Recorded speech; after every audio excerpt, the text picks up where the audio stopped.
Paramashiva will reach you with enlightenment science. I know he is going to do the job.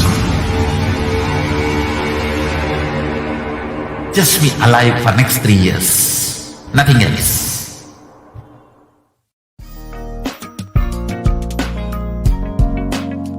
We get you health. We get you ability to build beautiful relationships in your life. We get you direct spiritual support, and we make sure you become wealthy.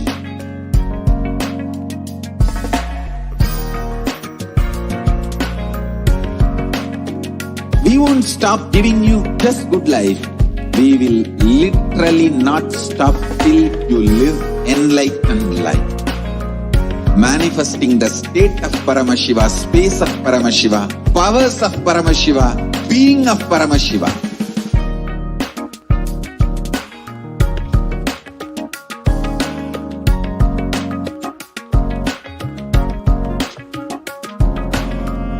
Whole world should become e-Kailashians. I want the whole world to know Hindus have something great to contribute to the world.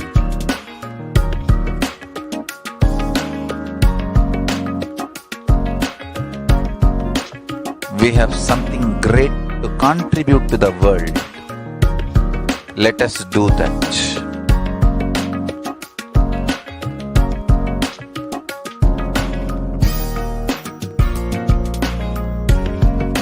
E-Kailasa is proper customized spiritual service helping you to identify your root patterns of suffering. We have perfected the science of helping every individual from every cultural, religious, nationality background.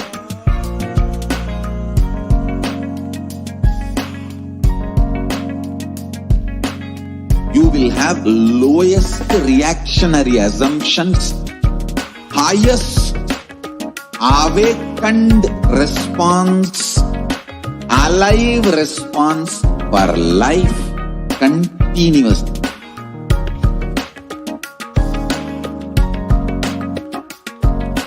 E-Kailasa is enlightenment ecosystem, literally enlightenment itself in your own home, wherever you are.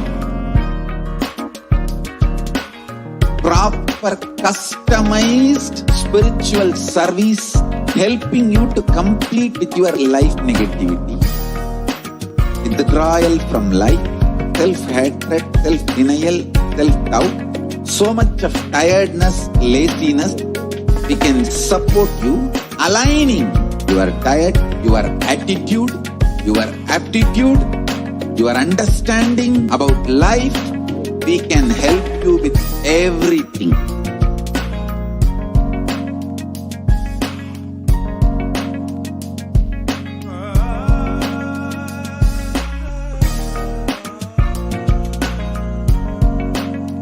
If you are interested in enlightenment, we will immediately bring this to you.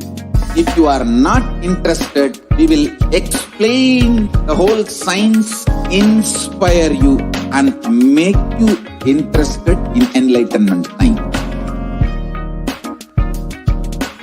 We need to cater this enlightenment science to the whole world wherever they are, because enlightenment is the birthright of us.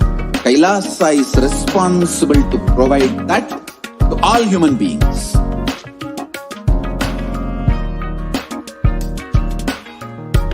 Kailasa is the totality of the knowledge I received from my gurus and practice manifested in my life, perfected by teaching millions of people from all cultures, time zones, backgrounds, genders, nationality, race, from every creed.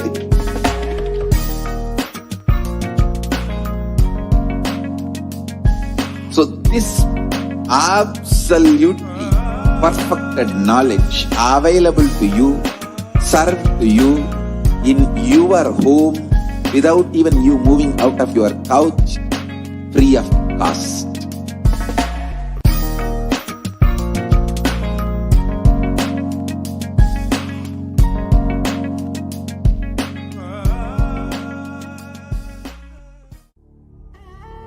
What I mean by the word e-Kailasa, listen intensely.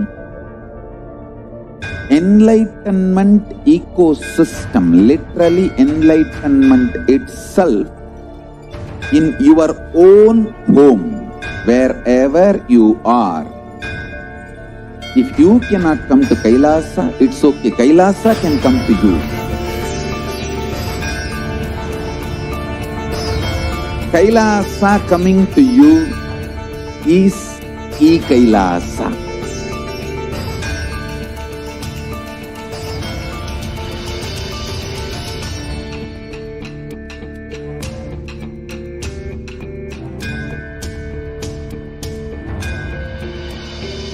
I will revive Hinduism. I am a Hindu revivalist, not by any revolution, but by evolution.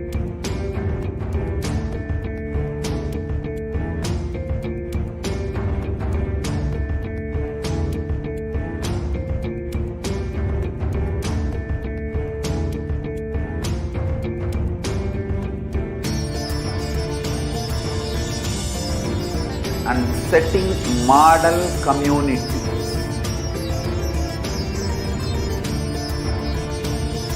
Kailasas, enlightenment ecosystems, Sarvanya Peethas all over the world.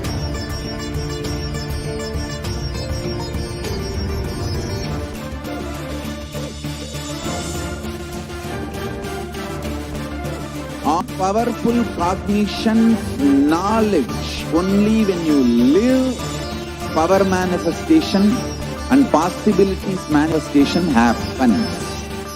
It's a fundamental truth.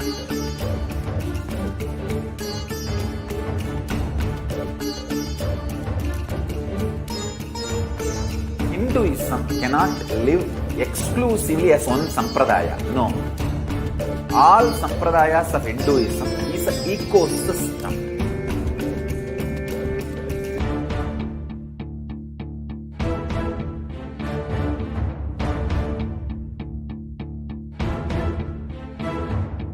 So don't keep quiet thinking that if one sampradaya is attacked, only that sampradaya is going to be affected.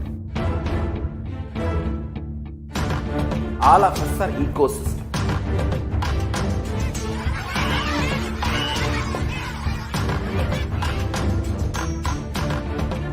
I invite all of you to get involved and enjoy Hinduism by the principle of Dharmo Rakshati Rakshitaha. When you protect Dharma, Dharma protects you. We will make the whole planet flourish spiritually. The spiritual prosperity will happen to the whole planet. We all have to coexist together.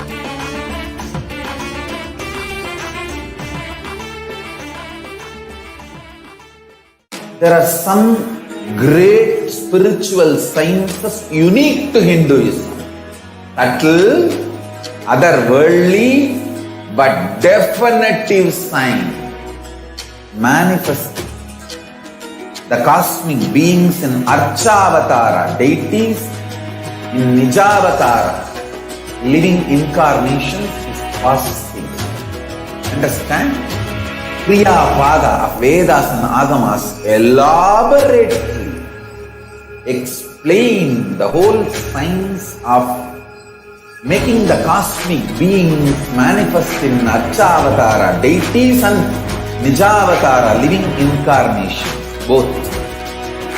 During the Bhava Samadhi Darshan, literally those cosmic beings manifest through this body. Just like how they manifest in Archavatara, deity, They manifest in Nijavatara, Pratyakshavatara, and give you all the boons you ask, bless you. You see, each God is an independent intelligence to lead you to enlightenment. Each God is a bridge for you to achieve the Shivatva, the ultimate Shiva consciousness.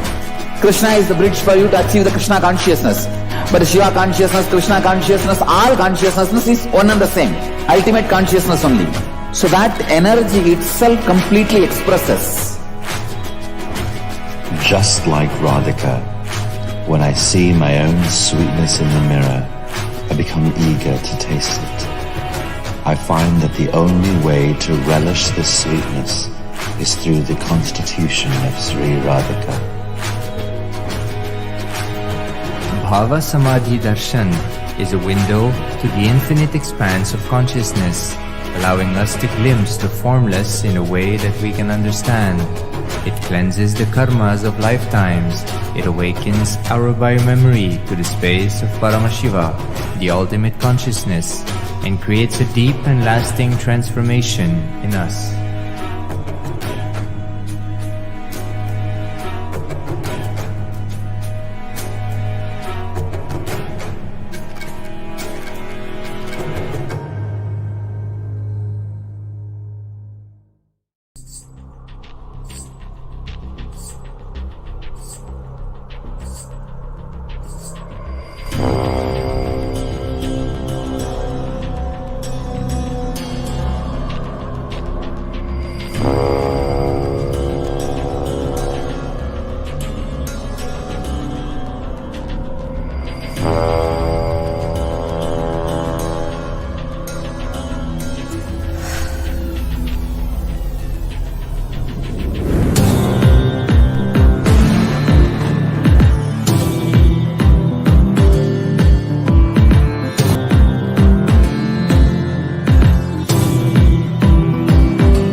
Most easiest, most powerful, most inspiring, most exciting way to connect with life as the form of mother. Navaratri is the time to connect with cosmos as mother. Celebrate cosmic mother. This 9 days we worship mother, worshipping divine feminine. Yadumaginindrai Kali, Om Kali, Om Shakti, Om Kali, Om Shakti, Om Shakti, Om Shakti, Om Shakti.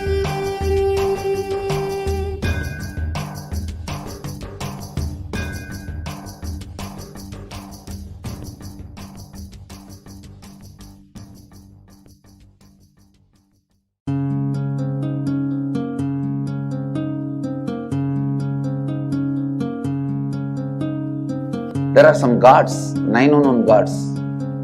The moment you call, they will be there. Venkateshwara, Balaji. I tell you, people give so much for Venkateshwara because he does the job. He's the 9 unknown god. There's a village folk story where Venkateshwara borrows from Kubera for his marriage and he is still paying the debt. Venkateshwara takes the responsibility of reserve to reserve. This whole story, beautiful story of Venkateshwara is an amazing concept. He is making Yaksha into Lakshmi. He is making the reserve to reserve. It's an amazing truth.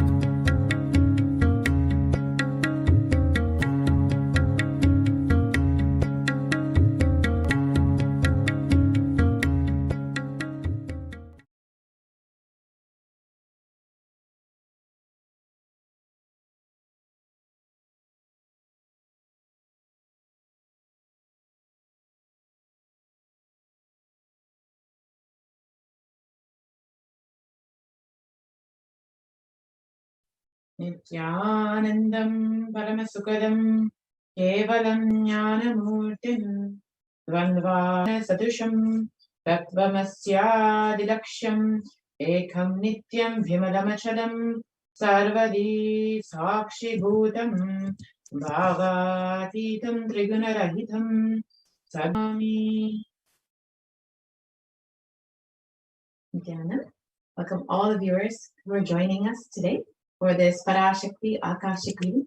I hope all of you had the opportunity to witness and experience the Paramashiva Sayuja Samadhi darshan of Bhagavan Sundareshwara and enjoy and experience all of the energy and the leelas of Bhagavan Sundareshwara. Now, let us enter into the Parashakti Akashic reading program, where we will understand who is Devi Parashakti, how she is manifesting through the supreme concept of Hinduism, and what all Devi Parashakti has revealed for all of humanity over the last several months as she has been manifesting continuously. We'll understand how we can ask our questions to Devi Parashakti and receive the direct blessings and guidance of Devi manifesting through the Nijavatara of the Supreme Concept of Hinduism. So now let us get started and understand who is Devi Parashakti. Devi is the divine cosmic mother. It is from her Brahmanda Yoni which universes come out and go in. She is the source Shakti. It is her cosmic womb in which all of us reside, in which all of us are coming from, and which all of us will go back into. She is the divine cosmic mother, and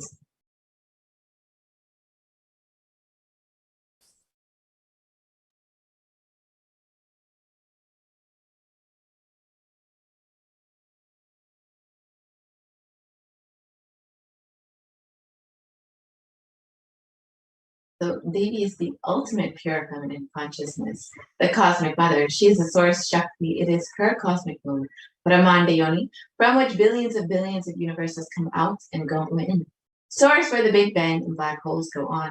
Parashakti is the main deity of the sacred feminine and the divine consort of Bhagavan Paramashiva, who is the primordial divinity of Hinduism.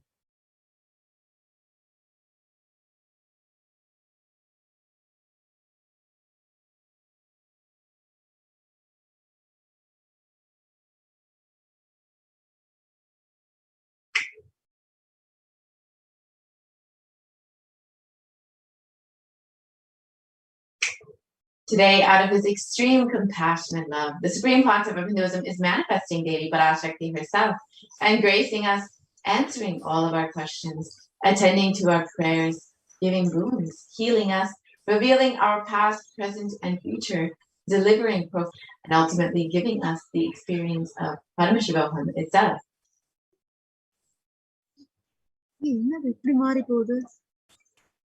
So, what is Harvest Madi Darshan? So let us learn more about the science of Harvest Madi Darshan. What is Samadhi? Sama is oneness and Adi means source. So Samadhi means one with the source. Bhava means attitude or aspects. So Bhava Samadhi means being in one with the source through this aspect. So darshan means to have a glimpse of. In the Vedic tradition, it is used to describe the moment we behold an deity, an avatar, a saint, or an enlightened being, as just seeing such a being can cleanse the karmas of lifetimes and create a deep, lasting transformation in the receiver. Darshan is the powerful, superconscious vibration that is present around an avatar at all times. He simply radiates darshan just as the sun continuously radiates light. The auspicious moment when the receiver is able to catch it becomes the moment of darshan for you and raising you to the next level of superconscious breakthrough. It's like hitting the reset button on your being. So, the science of Harvest Madi Darshan. All these divine cosmic beings are real. They manifest from Kailasa, the enlightened time-space, through deities and incarnations. And the divine cosmic beings manifest through Archavatara, deities in temples, and through Bhava Samadhi darshans in Nijavatara incarnations. So the Bhava Samadhi Darshan is the science of the Nijavatara manifesting Paramashiva, the consciousness. It is where formless, the being, expresses through the Divya Sharira, the light body, and manifests as the Nijavatara, the physical form, the embodied form, for us to experience Paramashivoham.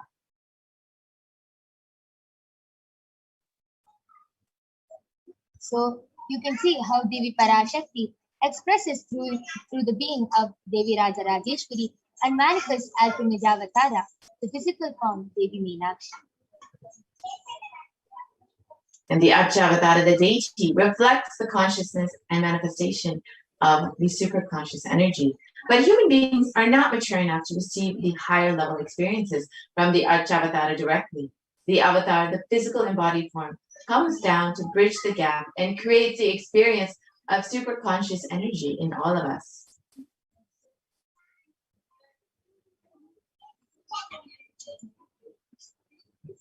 And during the Bhava Samadhi Darshan,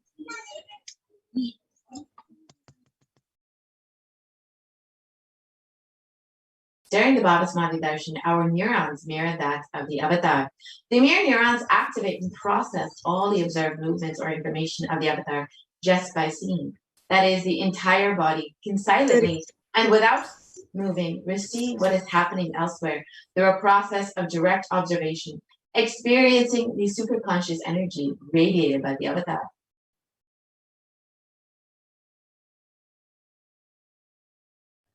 Akashic readings is not a prediction, it is a reading from the cosmic archives. Beyond space, creation and destruction happen simultaneously. In dimension of time starts the past, present and future. Because Akashic readings are stored in Akasha, in space dimension there is no past, present and future. That is why what you call as happening, yet to happen, are clearly already recorded. Let's understand who is the Supreme Concept of Hinduism who has been manifesting Devi Parashakti, manifesting Bhagavan Sundareshwara for each and every one of us to enjoy. The Supreme Concept of Hinduism, Jagat Guru Mahasannidhanam, His Divine Holiness Bhagavan Nithyananda Paramashivam, is the reviver of Kailasa, a macrocosmic ancient enlightened Hindu civilizational nation.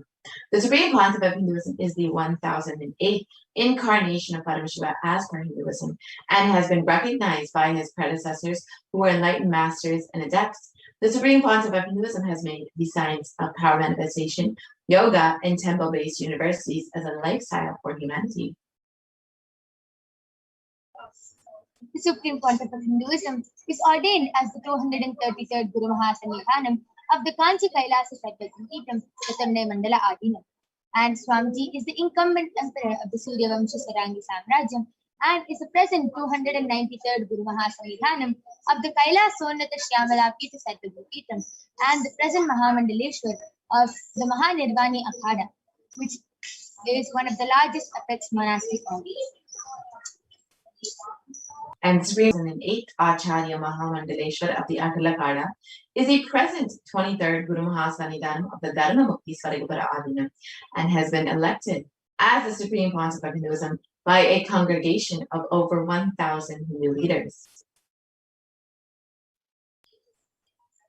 Swamiji is revered as the teacher of Hinduism, the most prolific, most viewed, read and watched. Swamiji has authored 300 books and 10,000 articles in 3 languages, English, Tamil and Sanskrit, which is translated into 50 languages with over 1,000 titles. Over 20 million copies of books and articles are sold, read and downloaded, and Swamiji has given over 10,000 hours of discourses. Swamiji has enriched and enriched 1 billion plus lives digitally and is respected as the commentator of all the sacred scriptures such as the Upanishads, Bhagavad Gita, Shiva Sutras, Brahma Sutras, the Yoga Sutras, Ashtavakra Gita, the Jain Sutras, and much, much more.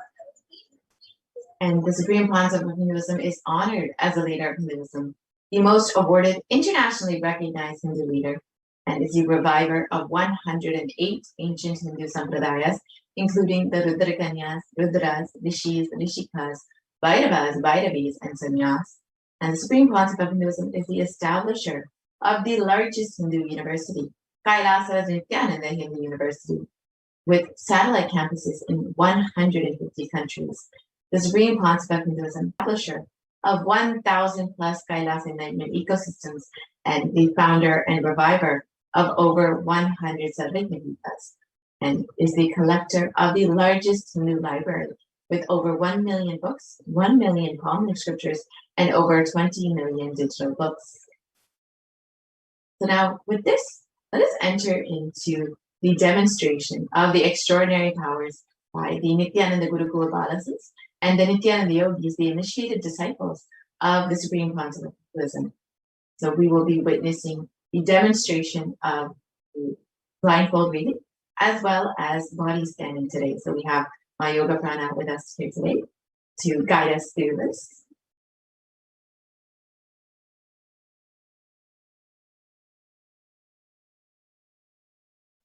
Yes.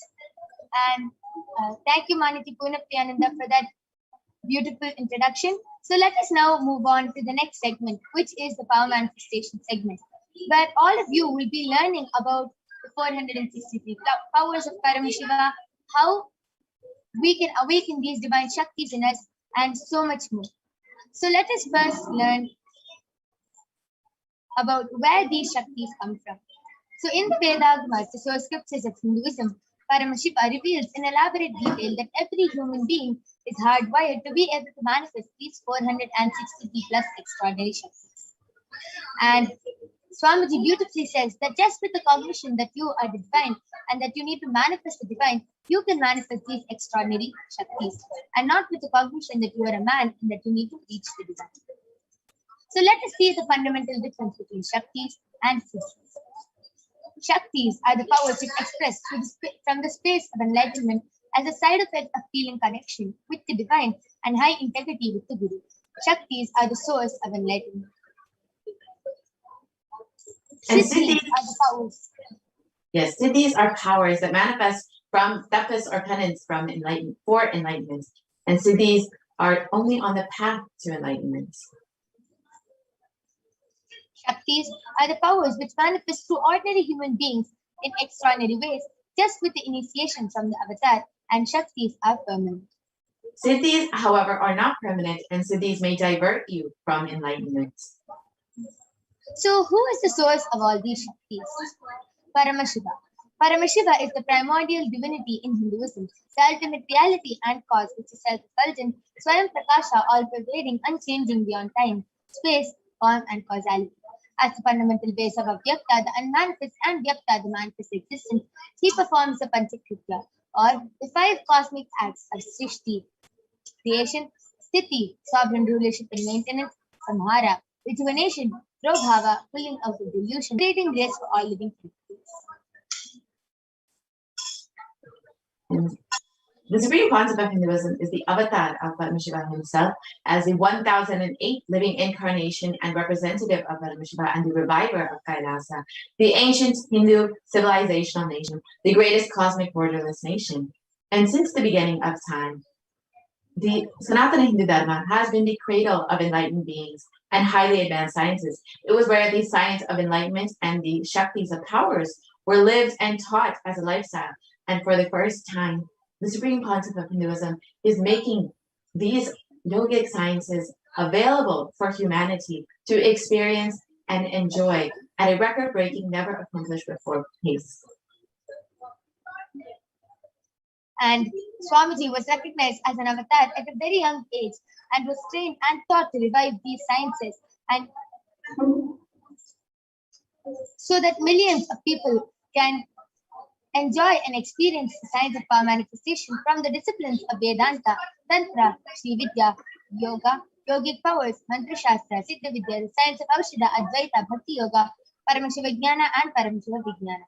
So all of you can see all the Guru Shishya Parampara, all the enlightened masters, the enlightened gurus who have initiated Swamiji, who has recognized Swamiji as an avatar, like Yogi Raj Yogananda Puri, Mata Vibudananda Puri, Pundi Swamigal, Iseti Swamigal, Annamale Swamigal, Kanchi Paramacharya, Visiri Swamigal, all these enlightened gurus and enlightened masters who have recognized Swamiji and initiated Swamiji so that he can revive these sciences for all of us to enjoy.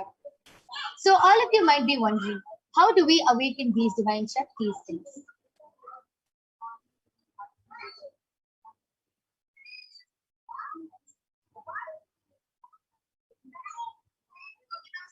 Through every ultimate truth, jnana maps into your consciousness, prajna manifests as possibility and power of every being, prajnana.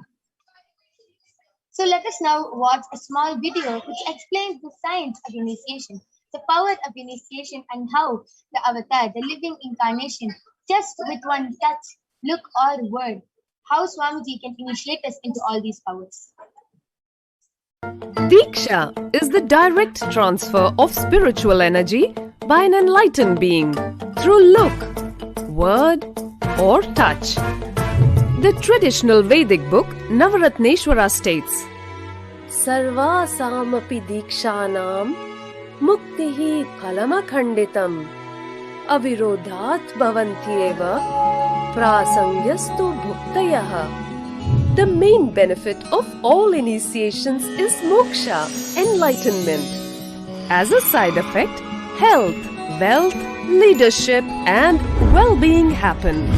And in Rudrayamala Tantra, Shiva says, Devi diksha vihinasya na siddhihi na cha sadgatihi tasmat sarva prayatnena guruna dikshito bhavet. The one who is not initiated does not attain a better future.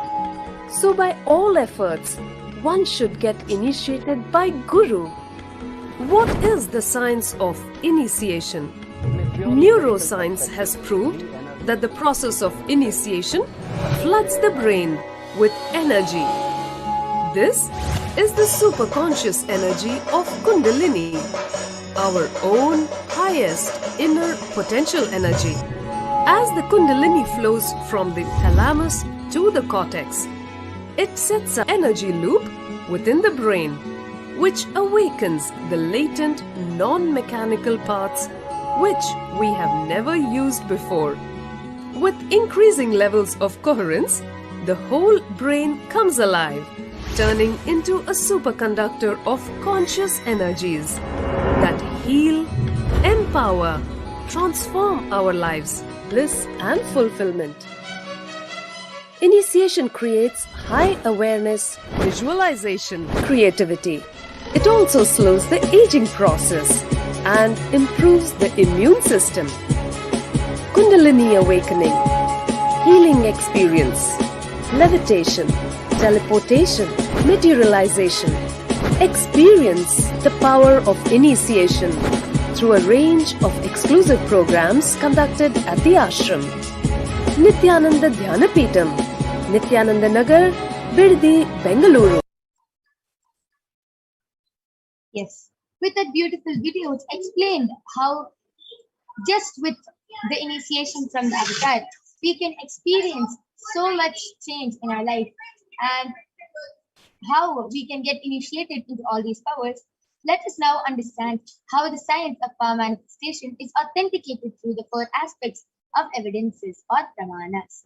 The first is the Shastra Pramana, which are the eternal unchangeable truths that are revealed in the source scriptures. The next is the Apta Pramana, which are the experiences and results of Aptas, or the authorities of Hinduism, the Vedic rishis and scientists who have experienced and time-tested this science.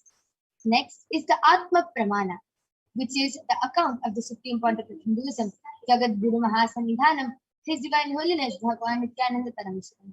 This millennium's avatar's personal experience of power manifestation. And last is the Pratyaksha Pramana, or the empirical evidence from observation and scientific experimentation. So, where do all these Shastra Pramanas come from? So, the Vedagamas is a living applied science. Vedas are the ultimate superior authorities to Hindus, and they are the pure science where the ultimate truths are explained.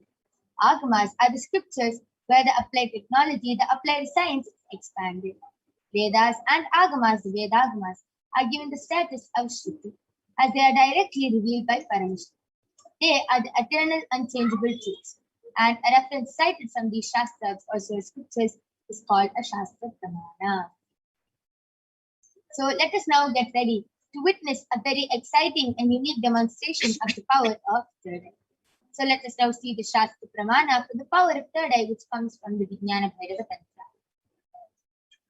कपालान्तर्मनोन्यसा तिष्ठन्मीलितलोचनः क्रमेण मनसो दार्ढ्यात् लक्ष्ये लक्ष्यमुत्तमम्. Translation goes, by fixing the mind on the inner space within the crown center and sitting stably without any movement, having the eyes closed in succession, by that stability of the mind and inner space, through the power of the third eye, one directly sees the ultimate goal Lakshyam.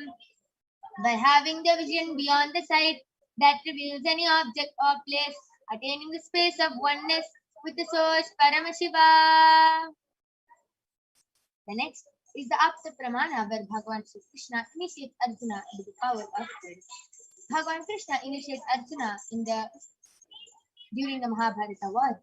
And in the 11th chapter of the Srimad Bhagavad Gita, Arjuna completely describes and narrates the cosmic form of Bhagavan Sri Krishna as he sees it through the third eye.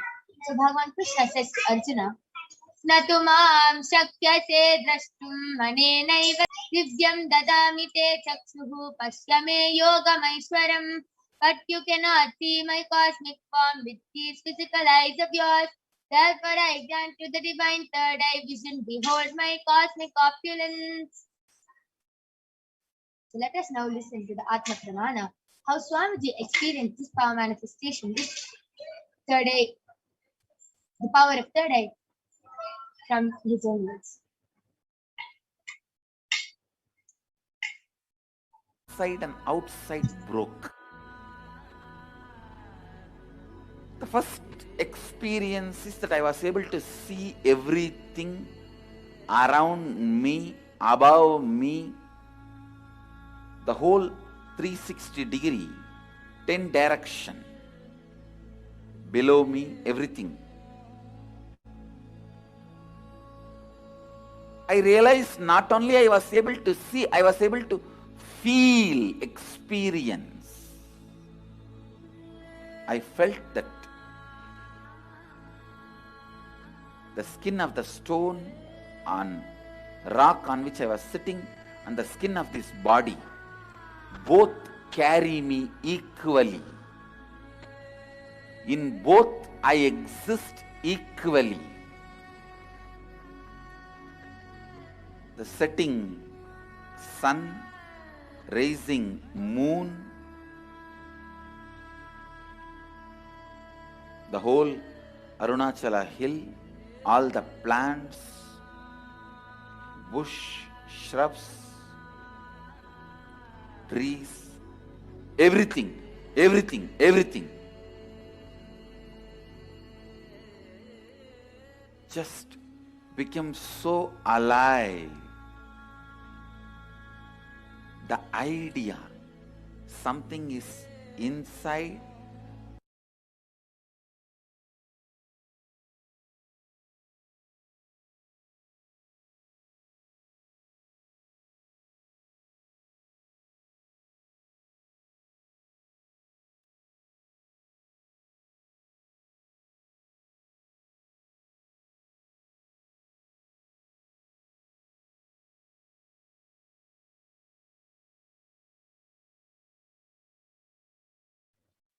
Let us now see the Pratyaksha Pramana, the empirical evidence from observation and scientific experimentation.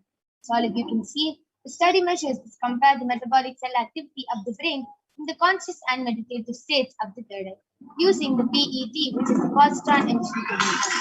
When doing daily activity, high activity is measured in the brain where the third eye is located, and when in the deep state of samadhi, only the third eye region is active and almost 90% of the rest of the brain is at peace. So let us now witness the Sakshi Pramana, the live demonstration of the power of third eye being manifested by the Balasons of the Nithyananda Guru. So along with me, I have Manasi Kaladharananda, who's 15 years old and a Balasan of the Nithyananda Gurukul. She is going to be demonstrating this extraordinary Shakti of third eye to all of you today. All of you can see along with me, I have the medically tested eye band.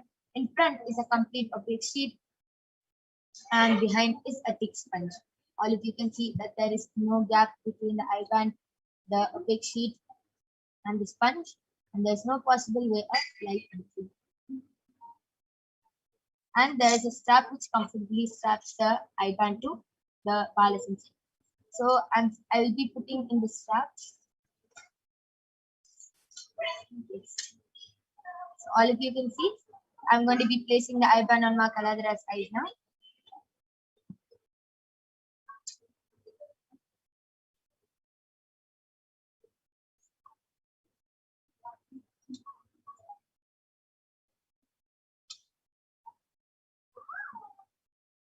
Ma Kaladra, are you comfortable? Yes. Yes. So I request you to turn to your right, left, up, and down. So all of you can see how there's no possible way of light entering Ma Kaladra's eyes, and it is completely foolproof. Yes. So I request the YouTube comments to now be projected. All of you can go ahead, post any comments you want in the Kailasa's HDH Nithyananda YouTube channel, and Ma Kaladra will be reading out your comments live. You can go ahead, post emojis, numbers, letters, emojis, stickers, paragraphs, letters, words, anything you want. Ma Kaladra will be reading it out live for all of you. So all of you can go ahead and start posting your comments.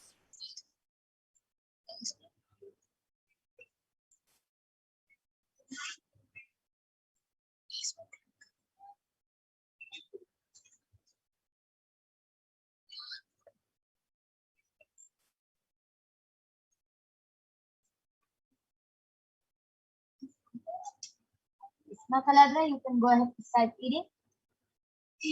Yes.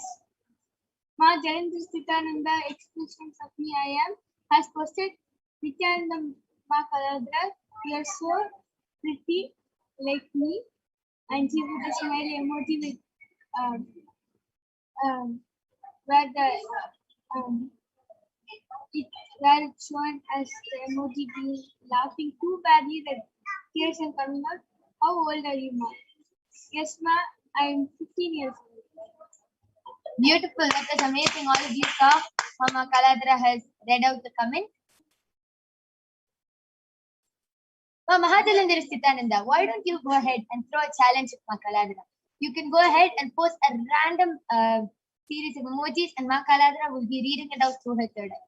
Or you can also go ahead and post random numbers, and Ma Kaladra will be reading it out through her third eye. So why don't you go ahead and throw any challenge you want at Ma Kaladra?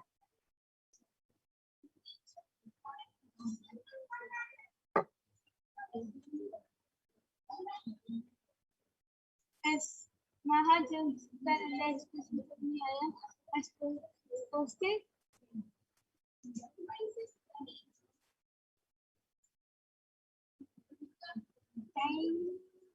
CINYTINY for 16. Okay, Mahajalandhara I'm 15 years old, not 16 years old. And the next comment is from PIOTRWAJDA has posted Nithyananda with the Namaste emoji. Amazing. Even Fighter Vajraya, you can also go ahead, post, you can throw any challenges with Ma Kaladra, you can post any series of emojis, numbers, letters, and Ma Kaladra will be reading it out. Yes, Nithyananda Ma has posted emoji showing up. It's in a blue color box, and it's written top, and box is in orange color, and one arrow going this way, one going to the right, one going to the left, and then the emoji is in like dark blue, light slightly purple, and dark blue. It's like a circle with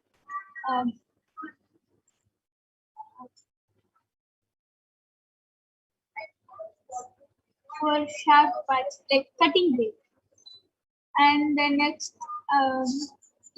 thing which is there is in red color, and it says SOS. And the fifth one is O in a purple color box. And the last one is a dark blue color circle, white, light blue, black. That was amazing. And the next comment is from Vajraya, and he has posted a namaste emoji and emoji of arm like this. And the third one is a clapping emoji. Fourth one is a nose emoji. Fifth one is a high five emoji. Sixth one is a emoji like Amazing, beautiful. Okay, Mama Hadilandri Nithyananda Paramashivam, you have few more minutes. You can go ahead and post anything you want. You can throw any challenge, any various of numbers, emojis, letters, anything you want. And Ma Kaladra will be reading it out in front of your eyes. Yes, Ma Nithyananda is saying, well done, Ma, with an exclamation mark, excellent, with the star emoji. Beautiful.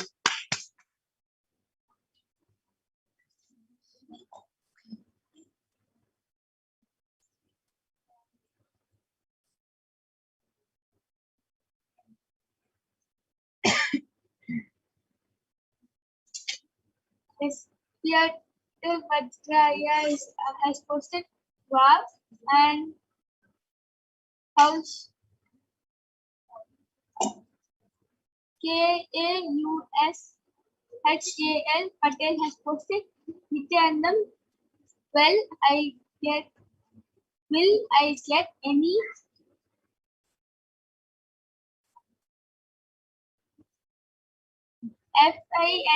FINANCIAL help now? So Kaushal Patel, I have to answer it when Bhagavan Sundareshwara Paramashiva comes. That time you can post your question and any financial help, anything you want. The moment just with one blessing of Irena Paramashiva Sundareshwara Paramashiva, you will be able to get any help you want and you will be able to manifest whatever you want. So you can go ahead and post when Swamiji comes live manifesting Irena Sundareshwara Paramashiva. Okay. That was a beautiful demonstration of the power of third eye. Now I'm going to be removing the eyeband of Ma Kaladra. All of you can see that the eyeband is completely intact. There is no difference. Yes, beautiful. That was a beautiful demonstration of the power of third eye. And let us now move on to the next exciting Shaktis, which is the power of body scanning and remote vision, which will be manifested by the Balasans of the Nithyananda Guru. So let us now enter into the Pramanas for the power of body scanning and remote vision. Till then, all of you can go ahead, post any requests and comments in the Kailasa's HDH Nithyananda YouTube channel.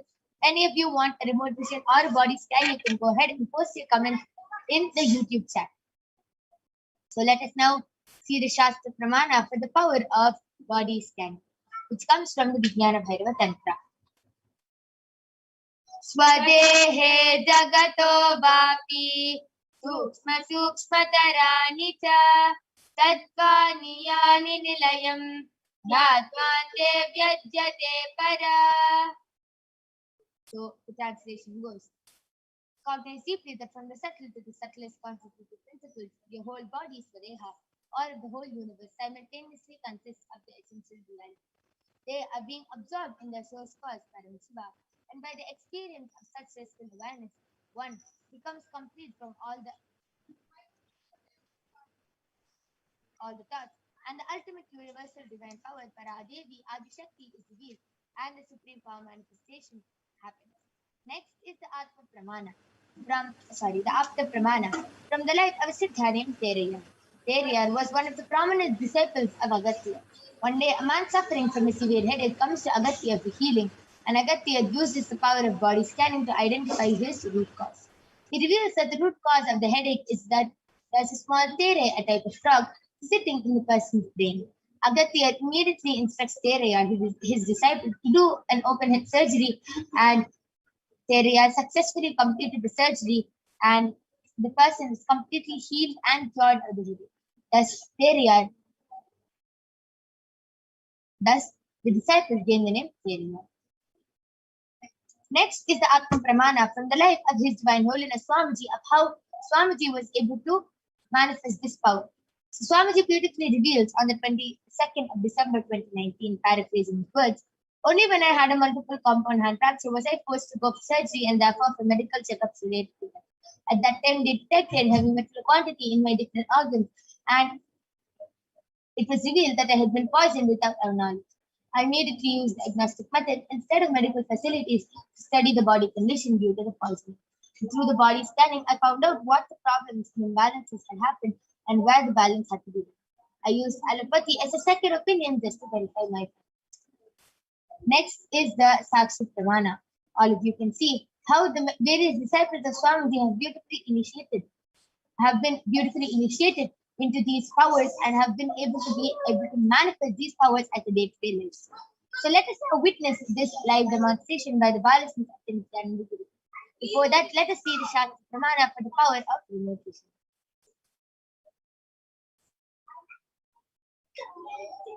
व्योमाकारं स्वमात्मानं ध्यायेधिक्भिरनावृतं निराशया चिक्लिशक्तिः स्वरूपं दर्शये तदा. The translation goes, concentrate and cognizant with restful awareness on oneself in the form of the vast etheric space or sky Vyomakara.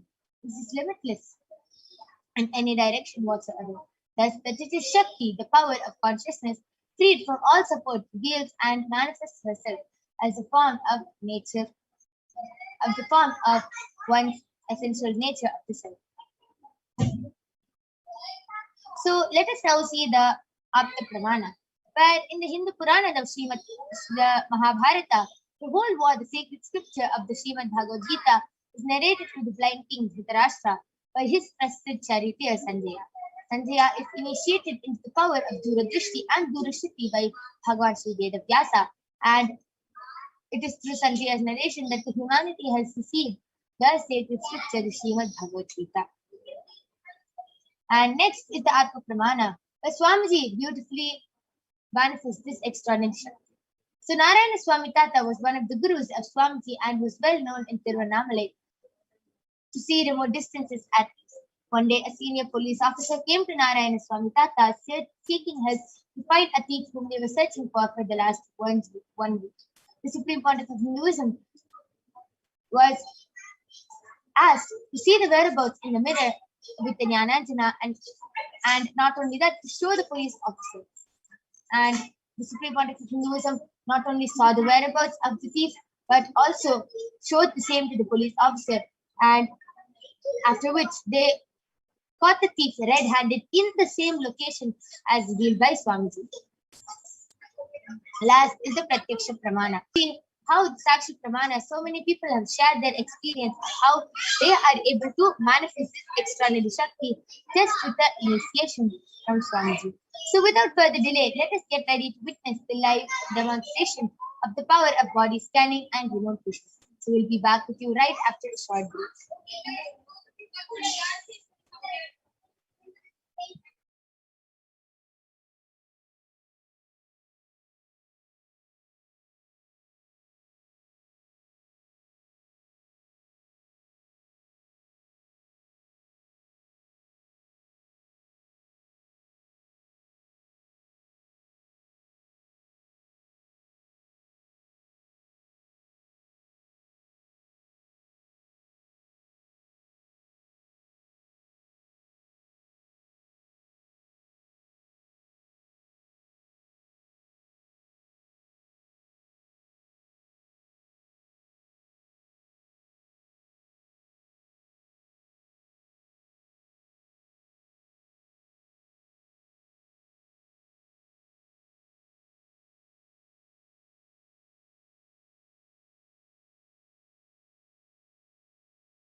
Yes. So let us now witness the extraordinary Shakti of the power of body scanning and remote vision by the Balasants of the Nithyananda Gurukul. Along with me, I have Manita Brahmayogananda, who is a Balasant of the Nithyananda Gurukul, and she is going to be demonstrating this extraordinary Shakti of the power of body scanning to all of you today. And I will be demonstrating the extraordinary Shakti of remote vision to all of you today. So, Rahul Aswani has posted, please tell me how to get wealth completion and completion with relationships, mother especially. Parata Vajra has also requested for body scanning. So, Ma Brahma Yoga, you can go ahead and do the body scanning for Rahul Aswani and reveal how he can get completion, especially with the mother and also with wealth completion. I request the comments to be scrolled more down.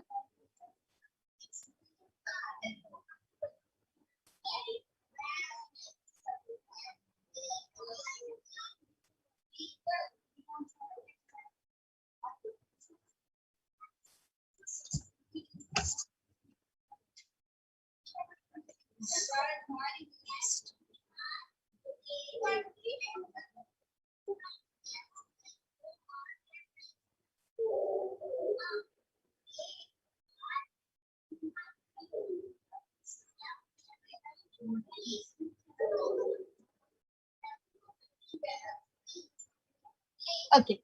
So, Ma Mahatilandra Stithananda has posted. I request the comment section to be scrolled down. Yes. Remote vision, please. Please, can you scan and describe the new home and area I'm moving into? Thanks. Yes, Ma. Surely I'll be doing the remote vision for you. I can see so many people flooding the comments with body scanning. Yes, Ma. Brahmayaka will gladly be doing a body scanning for all of you and will be revealing solutions through her third.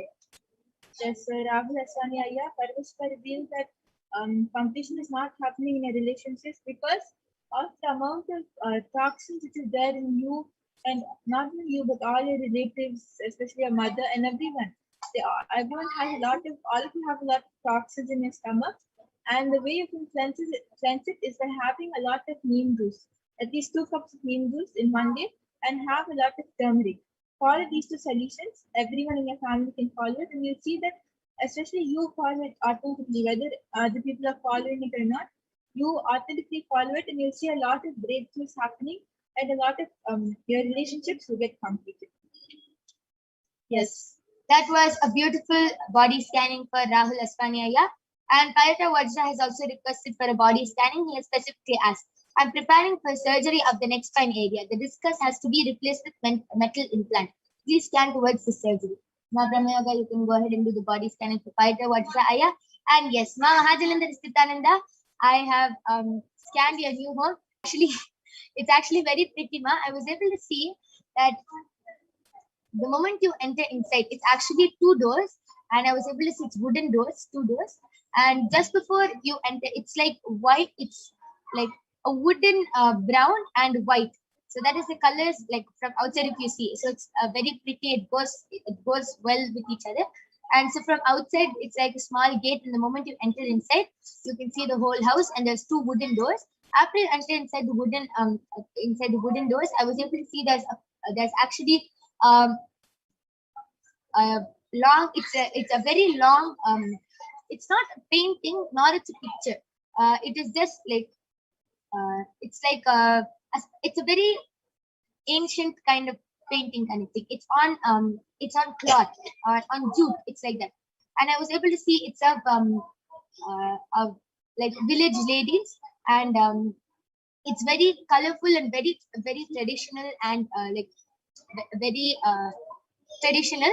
And Paramashiva revealed that parallel to that, but little more to the left, Paramashiva revealed there's a planning to keep your stand for keeping all your footwear, and like parallel to that, but little more to the right, Paramashiva revealed a door which leads to the bathroom, which is actually like for guests and everything, which is attached to another room, which is also a common room for guests. And Paramashiva also revealed that after the more you enter inside, there's like a very nice hanging light. It's not like a chandelier, but it's like this. It's like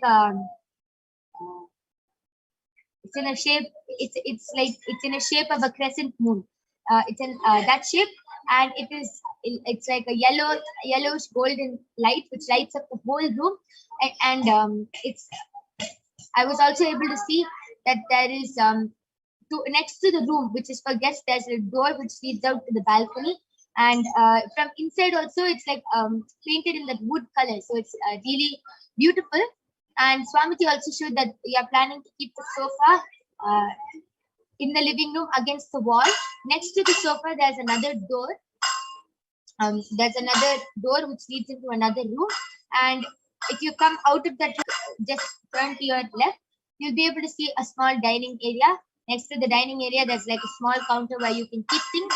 Next to that counter, there's like so many it's the kitchen, and there's a huge island, and it's a marble.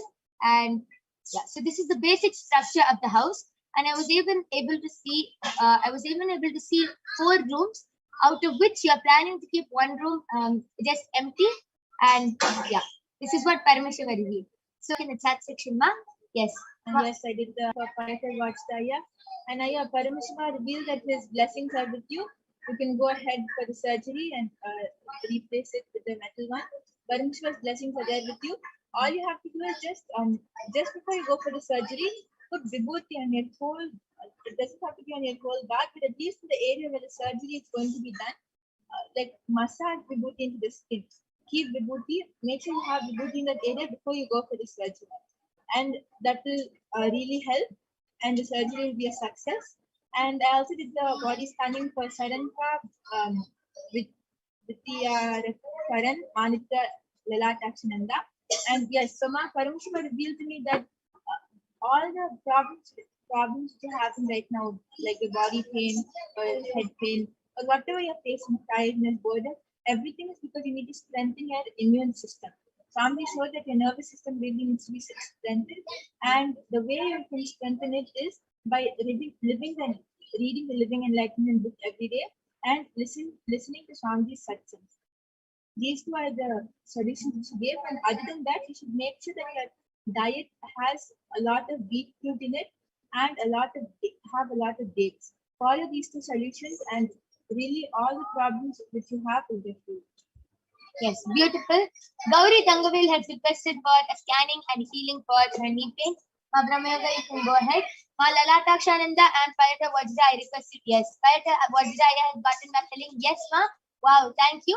Thank you, Swamiji. Ma Mahajalandhar Sthitananda has posted, wow, it sounds like a big, beautiful home, ma.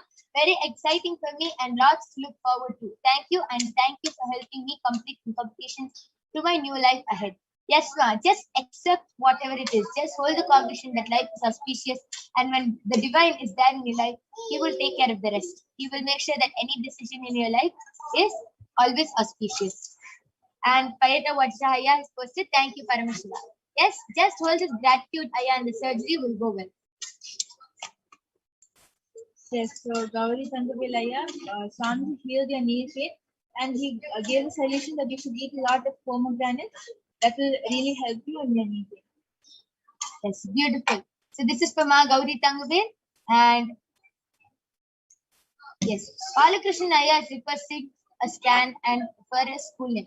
Yes, Aya, this manifestation will be manifested. Swamiji has initiated all of us into so many powers, and right now we are demonstrating the power of body scanning and remote vision. So if you have any requests for the power of body scanning and remote vision, please do go ahead and request in the Kailas Nithyananda YouTube channel. We'll gladly be attending to your requests.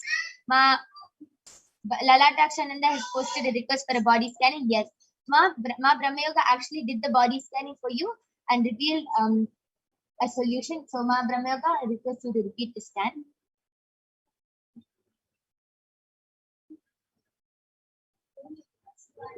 You can go ahead and reveal the scan. Yes, so Manita Lalatakshananda, Paramashiva revealed to me that all the body problems that you're having, whether it's a head pain or the tiredness or the boredom, whatever you're facing, is because you need to strengthen your immune system. And the solution which he revealed is you should have a lot of dates, a lot of beetroot, and you should start reading the Living Enlightenment book every day and watch Swamiji satsang. Follow these 4 solutions, and your whole immune system will really get to become really strong.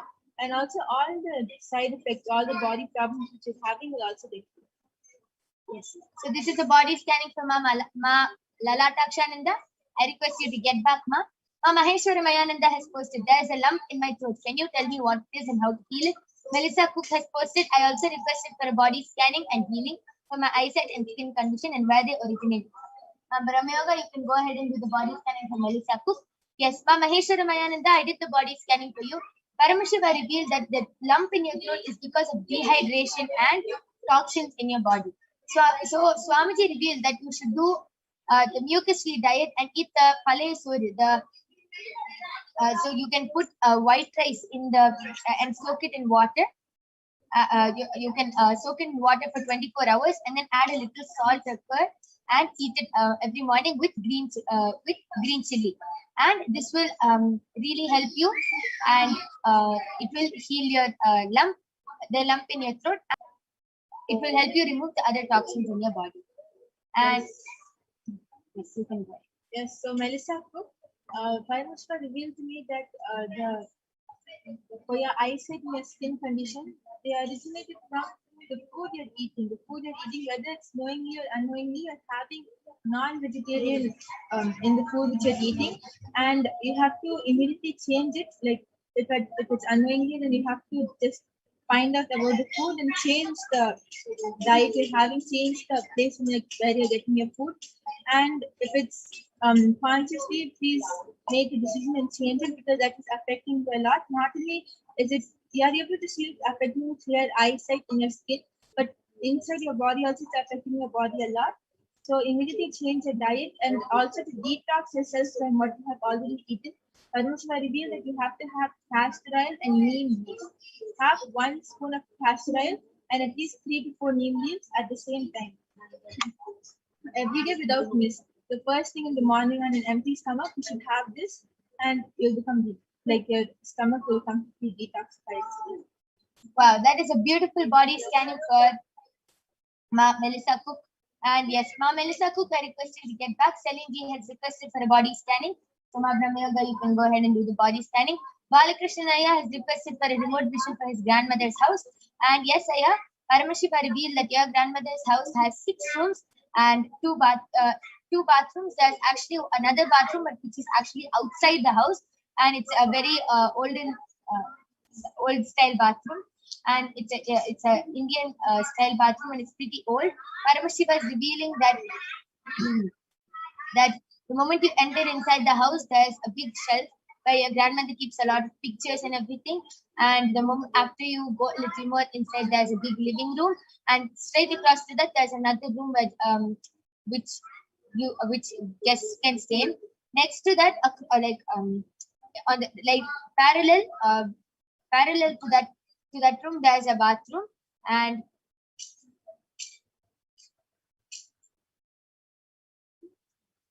so this is what Paramashiva revealed. And I request you to get back, Ayya, in the comment section. And yes, so I have done the body scanning for Celine G. And Paramashiva revealed to me that your body is really stiff, and that's because most of your muscles are cramped, and it's really hurting and troubling you. You're not able to move a lot. So the solution is Paramashiva revealed is just massage your whole body with warm castor oil every day till the time it heals. It will heal in a matter of few days. But till it heals, just massage your whole body, every part of the body with castor oil, and that will heal you. And also, Nithyananda requested, is it possible to do a body scanning for my sister? Yes, so I did the body scanning for her sister, and Paramashiva revealed to me that she's having a lot of toxins in her stomach and in her whole body. And that the toxins are happening because of the mood swings and the incompletions which she's going through. So you should start enriching her and talking to her about Swamiji. You can maybe enrich her to come to one of the power manifestation demos also, and give her the Living Enlightenment book to read. She should continuously read it, and all the toxins will automatically get cleansed, and she will also be in the space of completion. You yourself will be able to see a shift in her and a lot of completion happening. Yes, and Celine G, you have also requested for a body scanning. And Paramashiva also revealed in my third eye that you are actually not sitting in the proper position. You are sitting with your back bent like this most of the time, and that is why your muscles are becoming stiff. Just as Brahmayoga revealed. And Ma Mahajalandhar Nithyananda has also done the body scanning for your sister, and Paramashiva revealed that she has problems with completion with whoever she's living with. So she is not able to experience that space of completion and fulfillment in the relationships she's having with her family members. And so Paramashiva revealed what she should do is that she should start worshipping Mahaganapati, and every day, any incompletion she has, instead of expressing it on somebody else or anything, she should immediately go to Mahaganapati, express everything to Mahaganapati and drop it at his feet, and he will take care of the rest. So this is what Paramashiva revealed. And yes, Gauri Tangavel has requested for a body scanning for healing of her knee pain. Yes, ma, Paramashiva has already revealed the solution and has given the healing for you. Balakrishna Ayya has gotten back telling all are correct. Thank you very much. Yes, thank you, Balakrishna Ayya, for getting back. Christian Baran has requested for a body scanning. Yes, ma, Brahma Yoga is currently doing the body scanning for you, Ayya.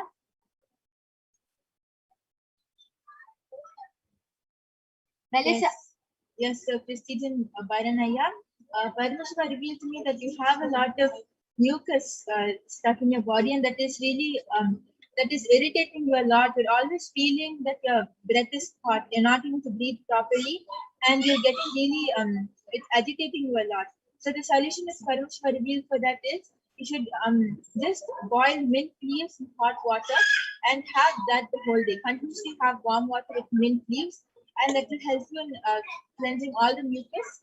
And not only that, but also follow the Rama Nirahara Samyama, which is being completely only on fruits and vegetables. Don't be on anything else, especially dairy products. And that will also really help you in healing the mucus in your body. Beautiful scanning for Krishnajaya. I request you to get back. Melissa Cook has gotten back telling, thank you so much. I really needed some guidance and I appreciate Paramashiva's guidance. Thank you. Yes, ma, thank you for getting back. And Ma Mahajalandhar Nithyananda has gotten back telling, yes, ma, true. I will share with her accordingly. And she has also gotten back telling, both reading for my sister are correct. Thank you. Yes, ma, thank you so much for getting back. And Ma Celine G has posted, okay, thank you, ma. Yes, thank you, ma, for getting back. And with this, we would like to conclude this power manifestation segment. We thank all of you for joining us in this extraordinary segment. I can see so many of you were watching today, and we thank all of you for joining us. Please do call your family members and friends and come back tomorrow at 4 p.m. IST to witness this extraordinary demonstration of the power of third eye, remote vision, and body scanning, and much, much more interesting activities. So we thank all of you for joining us in this power manifestation segment. Please stay tuned for the upcoming segments where you will be learning so much more about who is Devi Parashakti, what are the Akashic readings, and so much more. So we thank all of you for joining us. Thank you, Nithyananda.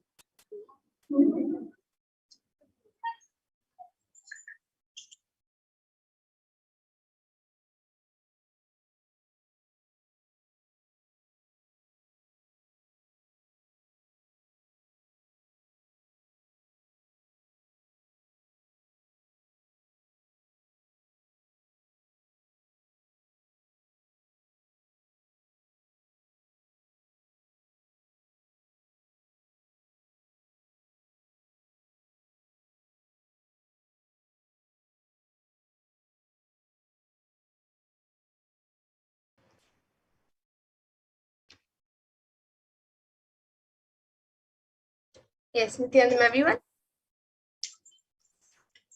Yes, Ma Madra, you can go ahead. Yes. That was a wonderful demonstration of the powers of third eye that all of us just witnessed. So now let us go and let us get into the next segment of this program where all of us will be learning who is the divine feminine consciousness, the cosmic mother, Devi Parashakti. So we will now be first the shloka of Devi Parashakti, which comes from the Lalita Sahasranama Dhyana shloka. Sindhuraruna vigraham trinayana manikya mauli spurat taranayaka shekharam smitamukhim mapina vakshoruham panebhyam alipurna ratna chashakam raktotpalam bibratim Saumyam Ratnagatastha Rakta Charanam Dhyayet Paramambikam. And the translation for this verse says, the Divine Mother is to be meditated upon, as shining in a vermilion red body, with a triple eye sporting a crown of rubies, studded with a crescent moon, a face all smiles, a splendid bust, one hand holding a jewel cup brimming with mead, and the other twirling a red lotus. And another Dhyana shloka of Devi Parashakti, which comes from the Lalita Sahasranama Dhyana shloka, usually says, Arunam Karunatarangatakshim Dritapashankushpushpavanachapam Animadibhiravritam Ayukaihi Vibhavaye Bhavani. And the translation for this verse is, I meditate on the great Empress. She is red in color and her eyes are full of compassion. She holds the nose, the boot, the bow, and the flowery arrow in her hands. She is surrounded on all sides by powers such as anima for rays, and she is the self within her. And Devi Parashakti is the ultimate pure feminine consciousness. Parashakti is the cosmic mother. It is her cosmic womb from which billions and billions of universes come out and go in, and the source where the Big Bang and black holes go on. And Parashakti is the source Shakti, the source energy, the source power, from which all of us came, in which all of us are in even now, and in which all of us are going to find emerge.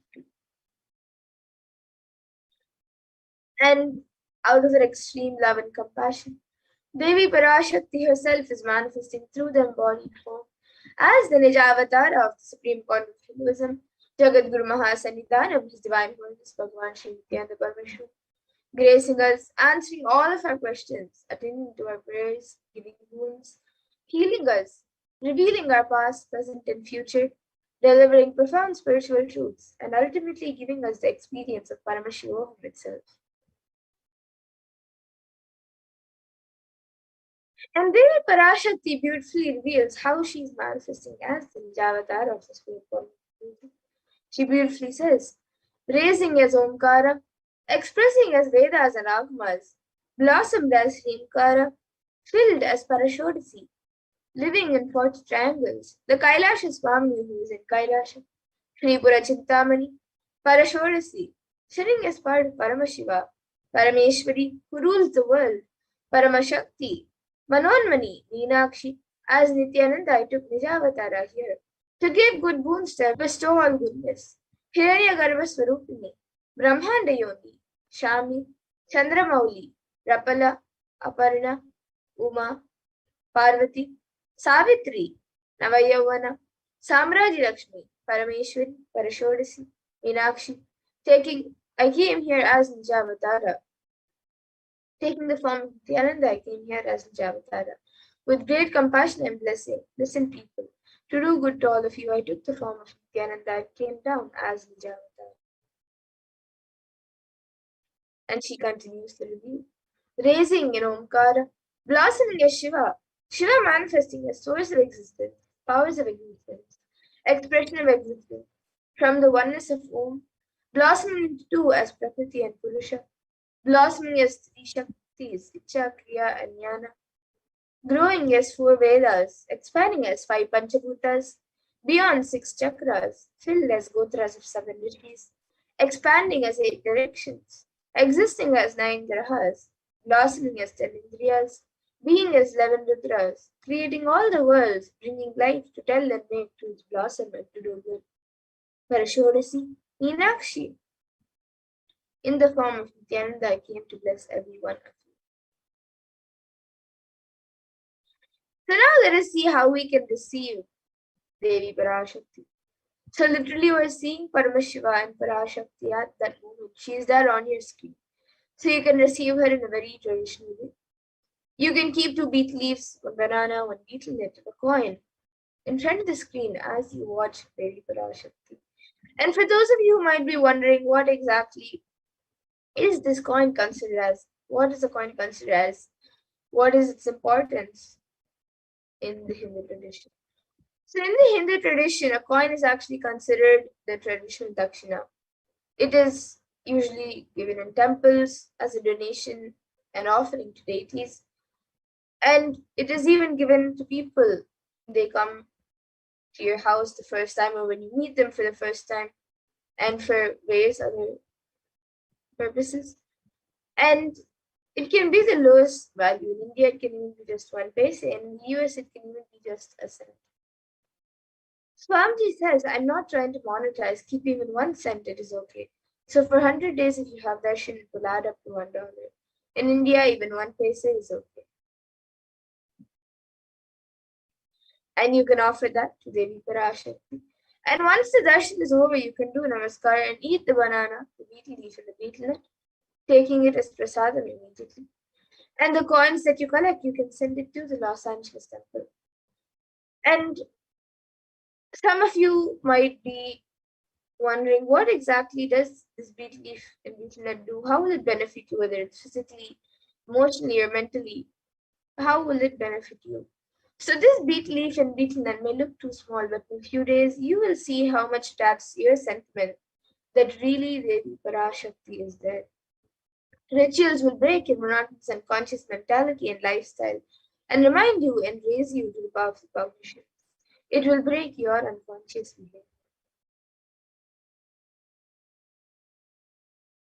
And here now you can see how you can set up your tambulam. So you can arrange the betel leaf, the betel nut, the banana, and the coin on a plate and keep it in front of the screen. You can also keep a few additional items such as a few fresh flowers, some kumkum, some turmeric, glass bangles, and a coconut. But the 4 basic items are betel leaf, the betel nut, the banana, and the coin. So whatever items you would like, you can arrange it. Keep it in front of the screen as you watch Devi Parashakti. So the next time when you are getting ready to receive Devi Parashakti when she comes for a darshan, you can set up your own set of tambulam to receive Devi Parashakti in a very traditional way.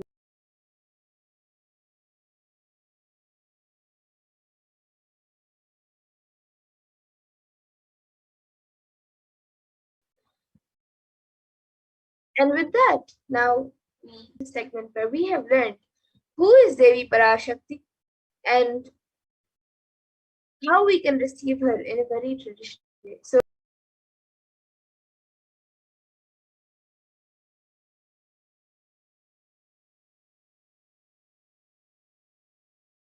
for all the various problems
of yours.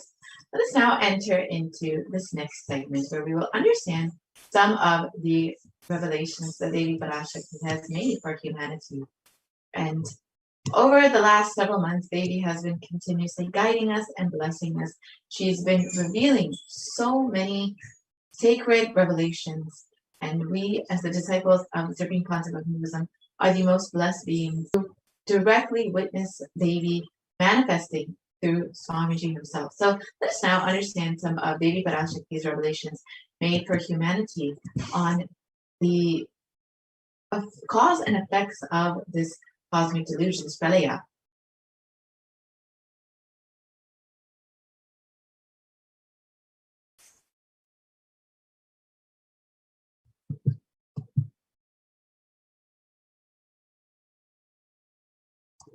So, as we know, humanity is still undergoing the after effects of this cosmic deluge, this pralaya. Thousands of deaths due to the global pandemic and emerging fungal epidemic, along with record numbers of natural disasters, have taken a huge toll on humanity's collective psyche, leading to an increase in poverty, malnutrition, depression, and mental health issues. So, what has caused this? Who is behind this? How could we have prevented this? How could we have avoided this? What is the solution? In this segment, let us understand some of Devi Parashakti's revelations and go through a statistical and scientific understanding of the cause and effect of this pralaya. As we know, over 4 million people have already died due to this global pandemic, and over 221 million people since the time of this live. The number has increased to 221 million people who have been infected with COVID-19. And in India alone, the number has crossed well over 29 million people who have been infected with COVID-19, and well over 374,000 people have died from COVID-19. And India is not just suffering from this global pandemic, but a suicide epidemic. India is the sixth most depressed country, and with 6.5% of the population suffering from some form of mental illness. And India is not just suffering from this global pandemic and the suicide epidemic, but natural disasters have been devastating the country. The floods in Maharashtra recently, the cyclone in Kerala, which we've all heard of, and so many other natural disasters and calamities have been affecting the country, and millions of people have been falling into poverty since the beginning of this pralaya, since the beginning of this cosmic deluge. So how could we have prevented this? How could we have avoided this? Many of us have heard these stories, the horror stories of loved ones who are being cremated without any proper burial, without any rituals or any sort of proper a cremation happening, without any of the rituals, the traditions being followed, simply being burned in masses and without any recognition. Translation of Devi Parashakti's revelations. For this huge Kirmi Bhojam hell not to come to India. In 2020 itself, I had planned to do the Padayatra throughout India and the 12 Jyotirlingas through my son Swamiji. They chased the captain out of the ship. See what is going to happen now.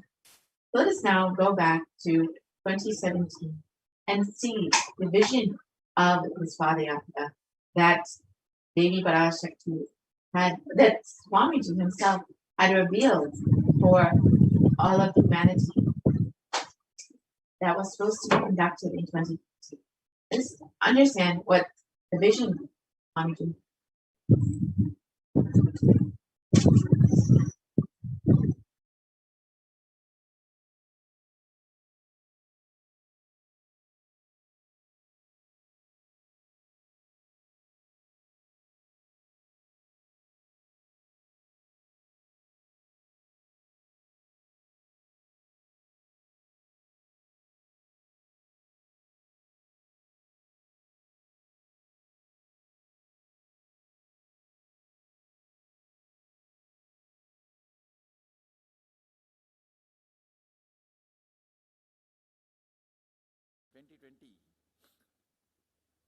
Planning for a full year, I'm going to walk from Rameshwaram to Amarnath.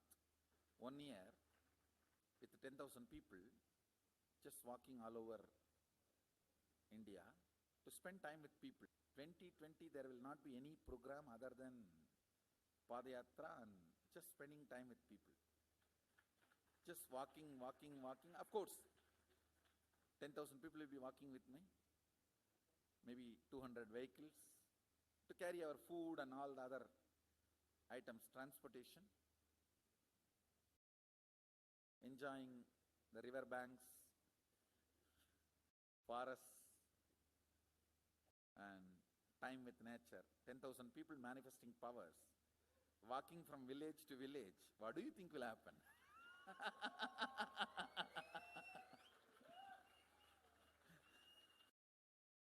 The scene of Buddhism spreading will be repeated now. How the Buddhism spread? 10,000 monks walking from village to village. What will happen? That's only monks. Here, power manifesting 10,000 people. The whole village will be manifesting powers. Just want to enjoy India and let India enjoy me. So planning for next year Kumbh Mela 2019, next year January Kumbh Mela. Before that, all the Balalayam, everything. Balalayam is going to be like the same structure outside with one stone tower, gold coated. It will be something like a 40 to 50 feet tall stone tower, and 5 Rajagopurams, which will be something like 120 feet. This will be the Balalayam.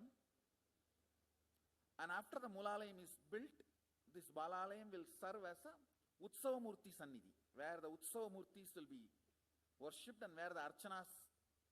See, in the main temple, there will not be any Archana or anything, because just for darshan itself, there will not be time. Like Tirupati, you can only have darshan and Arti, the camp for Arti. No other worship is allowed in the main temple. Because 12 Abhishekam is going to happen, 12 Kala Abhishekams. So continuously the rituals will be going on. People can have only darshan. They will not be able to involve themselves in any ritual. Other than darshan, nothing else will be allowed. So all the archana, all the other offerings, like people will offer the archanas and other, everything will be done to the Utsava Murti, which will be kept in the Balalayam, the present Balalayam, present structure. So people can spend time here. That will be more like a main darshan. This will be like energy darshan, where you can give letter, get response. So by next year, the Balalayam will be ready. So 2019 full year, I will be conducting the programs and everything. 2020 will be the one full year Padayatra, walking. From next year Jayanti, means 2019's Jayanti to 2020's Jayanti. Full year, Jayanti to Jayanti will be Padayatra. Before that, we will make 10,000 people power manifestors. It will be sannyasi, brahmachari, grihastha, all put together. 10,000 people will be walking. What a scene it will be. I think that is the only way the revival of Sanatana Hindu Dharma can be done. I need to get into the ground where people can see me, where they are living. I can't be waiting for people to come where I am living. Now I am sitting in one place to prepare these 10,000 people and make this science completely user-friendly. For that only I am sitting and working. So I have given 2 years for me now, 2018 and 2019. So 2020, before that 10,000 people will be ready to walk with me, manifesting powers. We will literally solve every person's problem in every village. The way we are walking, the path, route we are taking, physical healing or mental healing, or it's a too big visualization. How will you visualize? What will happen if 10,000 power manifestors enter into a village and ask people, tell me your problem now, come on, let's sort it out. Understand, 1,200 years before in Tiruvannamalai temple carvings, how the baby will be in the womb in 2nd month, 3rd month, all that is detailed way carved. It is there in those days, other than the third eye. Very detailed carvings are there. Even Srirangam temple, the whole carving is there. Srirangam temple gives a week by week, the whole picture of male baby and female baby.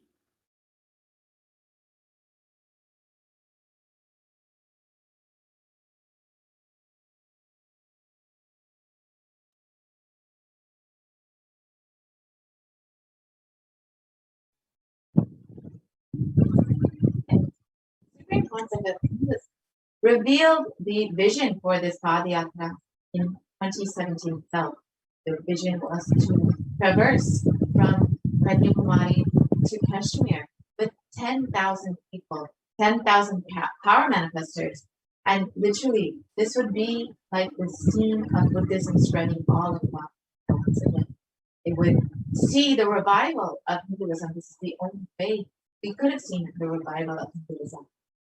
If the Supreme Concept, Swamiji, had gone on ground and seen people where they are, let him see them, let them see him where they are in their own homes. The Supreme Concept was ready to meet people where they are, to give them solutions to every problem, whether physical, psychological, emotional, any problem that they were facing, was ready to meet them and give them solutions for it. And only when this Padayatra would happen, 12 Jyotirlingas of all across India would be re-energized, and this would prevent this whole Malaya, this whole cosmic happening. Unfortunately, the Supreme Concept of Hinduism was not allowed to do this Padayatra, was driven out of India before this Padayatra happened. However, the Supreme Concept of Hinduism continuously working and to ensure that humanity is still protected, to ensure that they are still staying safe during this time, during this Palaya. And the Supreme Concept of Hinduism has from the beginning, from the descent, time of descent, as his in his avatar mode, has known of this Palaya, this cosmic deluge that was coming once again, and was preparing humanity from the beginning to ensure that they are prepared for this Padayatra, to ensure that they are prepared for this cosmic deluge that would be the Supreme Concept to initiating and blessing people, conducting or various Padayatras, guiding people into the science of enlightenment, despite the Supreme Concept not being allowed to conduct this Padayatra, not being allowed to prevent this cosmic deluge from happening, from not being allowed to re-energize the 12 Jyotirlingas. The Supreme Concept of Hinduism has been continuously working during this pandemic to ensure that humanity is protected by offering various programs like the Paramashivoham online program, the Bhava Samadhi Darshans, to ensure that people are staying safe, people are protected, people are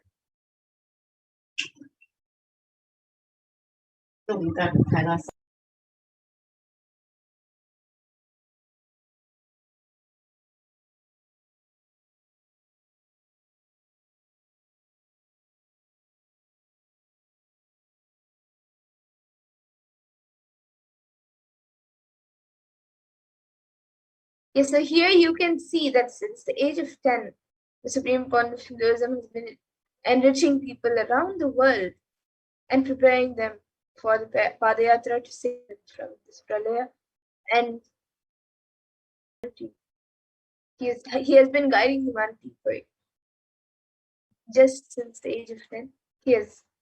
From the age of 10 itself, he has started preparing everyone for this cosmic deluge and making the boat for us to sail through this pralaya.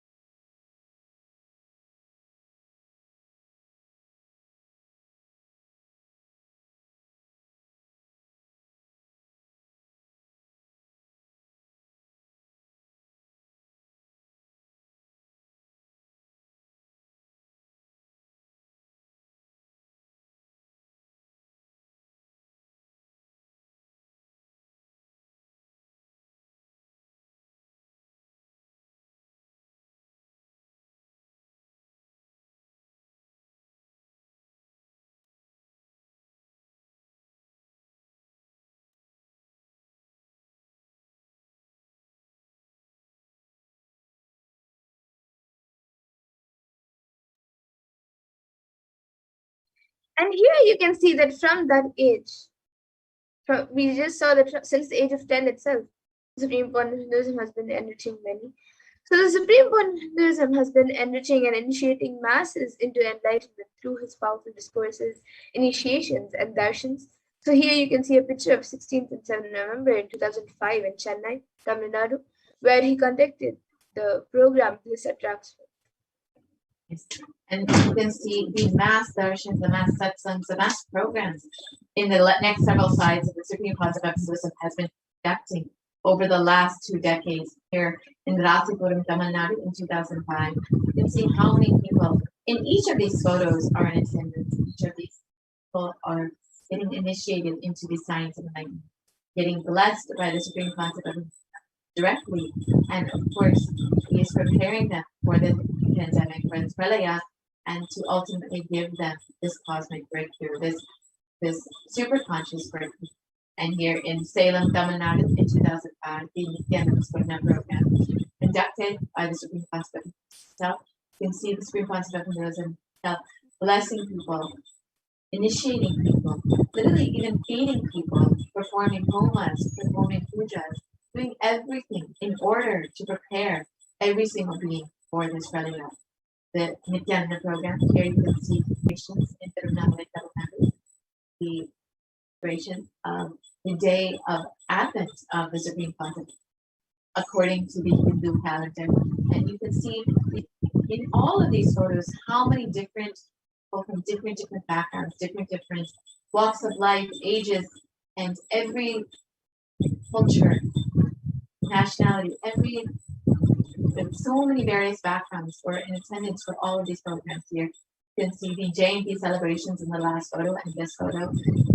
In 2006, this is conducted in a school where the Supreme Concept of Hinduism was initiating the youth into the Nithyananda program.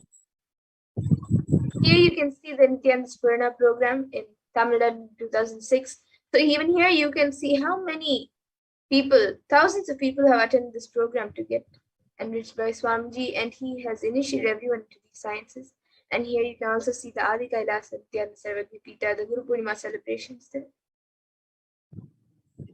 And you can see the Bhakti Spurna program here. Each of these programs was designed to target different audiences, to connect with different people, to connect with people from various backgrounds, various walks of life in different ways. The Dhyana Spurna program, in whichever way they are able to relate with the cosmic consciousness, whichever way they are able to relate by the Supreme Concept of Hinduism, delivered that form of initiation. The Little Anandas program, which was conducted to initiate the youth into the science of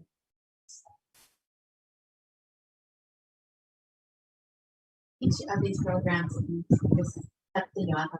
This was a very grand program. This was 7 homas, a series of homas, where the Supreme Concept of Hinduism not only performed the homas himself, but guided 1,008 other people into the same homas. You can see photos of people performing the homas guided by the Supreme Concept himself. And this was a huge offering to humanity, bringing so much peace, harmony, and auspiciousness to the world. Here you can see the Supreme Concept of Hinduism himself conducting the homa, making the offerings, guiding the various participants into rituals,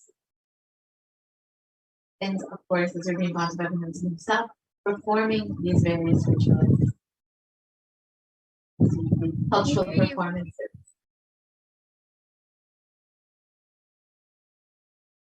Yes, these are a few more pictures of during the Satyayaham, which had the performance of arts. And here you can see the Nithyananda Spurna program in 2006 in the Adi Kailas Nithyananda Sarvagya Peetham. And even here you can see thousands of people who are the Supreme Point of Hinduism is initiating into these sciences. And the Nithyananda Spurna program in Salem, Tamil Nadu. each of these photos, you could see how many people were in attendance and how many people were being blessed. And this was continuously going on. And many of these photos were back to back to back, where the Supreme Master was continuously conducting to bless and initiate and to prepare them for this Padayatra, to prepare them for this cosmic revolution. However, the anti-Hindu elements made it nearly impossible to do this re-energizing process, to do this Padayatra all across India. And despite all of the efforts and the hard work of the Supreme Master, he was not allowed to perform this Padayatra all across India. So now let us listen to Devi Parashakti's revelations on the solution for this.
வரை India செல்ல வேண்டாமா என்று கேட்கின்றாய். நன்றாய் தெரிந்துகொள், சொல்வதைப் புரிந்துகொள்.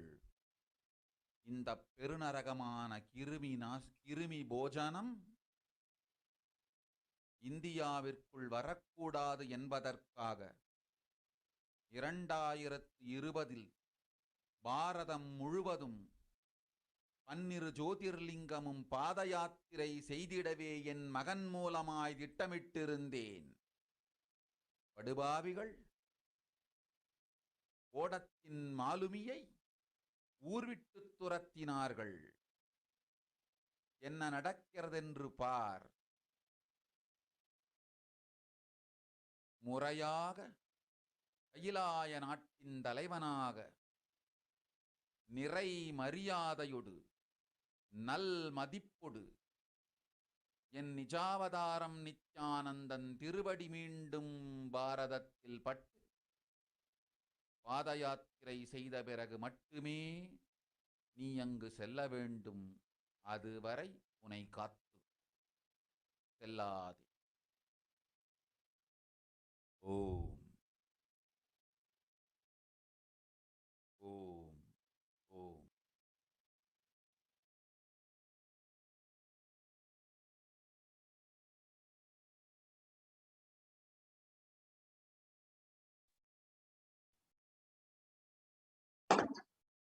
The Supreme Council of Hinduism reveals that the Devi Parashakti revealed that the only way to protect it from this cosmic delusion, that this cosmic delusion in India will end, is if the Supreme Concept of Hinduism is once again received in India as Supreme Concept of Hinduism and is received as with great respect and reverence as the head of Kainasa and is able to perform the Padayatra and the re-energization of its 12 jewels. And in the Kurma Purana, it describes that the Kali Yuga is the worst of all the 4 yugas, where man will be his own worst enemy. And sage Vyasa echoes the Rishi's declarations. This Kali Yuga is the worst of the 4 yugas in all the worlds. People are sinful and forget the dharma of the 4 varnas and the ashramas. Men are so sinful that no prescribed penance atones for their great sins. Even the only place that is protected from this awareness. And on the 2nd of January 1978, out of his deepest compassion to protect humanity, Paramashiva himself descended in the Nijavatara of the Supreme Concept of Jagat Guru Mahasani, Divine Bhagavan. And if Paramashiva had waited even one more year till 1979, it would have been too late for humanity. The words of the Supreme Concept of Hinduism himself, 1979 would have been too late. Now let us watch that revelation from the Supreme Concept himself.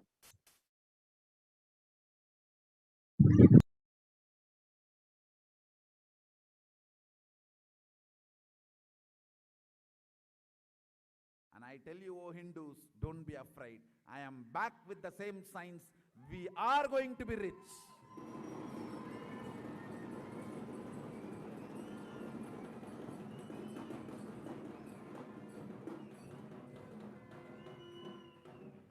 It is not lost. Just the last minute climax before it was going to be put off. Have happened.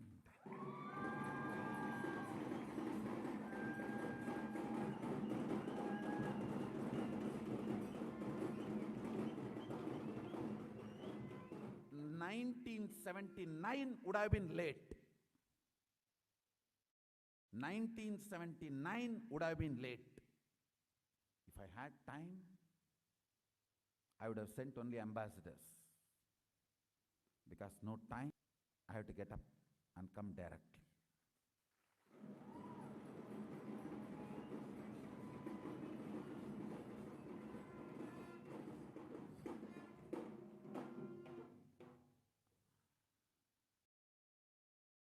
O Hindus, feel blessed. Science is not dead. It is available. I have everything needed to bring that science back to life and establish its legitimacy.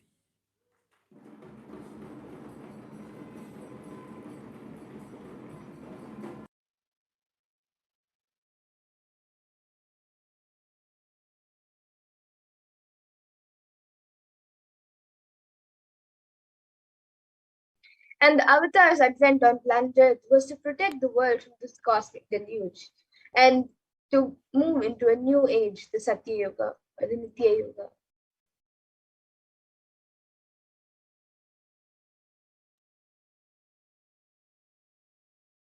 So now let us watch a video on Parashakti's revelations on the 30th of April. கேளுங்கள். கலி முற்றி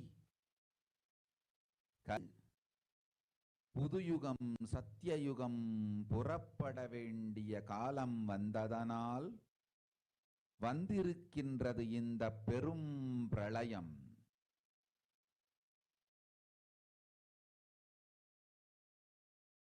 கவலை வேண்டாம் மக்களே.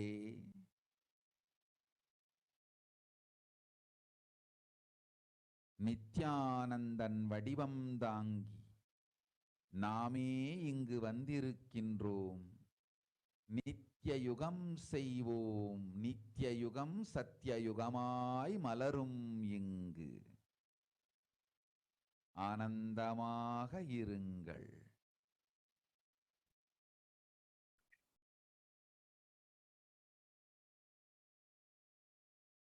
And the translation of what Devi Parashakti said, people of world, listen, Kali Yuga has matured and over. Time has come for Satya Yuga to happen. So this great Pralaya has come. Don't worry, people. In the form of Nithyananda, I myself have come here. I will make Nitya Yuga. Nitya Yuga will blossom as Satya Yuga. Be blissful.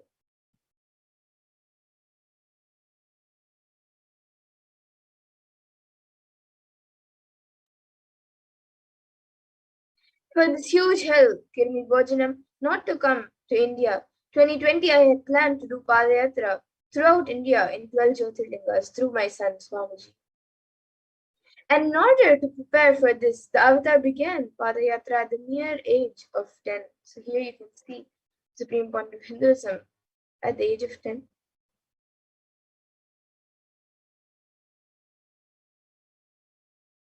And the Supreme Point of Hinduism began enriching people, one person at a time, with the truths from the sacred scriptures and the secrets of higher living. So, in masses, Supreme Point of Hinduism gave initiations to thousands. And even as the Supreme Point of Hinduism was just 14 and 15 years old, all of his classmates recalled the Padayatra. So that is when the Supreme Point of Hinduism led them from Gudiyattam, Tamil Nadu to Tirunamala. And when the Supreme Point of Hinduism was around 19 years of age, his fellow monks at the Ramakrishna Mutt also recalled the Yatra where the Supreme Point of Hinduism led them from Chennai, Tamil Nadu to Tirunamala, his birthplace, and gave them an unforgettable pilgrimage trip experience.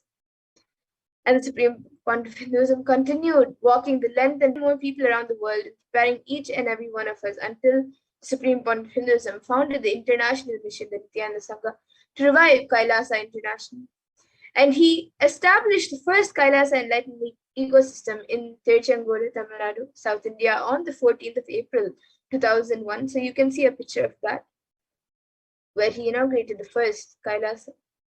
And in 2003, the Avatar continued his Vijaya Yatra all over the world to enrich and enrich billions of people from all around the world, from all different backgrounds.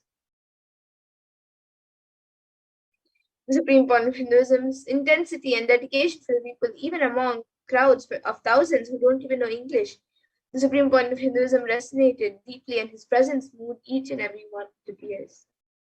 So you can see, even around the world in different countries, without understanding language, everyone were initiated. And in 2004, this Avatar also led his disciples on the first Himalayan Yatra, visiting temples, delivering satsangs, and initiated them into a superconscious breakthrough. And subsequently, the Avatar also personally organized and led yatras yearly and guided individual souls, not just to physical spiritual sites, but even to supernal spiritual realms. And in 2006, the Padayatras were taken to the next level. So here you can see a picture of the Korekan Yatra, which tours of people participated, and it was impacted by the Nithyanandeshwara and Nithyanandeshwari deities traveling from city to city. So let us now watch a video of the Korekan Ratha Yatra.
And the Kodikan Ratha Yatra culminated with the consecration of the inauguration of the Garbha Mandir, the Sanctum Sanctorium in the Nithyananda Paramashivam and Nithyananda Parashakti Devalayam, and the Swayambhulinga at the Adi Kailasa Bengaluru, Adi Kailasa Nithyananda Savinyapeetham in Bengaluru in South India.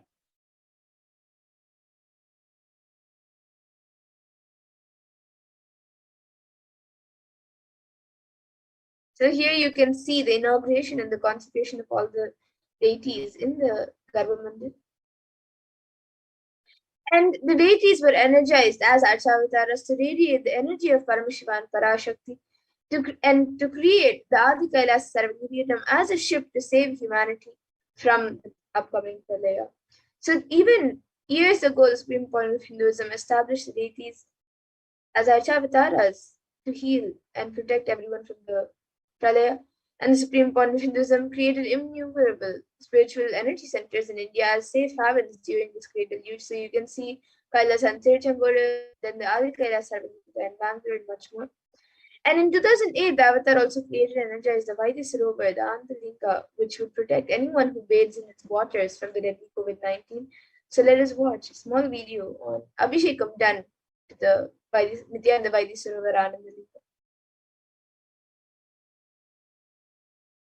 सहस्राक्षाय च जगधन्मने जनमो गिरिशाय विष्टाय जनमो मेढुष्टमाय च शुमते जनमो स्रस्वाय च वामनाय जनमो बृहते च वर्षीयते जनमो वृद्धाय च संवृद्धने जनमो अग्र्याय च प्रथमाय जनम आशवे च जिराय जनम्याय च शीभ्याय च नम ऊर्म्याय च वस्वन्याय च नम स्रोतस्याय च दीप्याय च नमो ज्येष्ठाय च कनिष्ठाय च नमः पूजापरजाय च नमो मध्यमाय च अपगल्भाय च नमो च गण्याय च बुद्ध्याय च नमस्तोभ्याय च प्रतिसर्याय च नमो याम्याय च क्षेम्याय च नम उर्वर्याय च खल्याय च नमः श्रोप्याय च अवसान्याय च नमो वन्याय च कक्ष्याय च नमः श्रवाय च प्रतिश्रवाय च नम आशुषेणाय च आशुरथाय च नमः शूराय च अवभिन्दते च नमो वर्मिणे च वरुथिने च नमो बिल्मिने च कवचिने च नमः श्रुताय च श्रुतसेनाय च नमो दुन्दुभ्याय च हनन्याय च नमो धृष्णवे च प्रवृषाय च नमो दूताय च प्रहिताय च नमो निषङ्गिने च शुधिमते च नमस्तीक्ष्णे च इधिने च नमस्वायुधाय च सुगन्धने च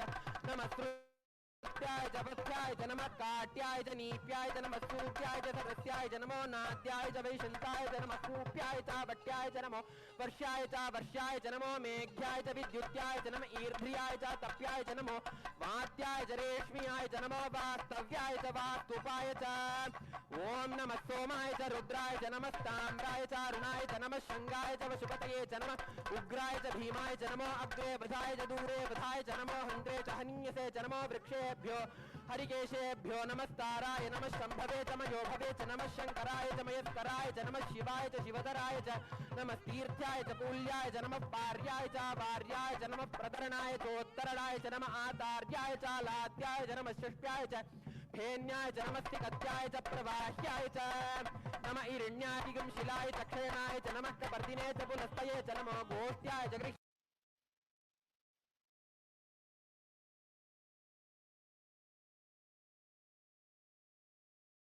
And in 2009, the Avatar also held another Kodikan Ratha Yatra and gathered international attendance as well.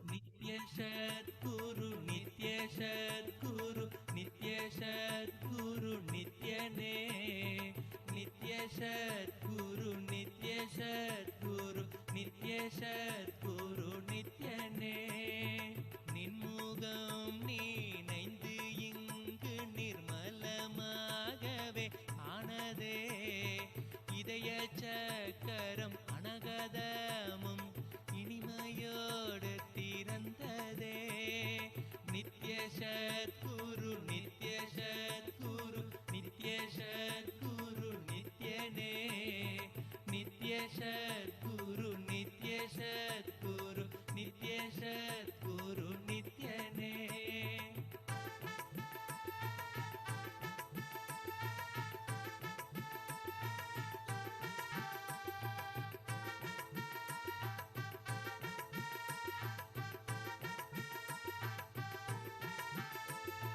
மற்றவர் கண்டு மறைகள் எல்லாம் கழன்று விசுத்தி அதுவும் அசுத்தியாய் பொறாமையோடிங்கு ஏக்கத்தோ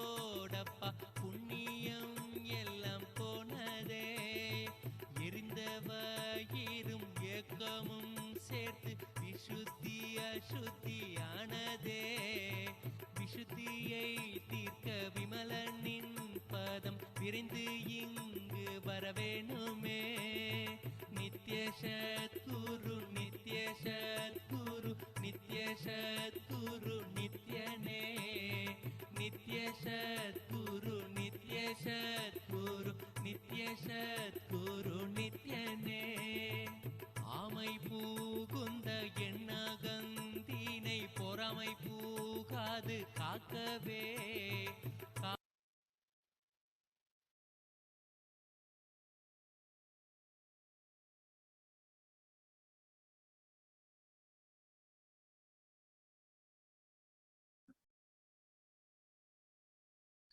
And wherever the avatar's feet have graced the planet Earth, there are the seeds of superconsciousness that have been sown. So everywhere where the avatar has walked, the seeds of superconsciousness have been sown. So even in that, the Supreme Point of Hinduism is protecting and guiding humanity.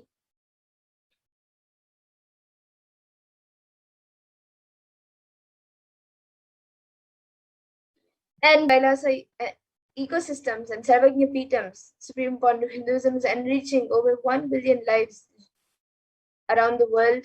And the avatar is also the last hope for humanity to revive Hinduism and to protect all of us also during this pralaya. So here you can see a picture of the Kailasa and Erode, the Adi Nithyananda.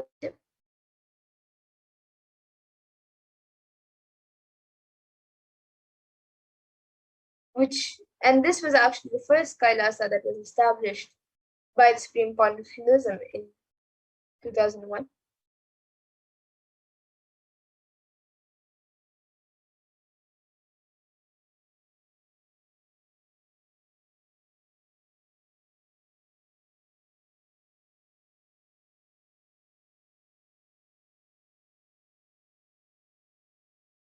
And here you can see the Adi Kailasa Nithyananda Sarvagnipeetam in Bengaluru. You can see the main temple, the Garbha Mandir, and also the sacred banyan tree. And then the Kailasa in Tiruvannamalai. You can see Swamiji himself, Supreme Point of Hinduism himself, doing the pujas and doing satsangs.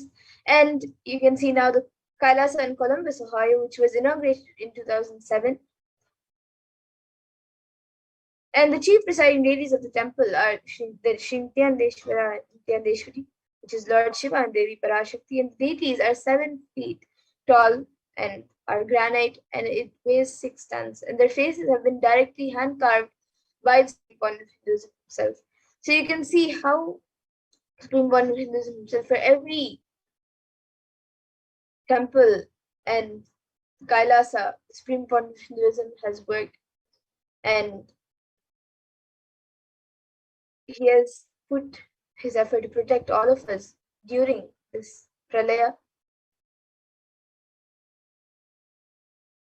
And here are a few more pictures of the Kailasa in Columbus, Ohio, USA.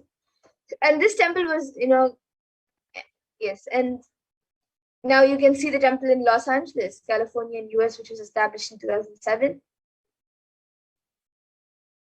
And here are a few more pictures of the Kailasa in Los Angeles. And over 80 deities reside in this temple, embodying the diversity of Hindu sacred sentiments today. And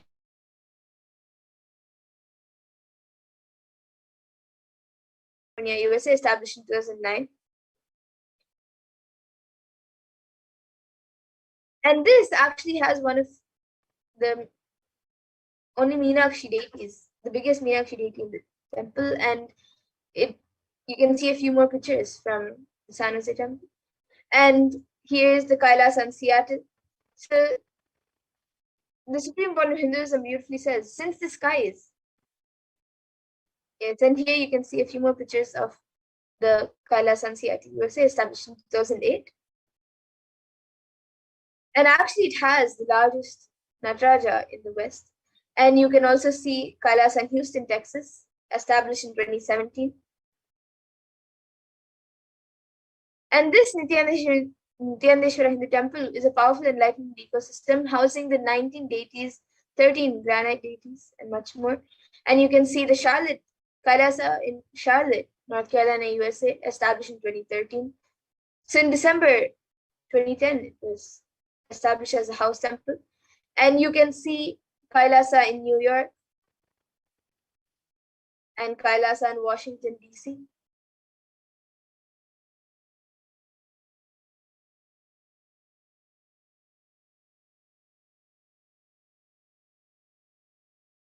So around the world, in various places, Swamiji has established the Kailasa. So you can see the Kailasa in Toronto, Kailasa in Oklahoma City, which all of these Kailasas were built by Swamiji in order to protect people from Himalaya, in order to ensure that they are staying in this high space of enlightenment and continuously receiving his teachings. Here you can see the Kailasa in Phoenix and the Kailasa in St. Louis, Missouri.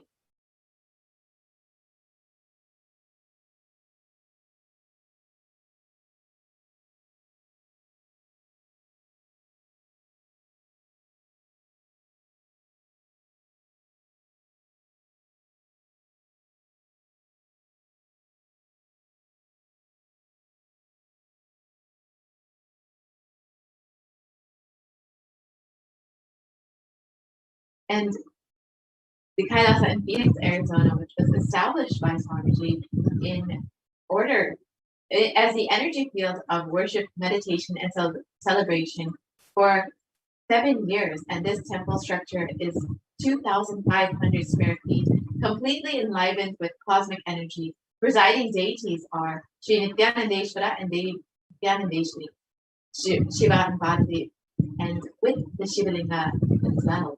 And over 21 deities reside in this temple. You can see Supreme Pontiff of Hinduism himself doing the inauguration and the consecration of these deities in 2007.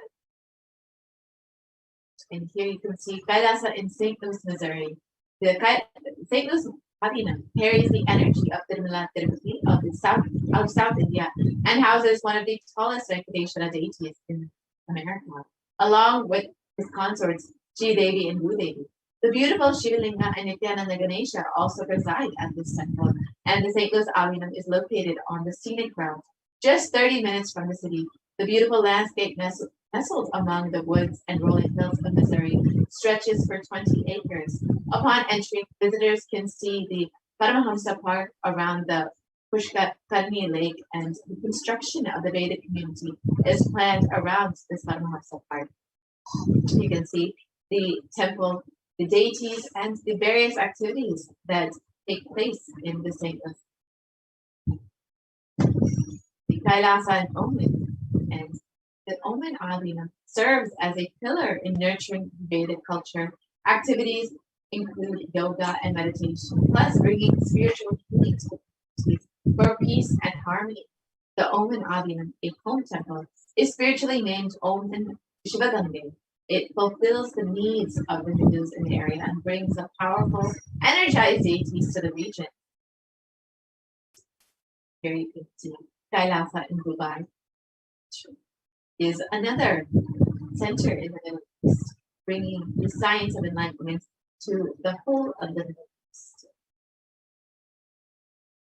The Kailasa in London, one of the many Kailasas in the United Kingdom. See the deities beautifully decorated, beautifully jeweled, and blessing. And here, Kailasa in Scotland, another one of the Kailasas in UK. Again, Golgamurtis, beautifully having Alampan and blessing. The Kailasa in Netherlands, one of the main centers in Europe. See the devotees and disciples enjoying the various activities. Kailasa. The Kailasa in Slovakia, here you can see devotees receiving the Shivadiksha, Pachalinga, and the Kantamala from the Parashakti Murti of Swamiji, the Kailasa in Belgium. You can see the Bhogamurtis, the deities having Abhishekam and Alankar for them.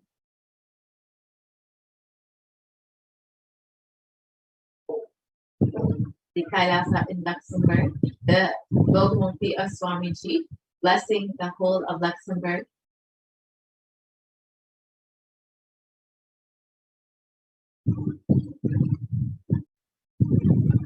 The Kailasa in Austria. You can see the Kailasa in Austria, the Bhogamurtis, and also the offerings by devotees. The Kailasa in Germany. You can see the various programs that were taking place in Kailasa in Germany, the regular weekend programs that were once conducted before the pandemic, and now the Paramashivoham programs, which is happening online.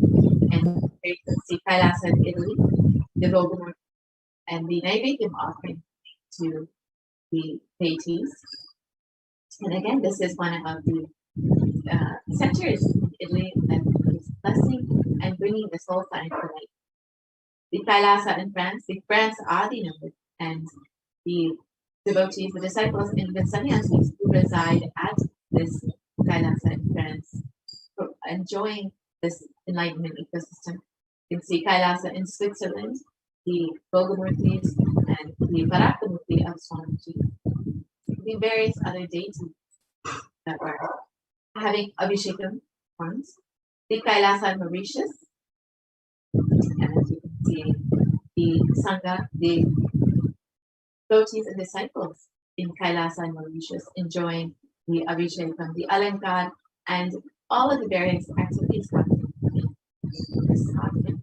And here you can see Kailasa in South Africa, the devotees and disciples gathering to perform puja and enjoying the presence of the other god in Kailasa. Kailasa in Salem, and this was inaugurated in 2006, and the Supreme Council of Hinduism declared this as the enlightenment ecosystem headquarters of Tamil Nadu. Because in the words of the Supreme Council of Hinduism itself, Tamil Nadu will start giving the signs of enlightenment to the world from location. Here you can see the Supreme Council of Hinduism performing puja and the Maheshwara puja, the Kailasa and Hosur. The Hosur Abhinam was handed over to the Supreme Council of Hinduism and officially inaugurated in 2015 and was founded by J. Krishnamurti, a speaker, writer, and philosopher, and it was given to his secretary,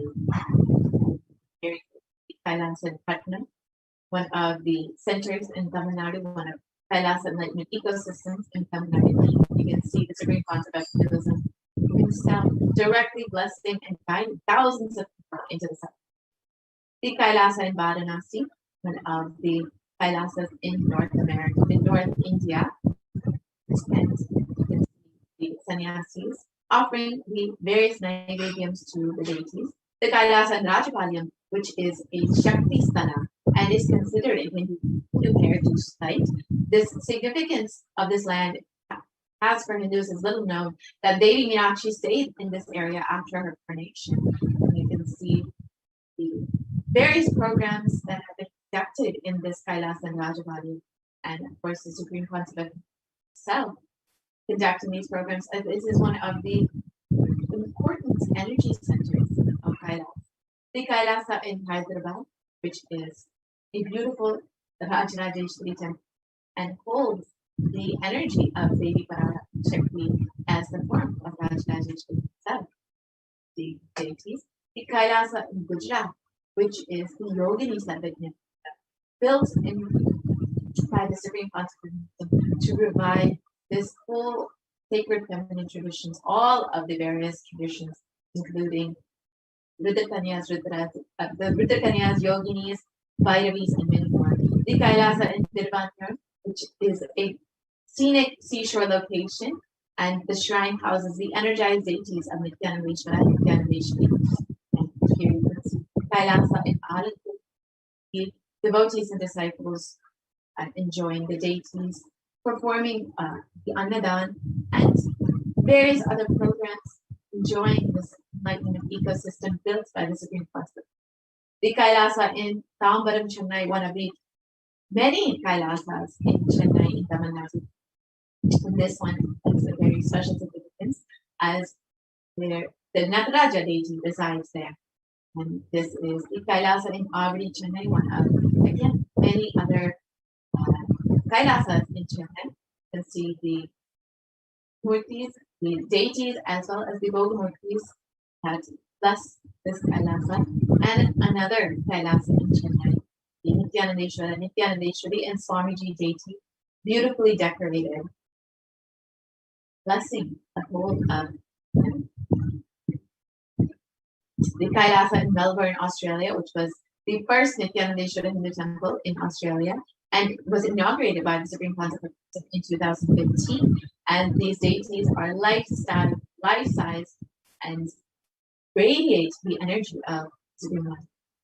The Kailasa in New Zealand, which is again one of the first Kailasas. You can see the deities blessing the whole of New Zealand and all the devotees and disciples enjoying the various activities.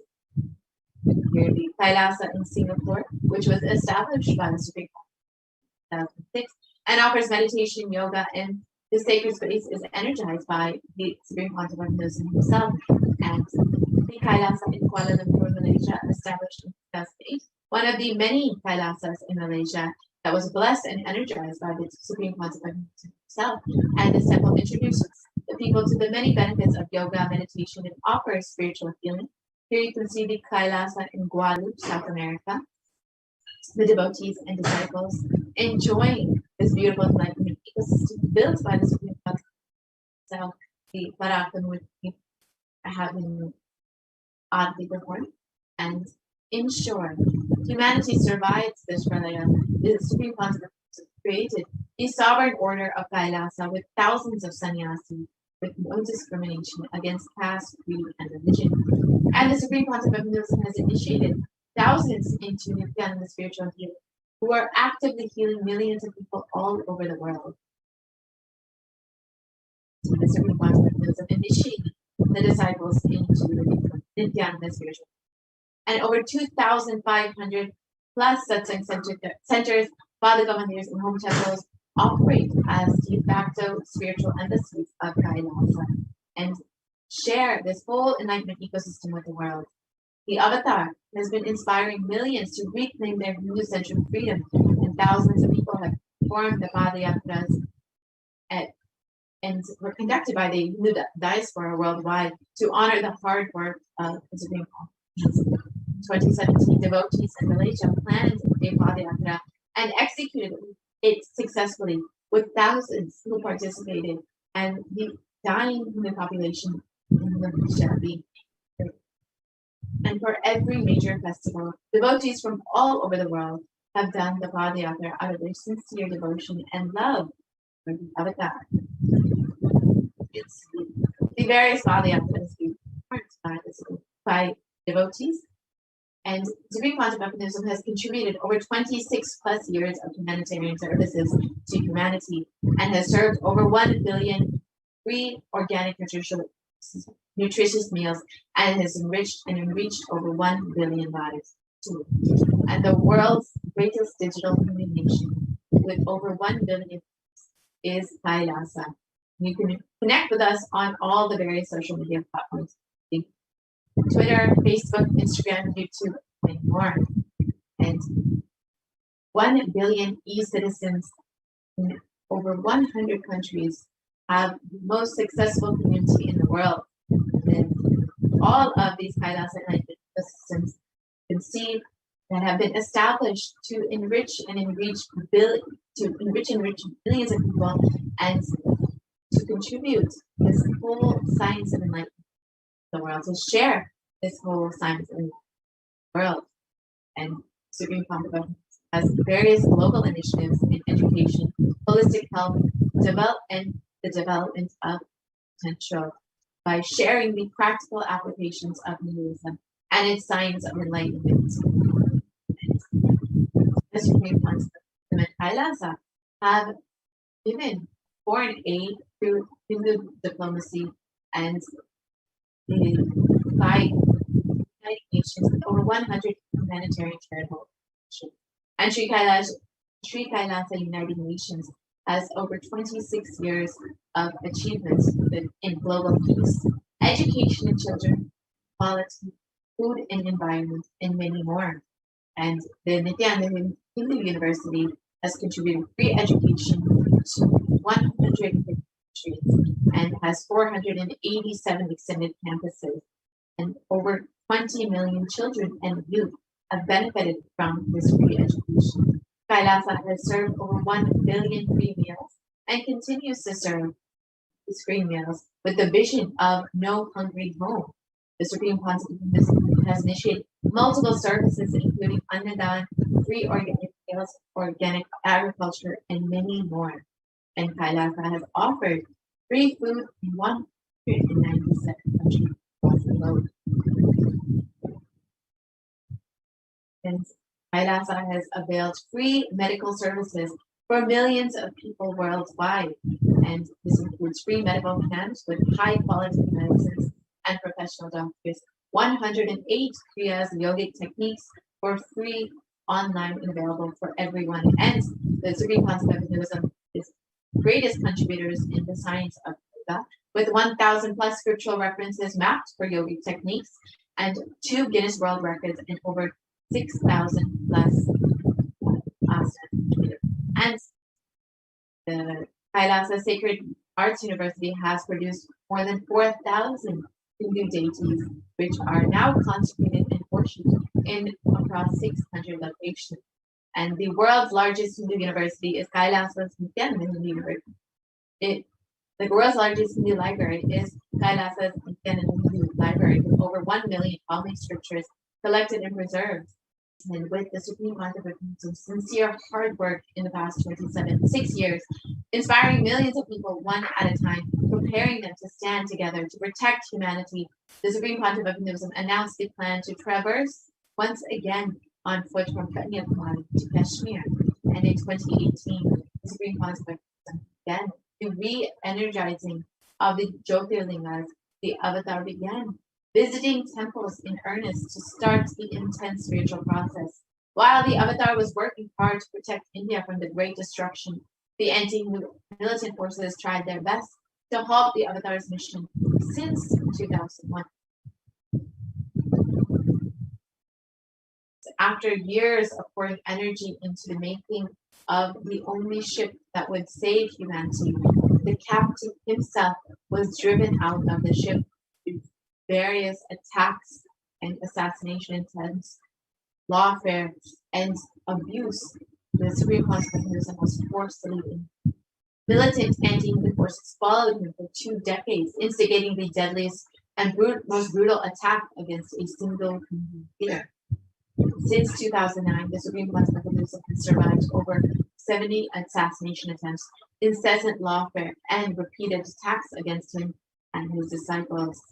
So you can see the home of the Supreme Council of Hinduism being burned in 2000.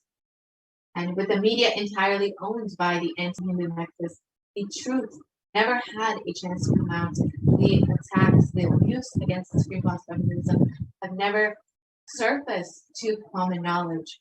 And over 14,000 hours of hate speech have flooded the internet and broadcasted on media to incite hatred and character assassinate the Supreme Council of Hinduism. And fabricated false cases were filed against the Supreme Council of Hinduism to meekly justify this illegal arrest and to execute a state-sponsored plan to eliminate the Supreme Council. Here you can see the various character assassinations by the Supreme Court. And in 2018, the avatar was forced to leave India after a nearly fatal assassination attempt.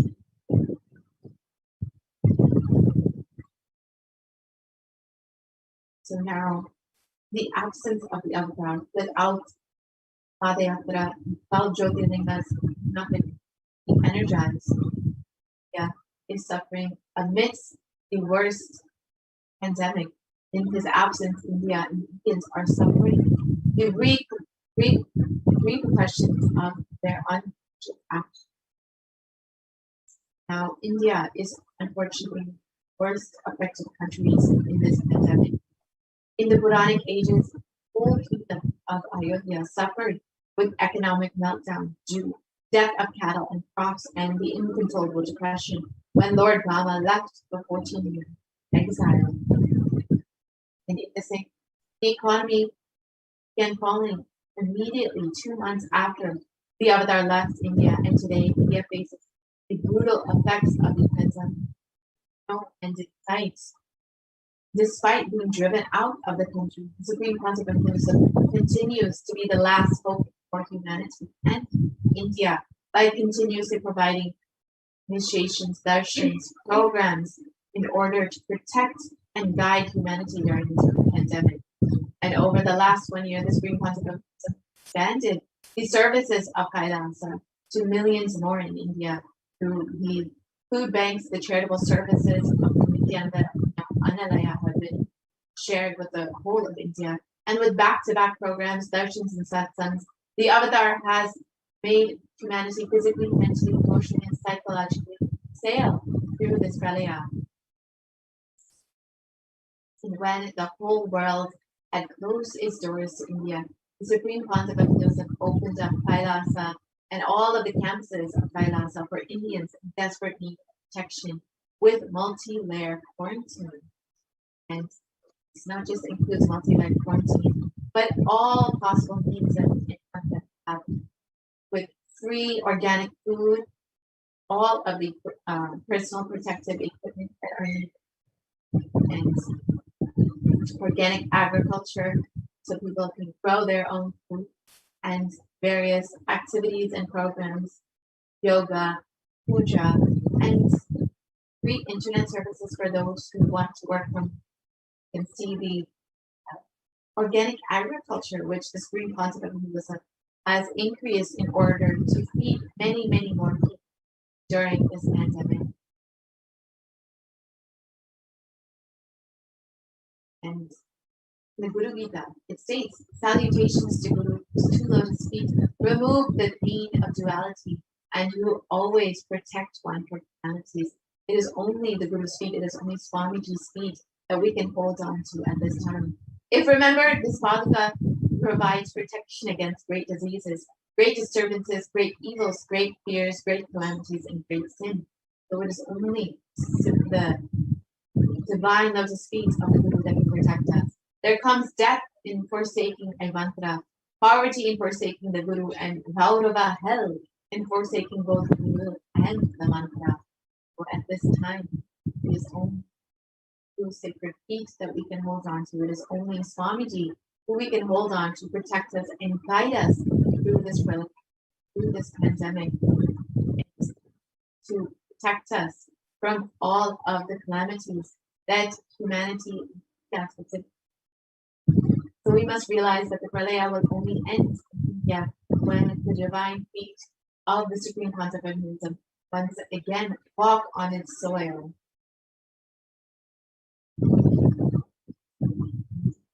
Decision makers must realize this.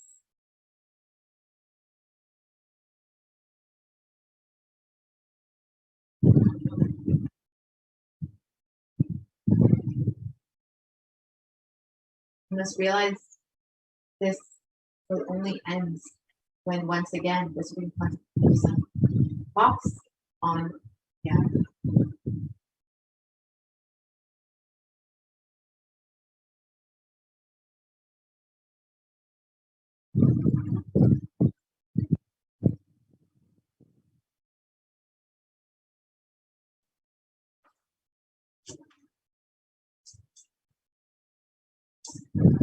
And media should also realize this.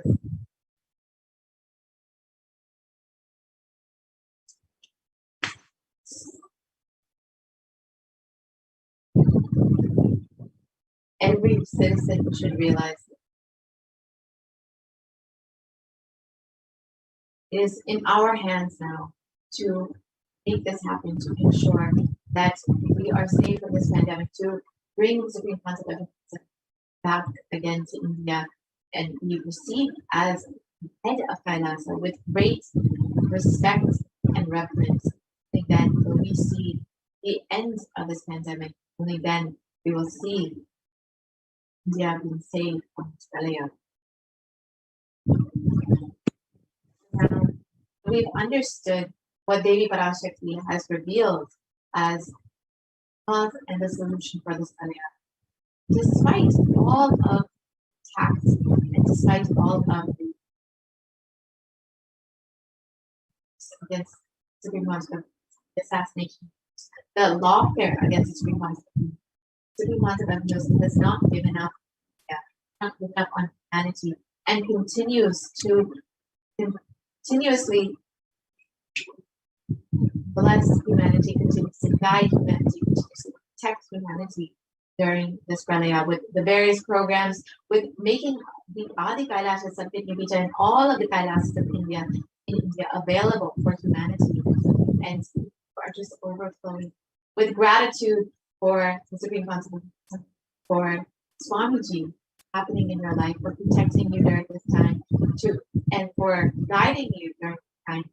You can stay tuned for this next segment where you can learn how to offer your gratitude, offer your love and your devotion to Swamiji, who is manifesting Devi Parashakti just for your healing.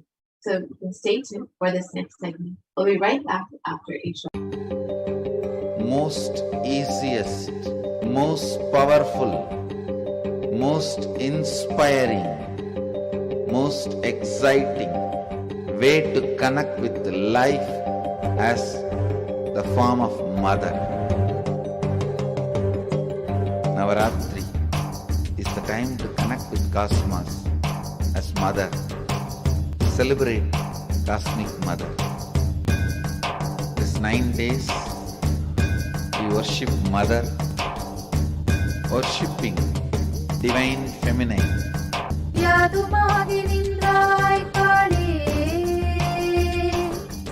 Om Kali, Om Shakti, Om Kali, Om Shakti, Om Shakti, Om Shakti, Om Shakti.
Nithyananda. And let's now see the various offerings that we can make to Devi Parashakti as we get ready to receive Devi's darshan today.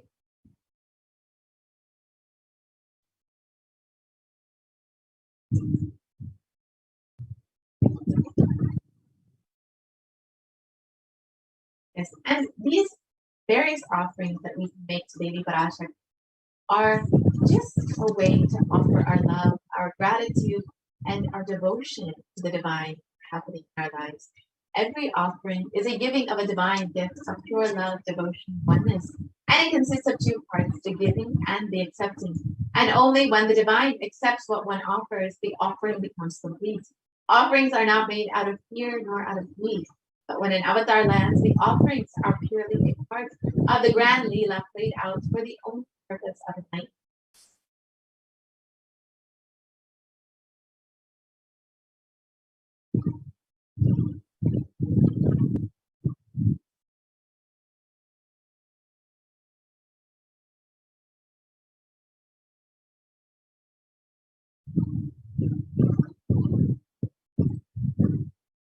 And as we get ready to receive Devi Parashakti and offer our gifts of devotion to Devi, let us look at this Dhyana Shloka, which describes the grace and splendor of Devi Parashakti. In this verse from Mula Agama, Manonmani Dhyana, Devi is described thus: Induni bhaveda karavanhinayanam syat pankajavaraphaya japakshara sarayuktam angahimabhushana vichitra vasanam syat tungamakutojvala manonmani swarupam. The translation of this verse states, moonlight face holding the Vedas in one hand, fire in eyes with the lotus flower, gracing and blessing hands, and one hand with the Japamala, beautifully decorated with jeweled hair. In wonderful clothes, in shining crown, her name is Manomani.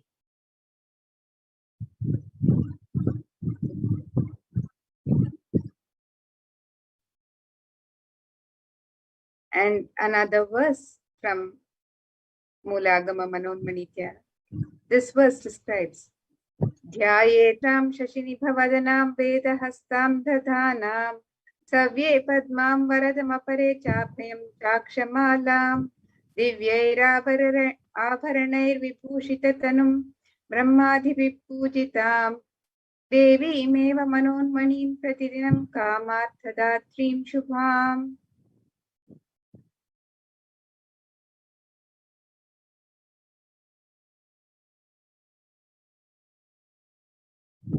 The translation continues, I meditate on Devi with 3 eyes glowing like a moon, and holding the Vedas, lotus, and gracing with blessing and grace in hands. She is wearing beautiful ornaments. She is worshipped by Brahma and other many gods, and showers auspicious fruits for all actions every day. This is the Dhyana mantra which we can use to invoke Devi Parashakti to receive all of the blessings and her grace. Let us now, with great gratitude and love, enter into this segment and understand how we can connect with Devi Parashakti. And you'll see that many of these offerings are made in gold, and there is great significance of gold in Hinduism. There's a very divine element, and the verse from the Atharva Veda. And this verse from the Atharva Veda describes the significance of the divine element of gold.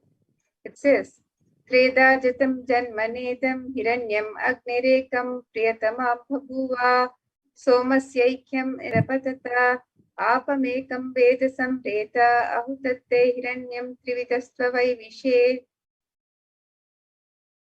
And the translation, triply born by birth is this gold, from the atoms of Agni is one.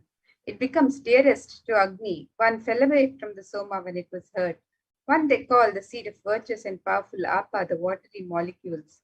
Let that triple gold be for your long life. And it is a divine element in the Hindu tradition. It purifies anything it touches. It is an element of great spiritual significance and spiritual power of healing and enlightening. The vibration of gold has the power to infuse sattva energy and positive thought currents in anyone who wears and in anyone who sees or operates in the vicinity of the gold.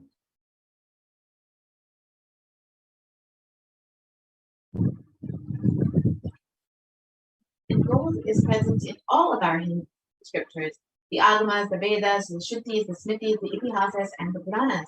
In all Hindu scriptures, it is abundantly displayed that gold is the most auspicious and purest metal, which purifies our very being. In the Hindu civilization, everything was built in gold, exchanged in gold. Ritual feasts were even offered in gold bricks. When one was to be saved from life-threatening illnesses, gold was offered as a ritual fee. Gold was in abundance and used for weighing equivalent amounts of commodities, including cows. Kingdoms were built with huge doorways of gold. The streets would have huge columns and huge archways made of gold, and horses and cows were eaten.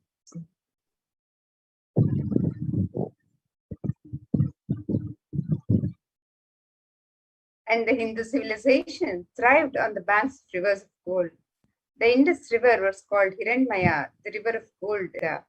The river Saraswati was called Hiranyavartini in the Atharva Veda.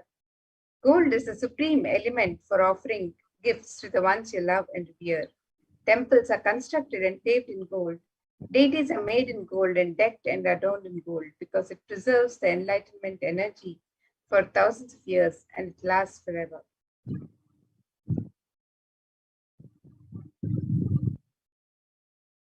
The first offering that we have is the E-Hundi offering, and this is just a general donation that you can make. And this is like in any temple that you may visit. Go ahead and offer a few dollars in the hundi, just as you would in any temple, just out of your love, out of your gratitude for the divine happening in your life. You can offer whatever it is you want, and you can easily do this now online through the E-Hundi offering. And it is stated that Devi is small through true devotion and is realized through true devotion. She can be won over through true devotion, and she removes all fears. So when you offer this general donation, this E-Hundi, can be sure, rest assured that Devi will remove all the fears from her life. And it is stated that Devi likes to be worshipped in autumn. And here it does not mean autumn of the season, but rather the autumn of our lives, when our thoughts turn more and more towards, and the role of the divine becomes much more known and clearly understood, and the need for Devi worship much stronger. And Devi is the one who bestows happiness on all of her devotees. So you can offer your gratitude and devotion to Devi Parashakti by offering your kanika, and your name shall be chanted during the puja to Devi Parashakti.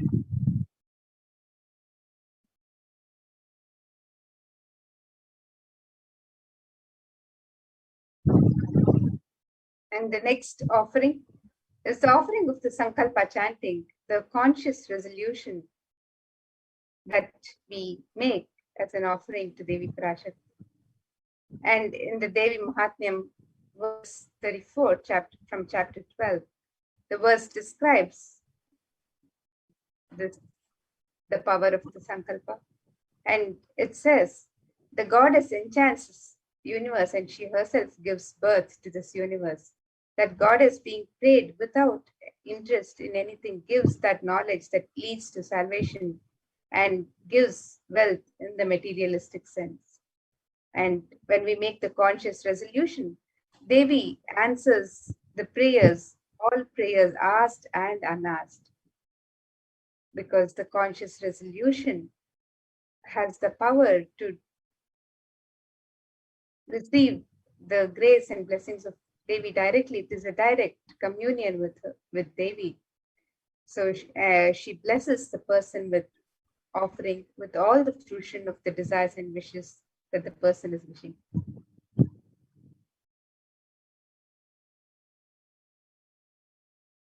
The next offering is the Sahasranama Sadhanapasana. This is the gold coin with the various inscriptions of Devi's various saints. And Devi is described as Nama Parayana Deva, the one who likes the repetition of her various names. And these various names of Devi Parashakti are not just names, but they are the various divine qualities of Devi Parashakti, whether it is her overflowing compassion or her infinite knowledge, whatever aspect of Devi that you can offer that name in the inscription on this gold coin and offer it to Devi Parashakti. This is a very special and unique offering made to the Mahameru of Devi Parashakti. And when you offer this gold coin, the inscription of various names of Devi on it, you can offer as many as you would like, and you will receive the blessings of having all the Ananta Kalyana Gunas, the various divine auspicious qualities of Devi Parashakti manifesting in you.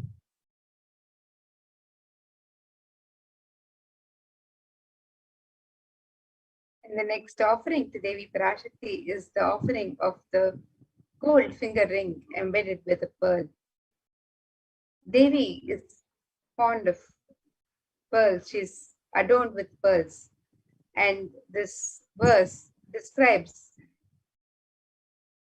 Devi, the one who's adorned with pearls and various gems. It describes her beauty and splendor. Let us see this verse. It says, Muktahara lasat kirita ruchiram punendu vaktra prabham Shinjannu pura kinkini manidharam padma prabhabhasuram Sarvabhita palapradam girisutam vani nama sevitam Meenakshim pranatosmi santatamaham karunya varam nithim. And it describes, I bow to the goddess Meenakshi, whose crown has garlands of pearls and face shining like a full moon, who wears anklets that are studded with gemstones and has small bells, who is shining like the splendor of lotus, who grants all the wishes, the daughter of the mountain, who is worshipped by goddesses Swani and Rama. I remain ever bowing to the goddess Meenakshi, the ocean of compassion.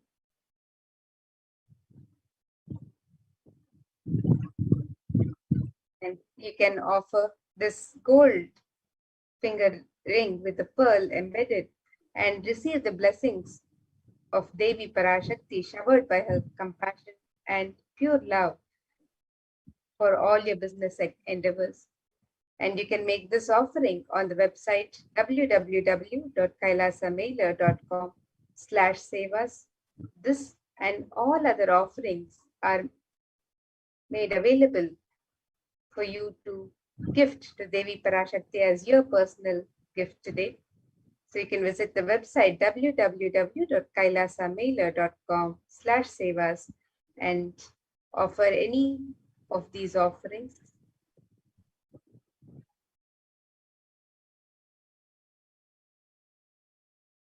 And next offering is the Svarna Padma Pushpa, the golden lotus. And in the Kavika, it describes the significance of this golden lotus. It states that all the kalashas should be wound around with suitable thread and covered with new cloth. They should be adorned with a lotus flower made of gold. And you can see is that the golden lotus is used in many, many rituals, and it has great significance as it is used to decorate and adorn the kalashas, which are used in various abhishekams, pujas, rituals, and homas. And you can see actually the lotus has hundreds of scriptural references for using the lotus in the worship of Parashakti. Almost everything in the worship of the ultimate involves the consecration of deities of worship or meditating on or the deity as the lotus flower, the lotus leaf, the lotus pericarp, the lotus petals. Lotus is a divine flower. The Shakti of Paramashiva is called the lotus. The base of the Paramashiva Linga is the lotus, and the disciple of Paramashiva is also considered to be lotus, ready to bloom.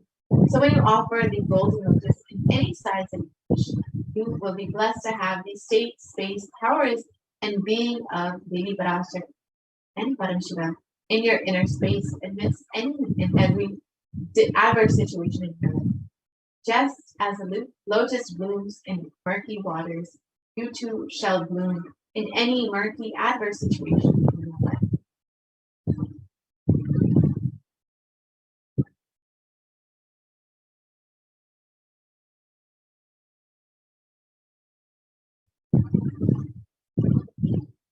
And the next offering is the Swarnametti, the gold toe ring, which can be offered to Devi Parashakti to adorn her lotus feet. The beauty of Devi's lotus feet is described in this verse, which says, Nashanna namajjana tamoguna padadvaya prabhajala parakrita saroruha. And this verse describes You whose brightness from the toenails destroy the darkness of ignorance from the minds of devotees who prostrate at your feet. You whose brightness from your 2 feet overpowers that of the lotus flower too. And you can offer the toe ring to Devi Parashakti to adorn her sacred feet, which can wipe away the ignorance of every devotee prostrating at her feet, and be expressing your gratitude for receiving her blessings even in the most difficult aspects of your life. So you can offer the Swarnameti, the gold toe ring, as your gift for Devi Parashakti today.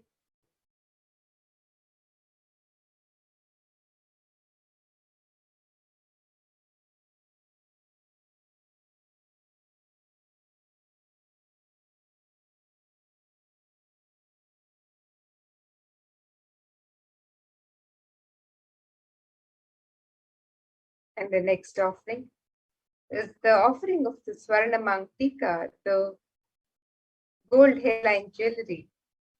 Devi is described as Sudha Sharabi Varshini, she who makes the nectar flow in all our nerves from the Sahasrara, she who gives a very pleasant experience of the ultimate. So the Swarna Mangtika represents the nectar overflowing from the Sahasrara, which is fully opened with the sacred sentiment of gratitude.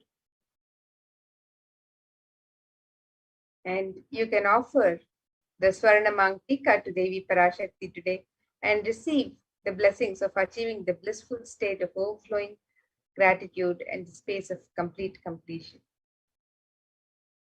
And again, all of these offerings are available at www.kailasamailer.com/sevas.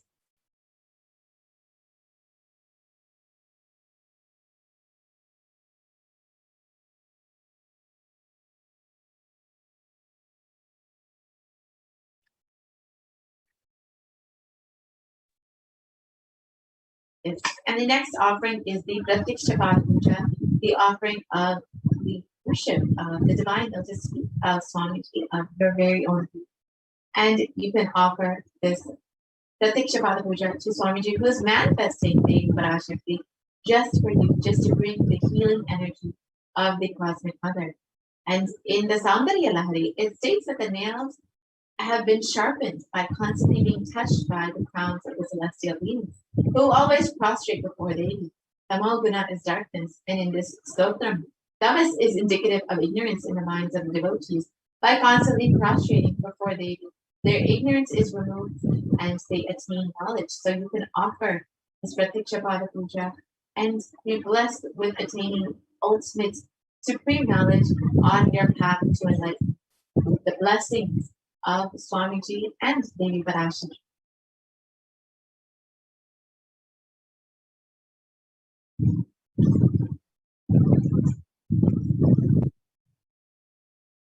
And the next offering to Devi Parashakti is the Vastra Seva.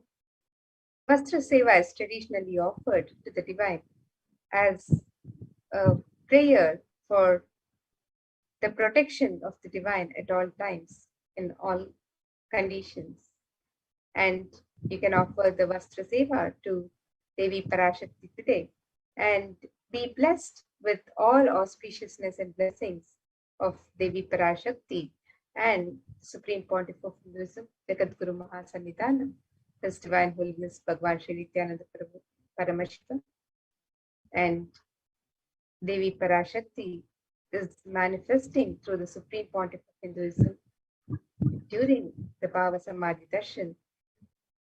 And you can make this offering during the darshan as your expression of sacred sentiments for the Devi Parashakti.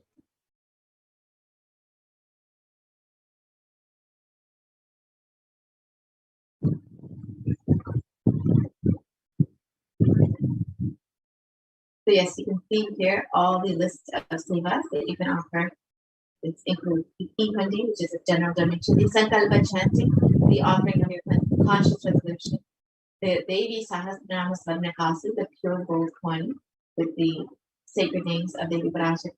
The Mukta Anguti, the finger ring with a pearl. The Swarna Padma Pushpa, the golden lotus, the Swarna Metu, and the Swarna Mantika, the gold hairline jewelry. And firstly, the Tikshapada Puja and the Vastar symbol offered to the Supreme Master and Casting Parashakti.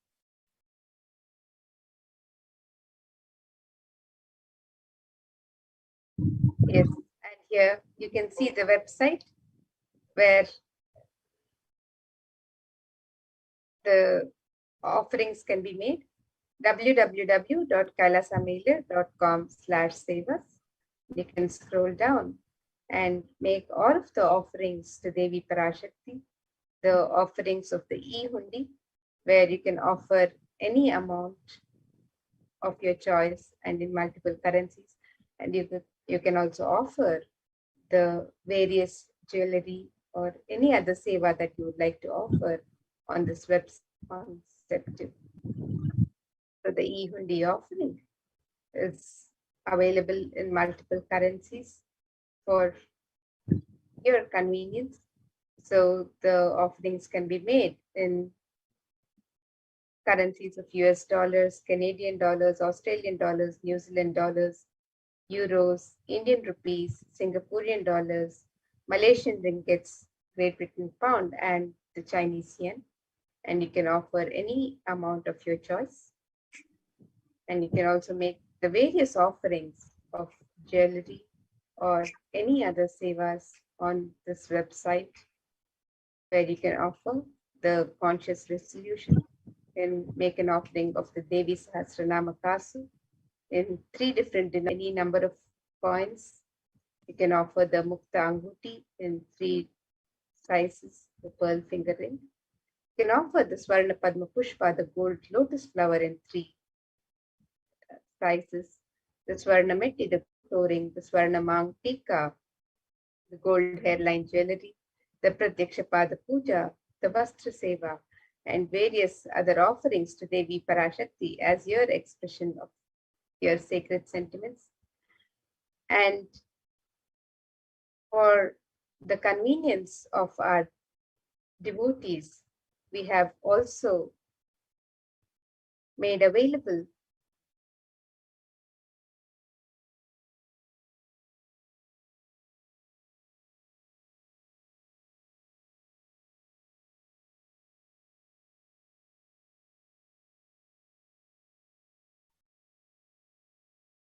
the various offerings on the membership options in YouTube. So you can sign up for the membership offerings on YouTube, on the chat or on the channel, and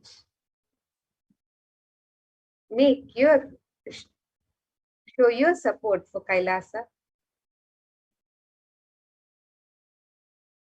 So you can sign up on the channel and show your support for Kailasa by becoming a member today.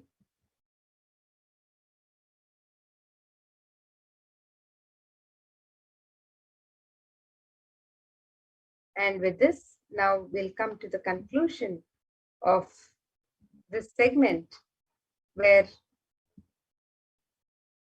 we'll next move into the next segment, where we'll see the various facilities being made available for humanity through the various spiritual embassies of Kailasa.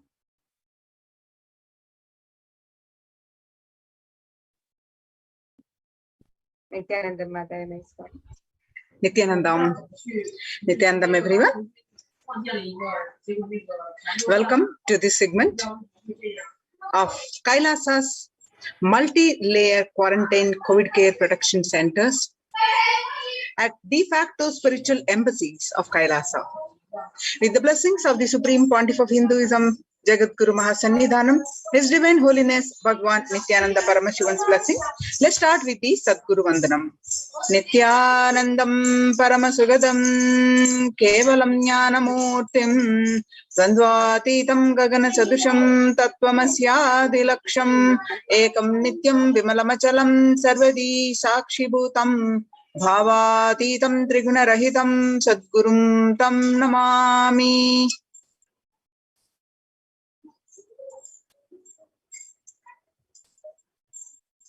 So what we are going to learn today is concerning statistics on mental health and global peace across the world due to COVID-19 pandemic. What are the Supreme Pontiff of Hinduism's contributions to combat the pandemic and global peace? Why temple-based ecosystems and Kailasa's COVID care protection centers, some of the glimpses. UN recognizes Kailasa's contributions. Join Kailasa's COVID care production centers. Now we see some of the statistics that World Health Organization makes a big statement about Delta variant of COVID-19.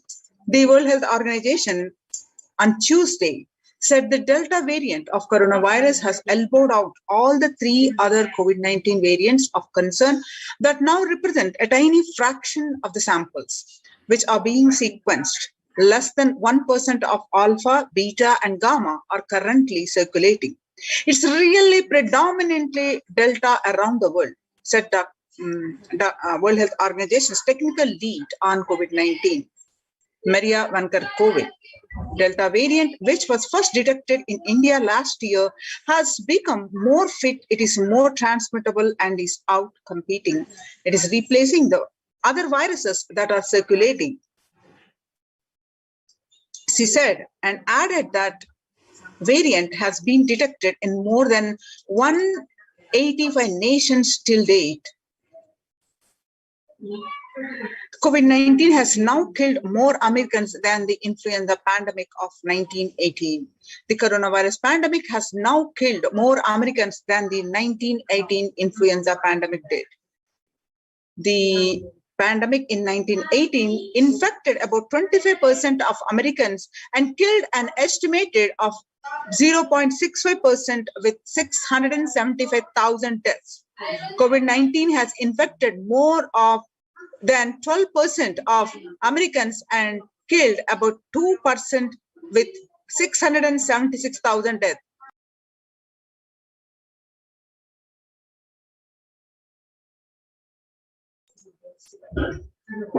Now that US death toll from COVID-19 has surpassed 676,000, the coronavirus pandemic has killed more Americans than the 1918 influenza pandemic. Axios and Associated Press both reported grim milestone on Monday. COVID-19 now officially US deadliest pandemic as death toll crosses that of 1918 and 1919 influenza. People infected with alpha variant exhales 100 times more virus into the COVID strain, says a study.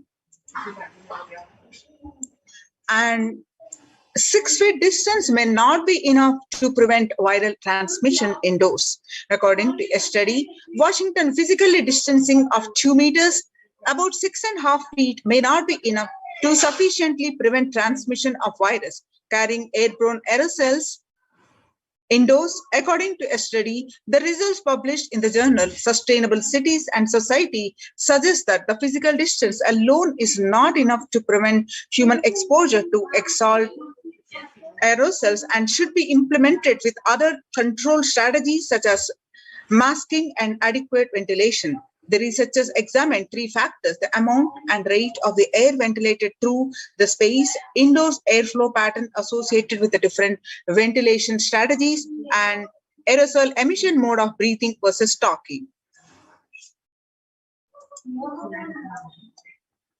COVID-19 Delta variant and still most concerning, says the World Health Organization experts. Even with the emergence of the new more COVID-19 variant, the Delta strain remains the top concern globally, appearing to outcompete others. The senior officials with the World Health Organization said recently. I think the Delta variant for me is the one that's most concerning because of the increased transmittability, said Dr. Maria Varkankove, the agency's technical lead for COVID-19, speaking during an online question and answer session. In US, COVID-19 pandemic is nowhere under control in the United States, says the chief medical advisor, Anthony Fauci. He said, right now, we are still in pandemic mode because we have 160,000 new infections a day. That's not even modestly good. In an interview with Axios, the US has reported 40 million cases of COVID-19 since the outbreak of the virus, with over 4 million infections adding up in the past few weeks. The increase in COVID cases comes as the US administration earlier this month announced that it is planning to provide booster shots of the vaccine as the Delta variant has become dominant in the nation and is wreaking havoc. The surge in Delta variant is driven by the low vaccination coverage in many communities across US, according to the US Center for Disease Control and Prevention. In a country of our size, you cannot be hanging around and having 100,000 infections a day. You've got to get well before 10,000 before you start feeling comfortable. And COVID-19 made the world less peaceful. And the younger adults are getting more affected than at the age, and the average share of adults reporting symptoms of anxiety disorder and depressive disorder. What it was in 6 months period in 2019 was 11%. Now, in just 1 month of the beginning of this year, rose up to 41.1%.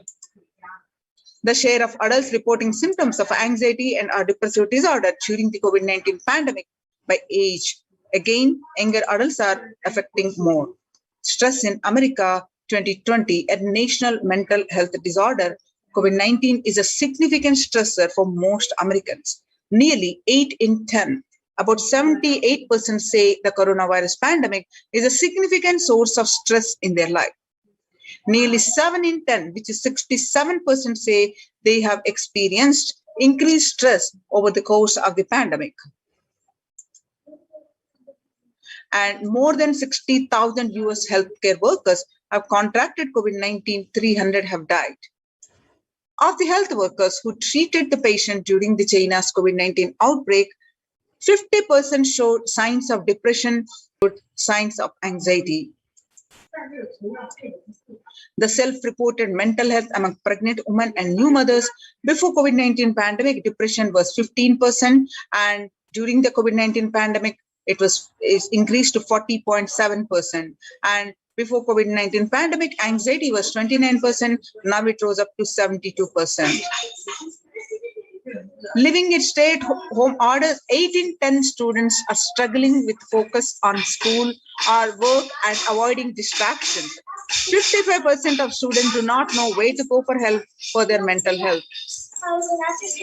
Nearly 82% of women surveyed said their lives have been negatively disrupted by the pandemic.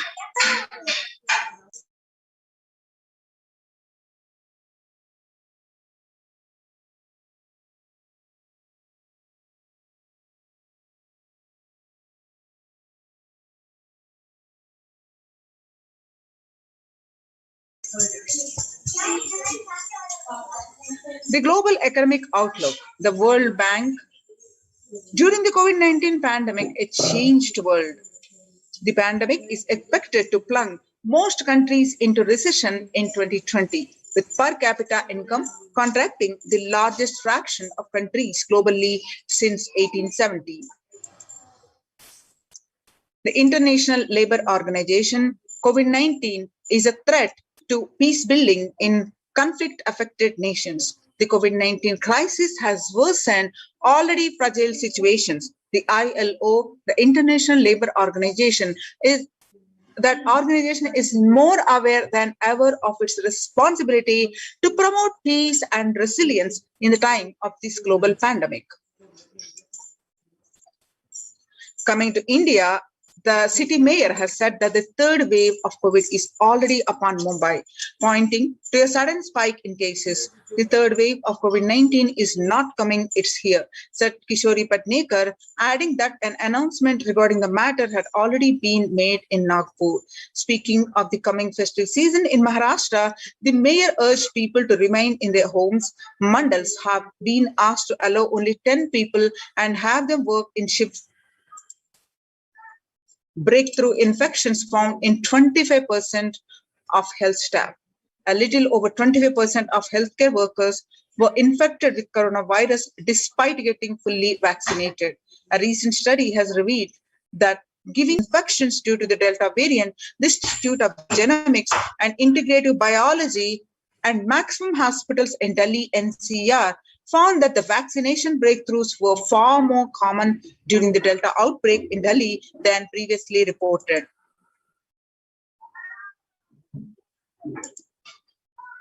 Join the Kailasa's COVID Care Production Center. Register now through the link below, https://kailasa.org/Kailasa Care.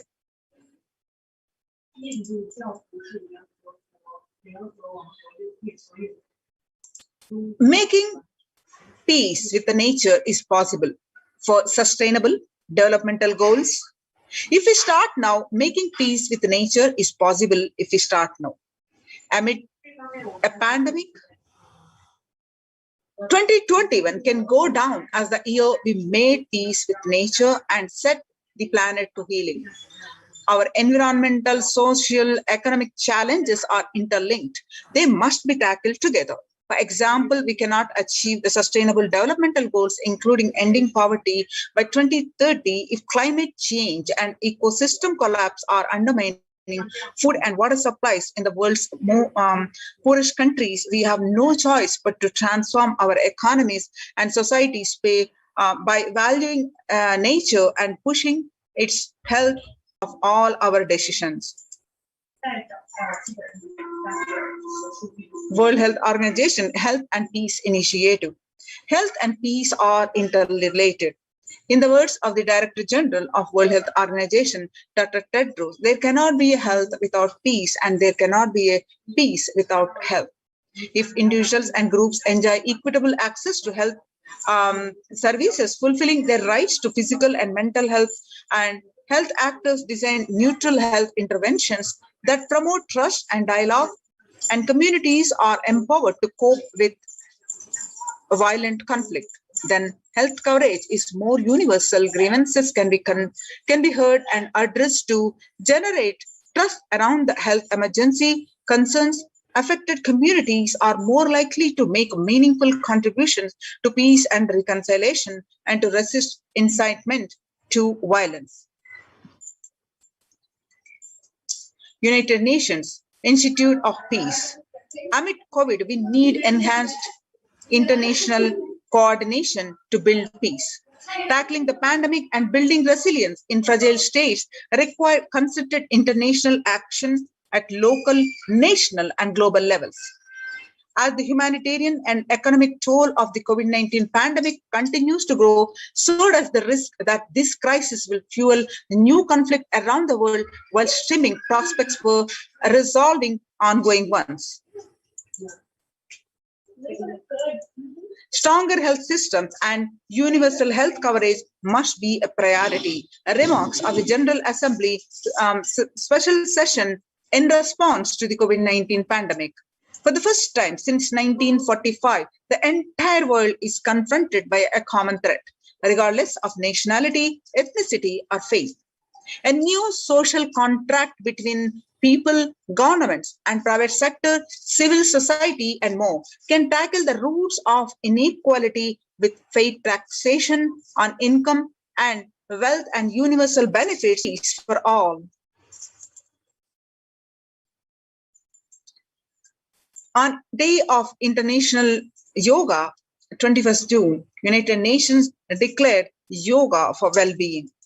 The day will be marked at a time when COVID-19 pandemic continues to upend lives and livelihoods of people globally. The message of yoga promoting both the physical and mental well-being of humanity has never been more relevant. A growing trend of people around the world embracing yoga to stay healthy and rejuvenated, to fight social isolation, depression, has been witnessed during the pandemic. Yoga is also playing a significant role in the psycho-social care and rehabilitation of COVID-19 patients in quarantine and isolation. It is particularly helpful in allaying their fears and anxiety. UN spotlights health benefits of yoga, ancient practice that can ease stress of our modern laptop lives. Yoga is a practice that can be relevant to all ages, relevant to all cultures, irrespective of what socio-economic status people represent. It can be used to unite our complex and difficult world, to promote not only healthy lifestyles, but to promote peace and security in the world, said Dr. Nata Mannapte, Executive Director of the New York office of the World Health Organization, at an event entitled Conversation Yoga for Health, International Peace and Security. Our contemporary world is showing no signs of a decline in the intensity of violent conflicts, crime and displacement, and the prevalence of a continued state of tension in many regions of the world. According to a UN report, in the year 2019 alone, about 55% of 358 political conflicts worldwide involve the use of violence. Geopolitical tensions, which have been on the rise even before the COVID-19 pandemic, have only prolonged violent conflict, making it difficult for policymakers to come together and resolve their differences peacefully and amicably. The last decade witnessed the highest number of people internally displaced by conflict and violence. So what are the contributions of the Supreme Pontiff of Hinduism? Vedic tradition beautifully describes Yastu sarvani bhutani atmani ivanu pashyati sarva bhuteshu chatmanam tadona vigupshate. Isha Upanishad verse 6. Global peace is the byproduct of individual bliss. Whenever an individual goes through a spiritual bliss, he manifests a beautiful, peaceful life for him and everyone around him. If he is powerful enough, he moves the whole city and manifests peace. And not only he is more powerful, he moves whole village and whole country. Whatever level it may be, global peace is the byproduct of individual bliss. Now, let's watch the Supreme Pontiff of Hinduism explaining this. Global peace is the byproduct of individual bliss. By practicing completion, one can achieve the individual bliss. Let's understand in the Supreme Pontiff of Hinduism explaining. The more you experience the unified field of consciousness, various words are used.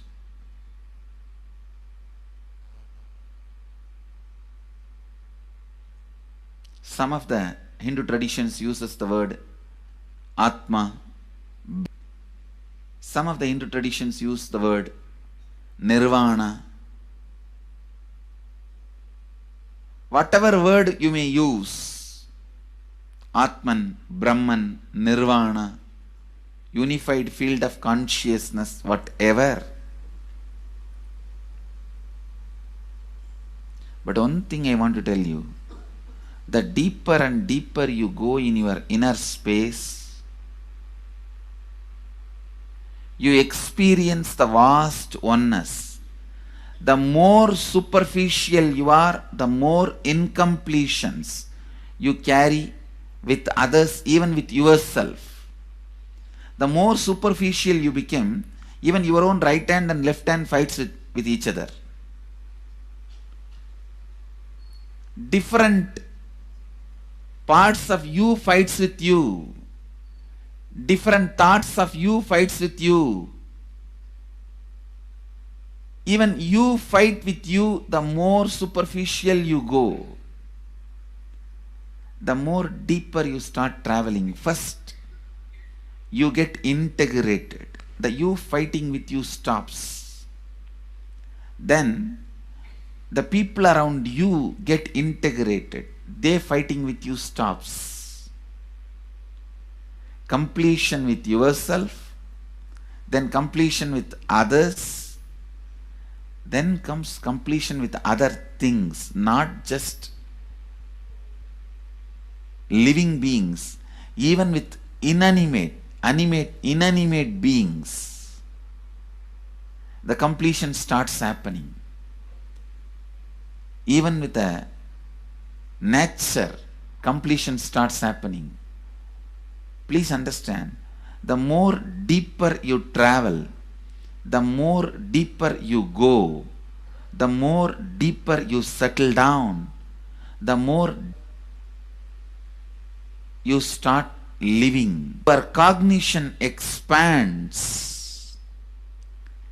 Your cognition includes. Your cognition becomes more and more inclusive. More joy, more bliss, more knowledge, more enlightenment. Please understand.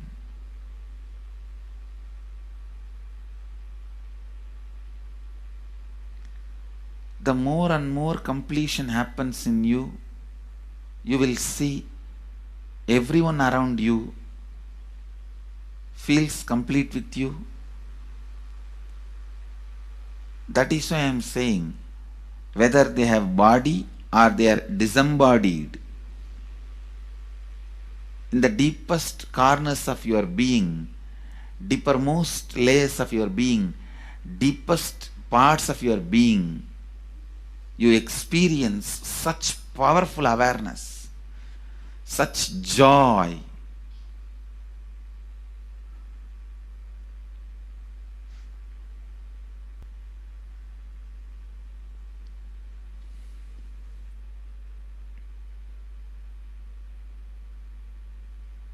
Going into the deepermost corners of your being not only is a joy, it's a power. Because suddenly you will see everybody around you, everything around you listens to you. It really becomes a vibrant power where the tendency to exploit is not there. Listen, that's a very important thing. Power without the tendency to exploit. Because as long as you feel the other person is separate from you, when you get the power, it will always be used for exploiting. Because the other person is separate from you, then naturally what you will feel? Let me suck all the possible energy, intelligence, time, talent, treasure. But when you feel the other person is your own extension, you will see, you will be showering so much, enriching so much. The power you have will not be exploiting, it will be enriching. I tell you, even if death comes at this moment, I can tell you very clearly, I can face the death directly and tell the death, I have enriched every human being more than what I received from anybody.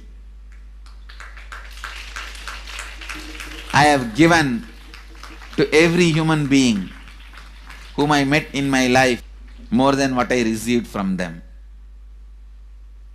My accounts is clear. I am ready. Come on, let's go. My accounts is clear. I don't have debt. No credit card money to be, loans to be paid. No debit card, no credit card. My accounts is clear. Understand, when you feel everyone is your extension, the power given to you, the power you gain, see, any living is power. Powerful way. Even in that, you will become powerful. So any lifestyle you choose, you will get power in that field. Whether it is exploiting or enriching, murdering or raping or go on serving. Whatever lifestyle you choose, living is power. When you go into the deepermost core of your being and start living based on completion, I tell you,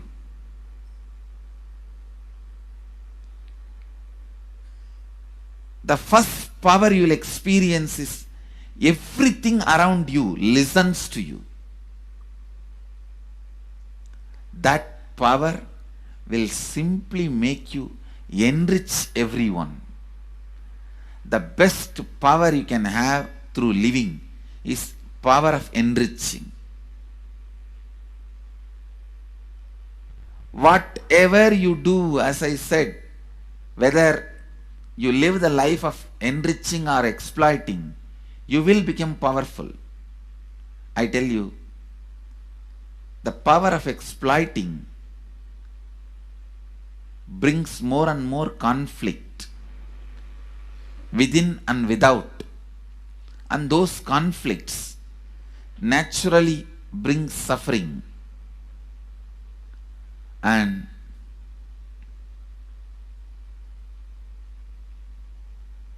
the power of enriching brings more and more completion in you and in others.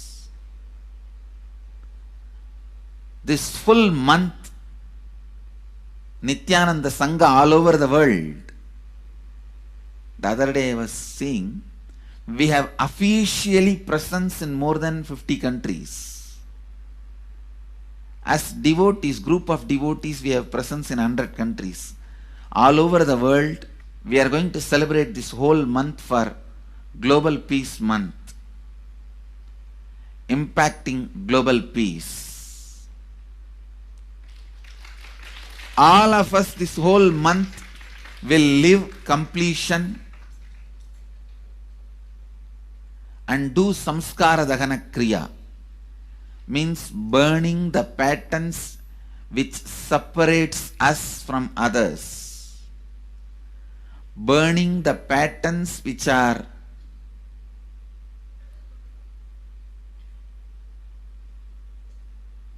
constantly keeping us in a superficial level. All over the world, we will be doing samskara dahana kriya, burning our patterns and leading us to more and more completion. And we also have special 3 Nitya Dhyana Yoga program teaching people science of completion and facilitating samskara dahana kriya. This month, 20th, 21st and 22nd,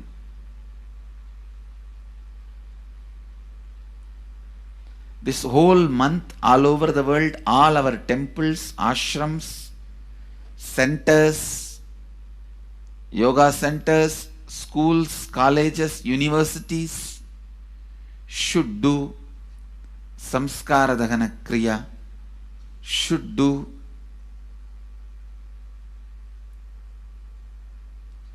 practice of burning all the incompletions and patterns which leads to conflicts, bringing more and more peace inside us and outside us, spreading peace.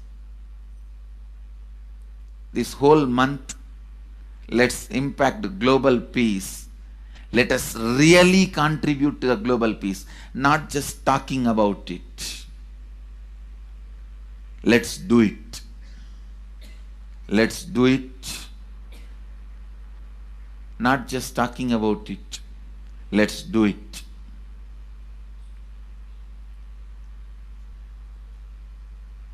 Even if you teach the Samskara Dahana Kriya to 50 people in each area, each place where we have centers, ashrams, temples, two-way centers, yoga centers, even 50 people, each Tanidar teaches, enriches them with this science.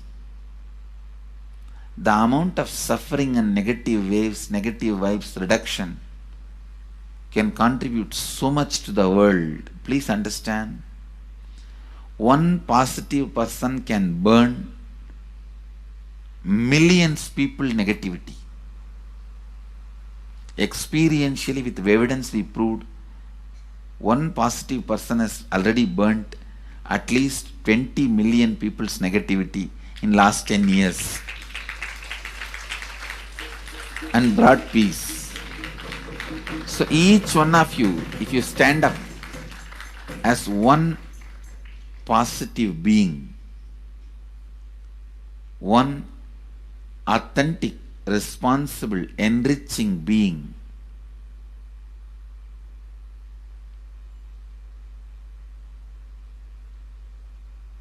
I tell you,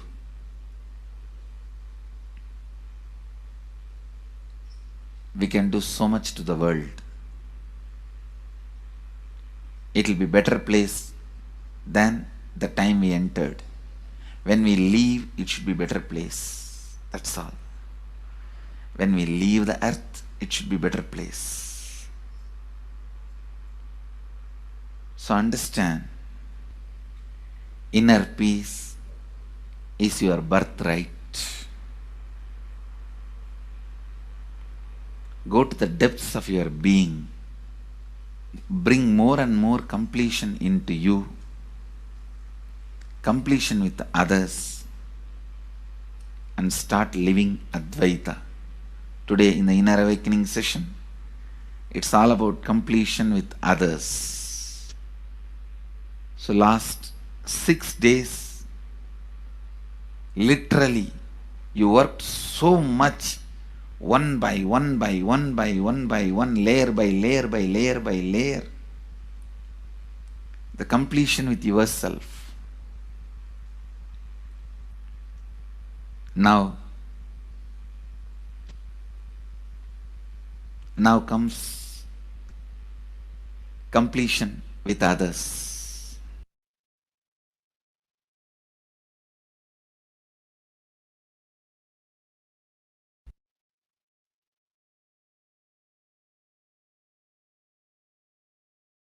Now, Supreme Pontiff of Hinduism explained, the self-transformation is a secret to achieve global peace.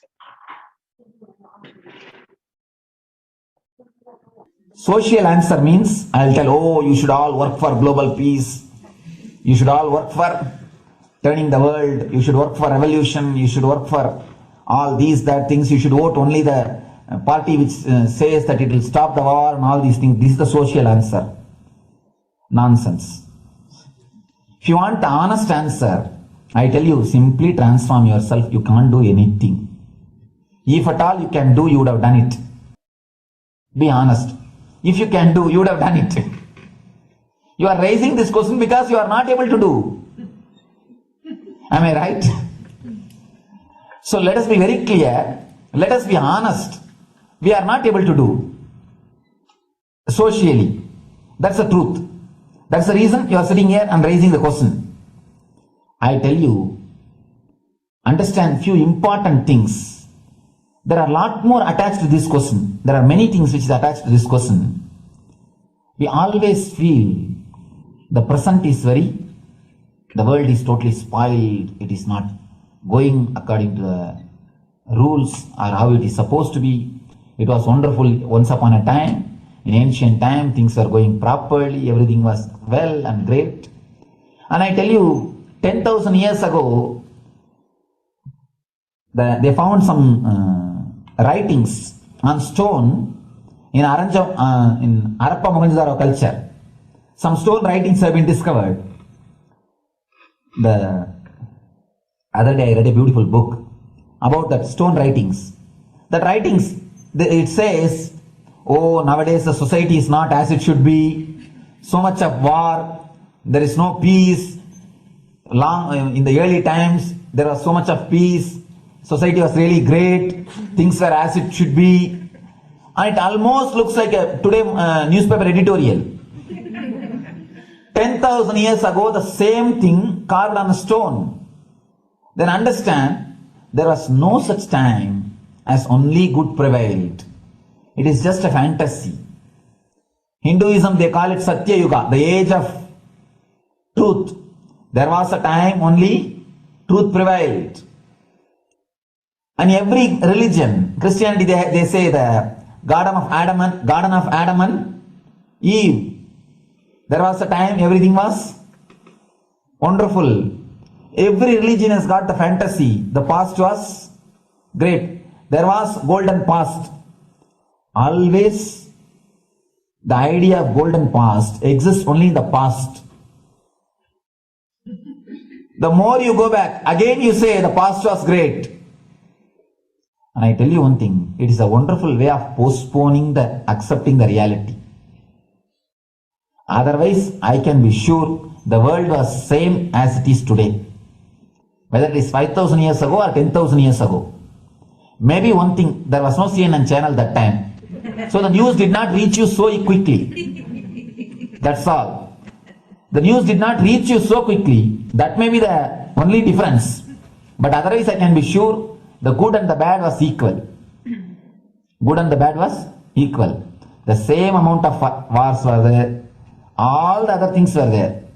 You read the Puranas, the mythological stories of India, you see enough of things, enough of dirty things. I think sometimes I find a little more. And if you read completely the Puranas or the Hindu scriptures, there are a lot of things much worse than modern day. The criminal activities or bad things or negative things, whatever you say, all this stuff. And never think only present day is corrupted or violent. In the ancient days also, all these things were there. Only one thing was not there, CNN news or the internet. So the news did not reach you. But otherwise I can tell you, enough the good and bad was there. It always will exist. It will exist. All you can do is, if you awaken yourself, if you reach the enlightenment state, you can go beyond it. And I tell you, enlightenment is the only service you can do to the society. Just become enlightened so that you will reduce the negativity. Now, as of now, you are also the part of negative group. Naturally, we will be a negative group. As long as we are unenlightened, we will be the part of collective negative consciousness. So if you become enlightened, at least you will reduce your weight. That's the only thing we can do. Nothing else can be done. So all I request you to do is just become enlightened. Realize that you are a lion. That's the only way to help and the society. Otherwise, all revolutions, you see, all revolution again end up as one more tradition. In last 2000 years, 3000 wars have happened in the humanity. In 2000 years, 3000 wars. Human beings have not done anything except doing wars. Everybody claims he wants to do revolution. He wants to spread peace. You see, every country claims their army is a defensive army. Then who is offending? Tell me. Every country says defensive army. Then who is offending? These are all just, games. The idea of peace is a pure game. Everybody wants to spread the peace according to them, to the other person. They want peace according to them. The other day I was in one interreligious gathering. One guy is preaching, let all of you convert to my religion so that we will not have fight. He wants peace the way in which he wanted, not the way in which. And there's a beautiful saying, the sword of Muhammad, it is written, peace alone should survive, something like that. He has written some statement about the peace on the sword. We all take sword to spread the peace. So no revolution is going to help, because in the last 2000 years 3000 revolutions have happened, but still world is same, I think much worse. So no revolution is going to help, only individual evolution is going to help. So be very clear. Instead of working in the outer world, start working in the inner world. That will help you and society some way.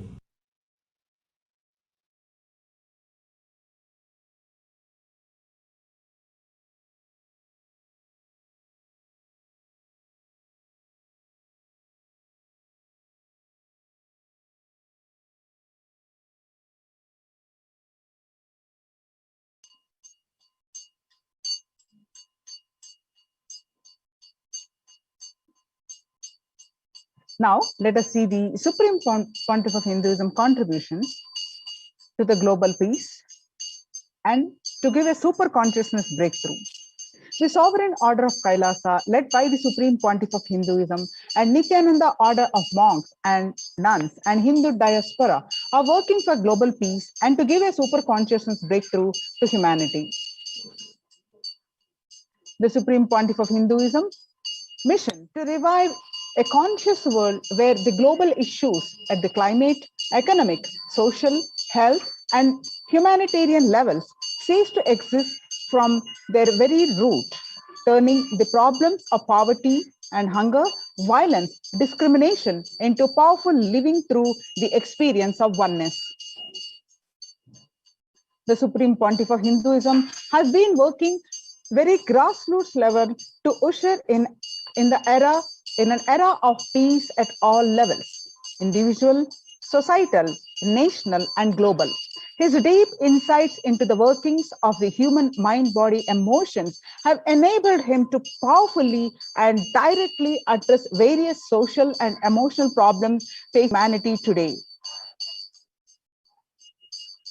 The crisis that we are under and the Supreme Pontiff of Hinduism's contributions. Today, people around the world are trying to grapple with the grim reality that the pandemic is far from over. The aftermath of the current calamity promises to be much more devastating. The greatest economics of the world are facing disastrous futures.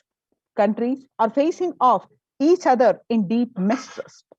Since the beginning of the global lockdown, the amount of contribution and the activism of Kailasa has increased multifold. Some of the ways the Supreme Pontiff of Hinduism provide the spiritual solutions to combat the pandemic and other issues. Through the Paramashivoham program, an online program bi-weekly according to the Vedic calendar, which starts every new moon and full moon, which is a free online program, bringing super consciousness breakthrough to the whole humanity. By starting the Akhanda Nirvikalpa Samadhi Jnana Yajna, that is a meditation technique, initiation and practice, controlling almost 3 million, contributing 5 million minutes so far. Paramashiva Sankalpa chanting, which is the sacred Sanskrit mantra chanting to heal 24/7 via Zoom sessions. The spiritual healing to one and all 24/7. Helping humanity cope up with insecurity, fear, disease by empowering individuals to heal themselves learn to cope up emotions like depression and tough situations in relationships, providing alternative solutions to worldly problems through power manifestation, initiating thousands every day into manifesting innate superhuman capabilities in the Kailas courtyard sessions, providing healthy solutions like a technique to clear the stomach from the Ayurveda, which ultimately brings clarity out to spiritual truths. In the long term, establishing self-sufficient communities. Continuing and intensifying the service of Annadan, free food in Nithyananda Annalayas around the world, including Tiruvannamalai and Los Angeles, paving way to the New World Order, starting the agriculture-based communities in Adi Kailas and several other locations. Peacekeepers of Kailasa offering various life solutions from the teaching, offering Maheshwara Puja to the natural calamities hit victims, Bhava Samadhi Darshan to raise the individual consciousness breakthrough. Devi Parashakti, Akashic readings, which are cosmic revelations.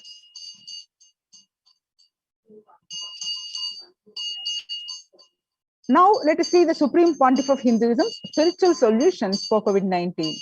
It is important to address the COVID pandemic, which is seeing another wave, destroying many more lives. The Supreme Pontiff of Hinduism says the pandemic fatigue setting in as a result of continuous lockdown is resulting in delusional ignorance. Holding on to the delusion and supporting this phase of delusional decisions leads to delusional arrogance through bhava sankalpa. Continuous lockdown leads to delusional thoughts like, so what if I'm die, it's okay. I can't live forever in this lockdown. Going out and then exposing oneself, putting the risk of yourself and others with irresponsibility and insensitivity is a delusional arrogance.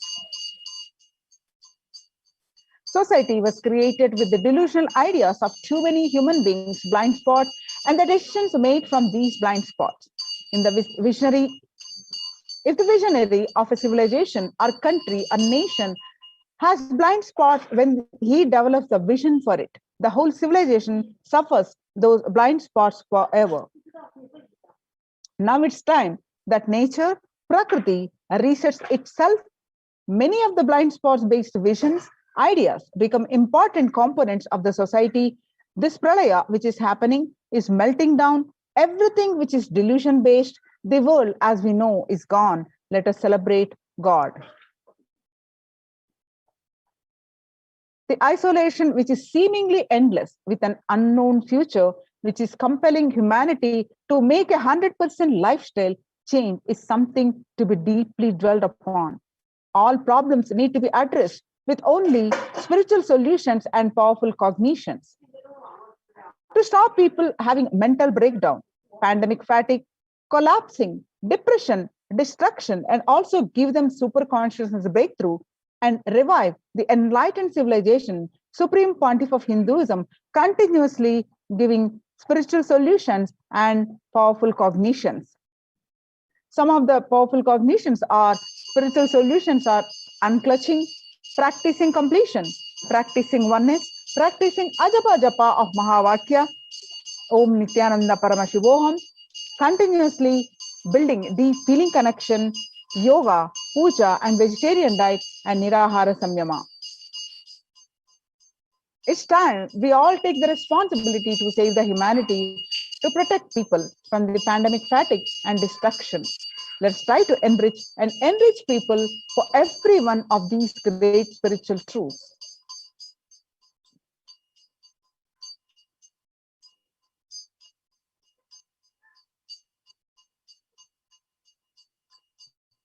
The life solutions based on the ancient Hindu tradition, the meditation and yoga techniques from the scriptures, the cognition rooted in the highest truth, the lifestyle based on living and radiating the highest values of life and powerful way of living and realizing one's ultimate potential form the foundation of the Supreme Pontiff of Hinduism's teachings, which by their inherent nature provide the foundation for peace on planet Earth.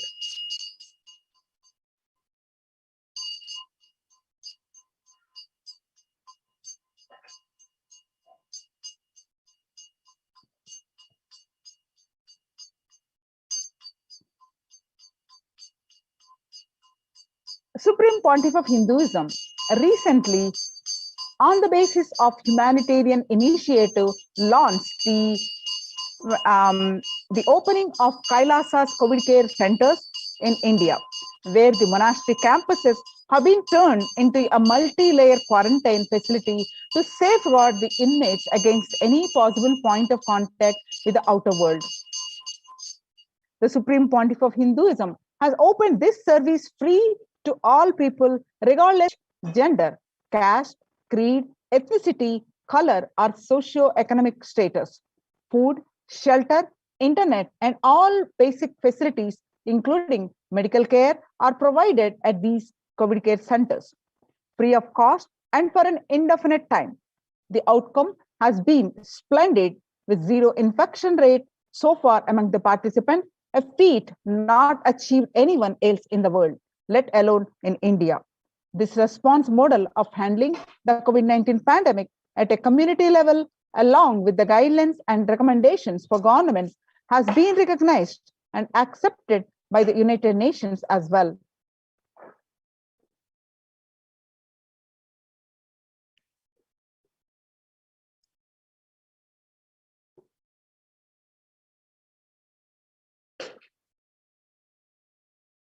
When the first world countries closed their borders during a massive global emergency, Kailasa has opened its doors to all without exception. There are various centers, COVID care centers have opened across India, and Kailasa rushes to aid India as India finds itself on the verge of COVID-19 third wave. Multiple free COVID care centers opened across India. Various social services offered during the pandemic in Kailasa's de facto spiritual embassies across India. Also spiritual services, the cosmic revelations on global pandemic, the free social services offered during the pandemic in de facto spiritual embassies include, but not limited to, medical care, which include to allopathy, Ayurvedic, Siddha medicine, infrastructure to accommodate thousands, accommodation for multi-layered quarantine, emergency ambulances, ICU on wheels, personal protective medical equipment, food security management through food bank and organic farming. Now you can see some of the glimpses of Adi Kailasa COVID care center participants enjoy life. They're enjoying a healthy, blissful spiritual lifestyle in multi-layered production. They enjoy the stress-free time following a spiritual morning routine, doing yoga, doing puja, temple sevas, kara sevas, and celebrating festivals. So join the COVID care production centers. Register now through the link below, https:/kailasa.org/Kailasa Care. The Sovereign Order of Kailasa, worldwide, inspired and guided by the vision of the Supreme Pontiff of Hinduism to save lives.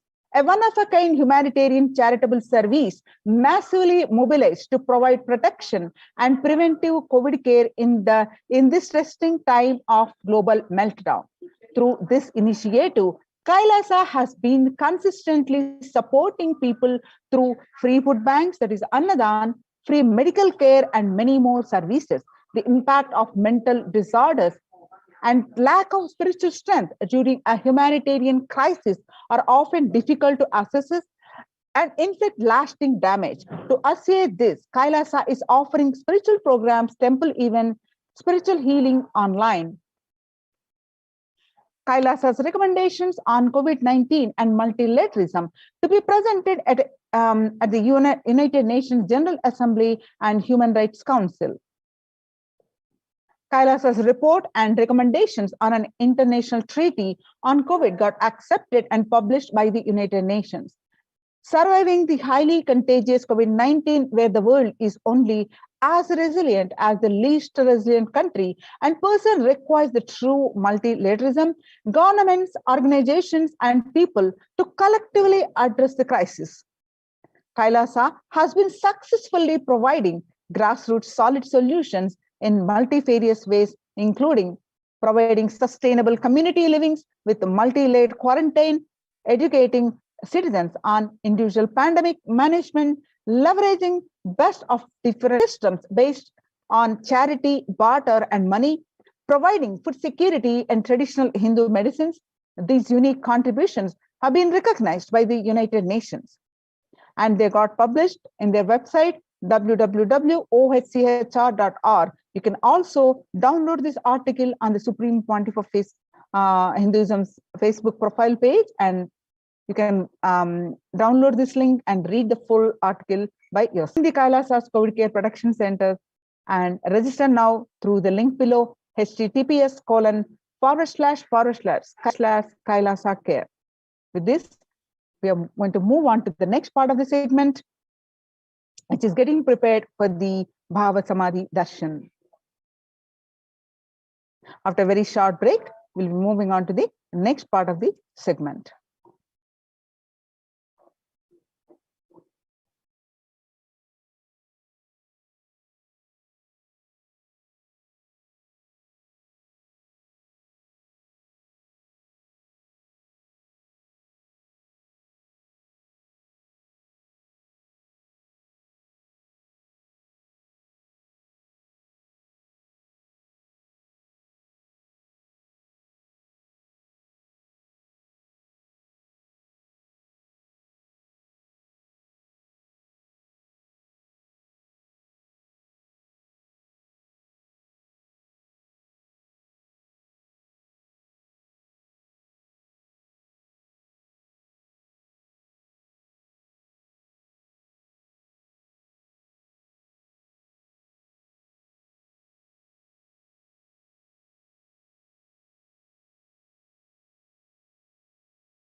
Nithyananda, we welcome back each and every viewer.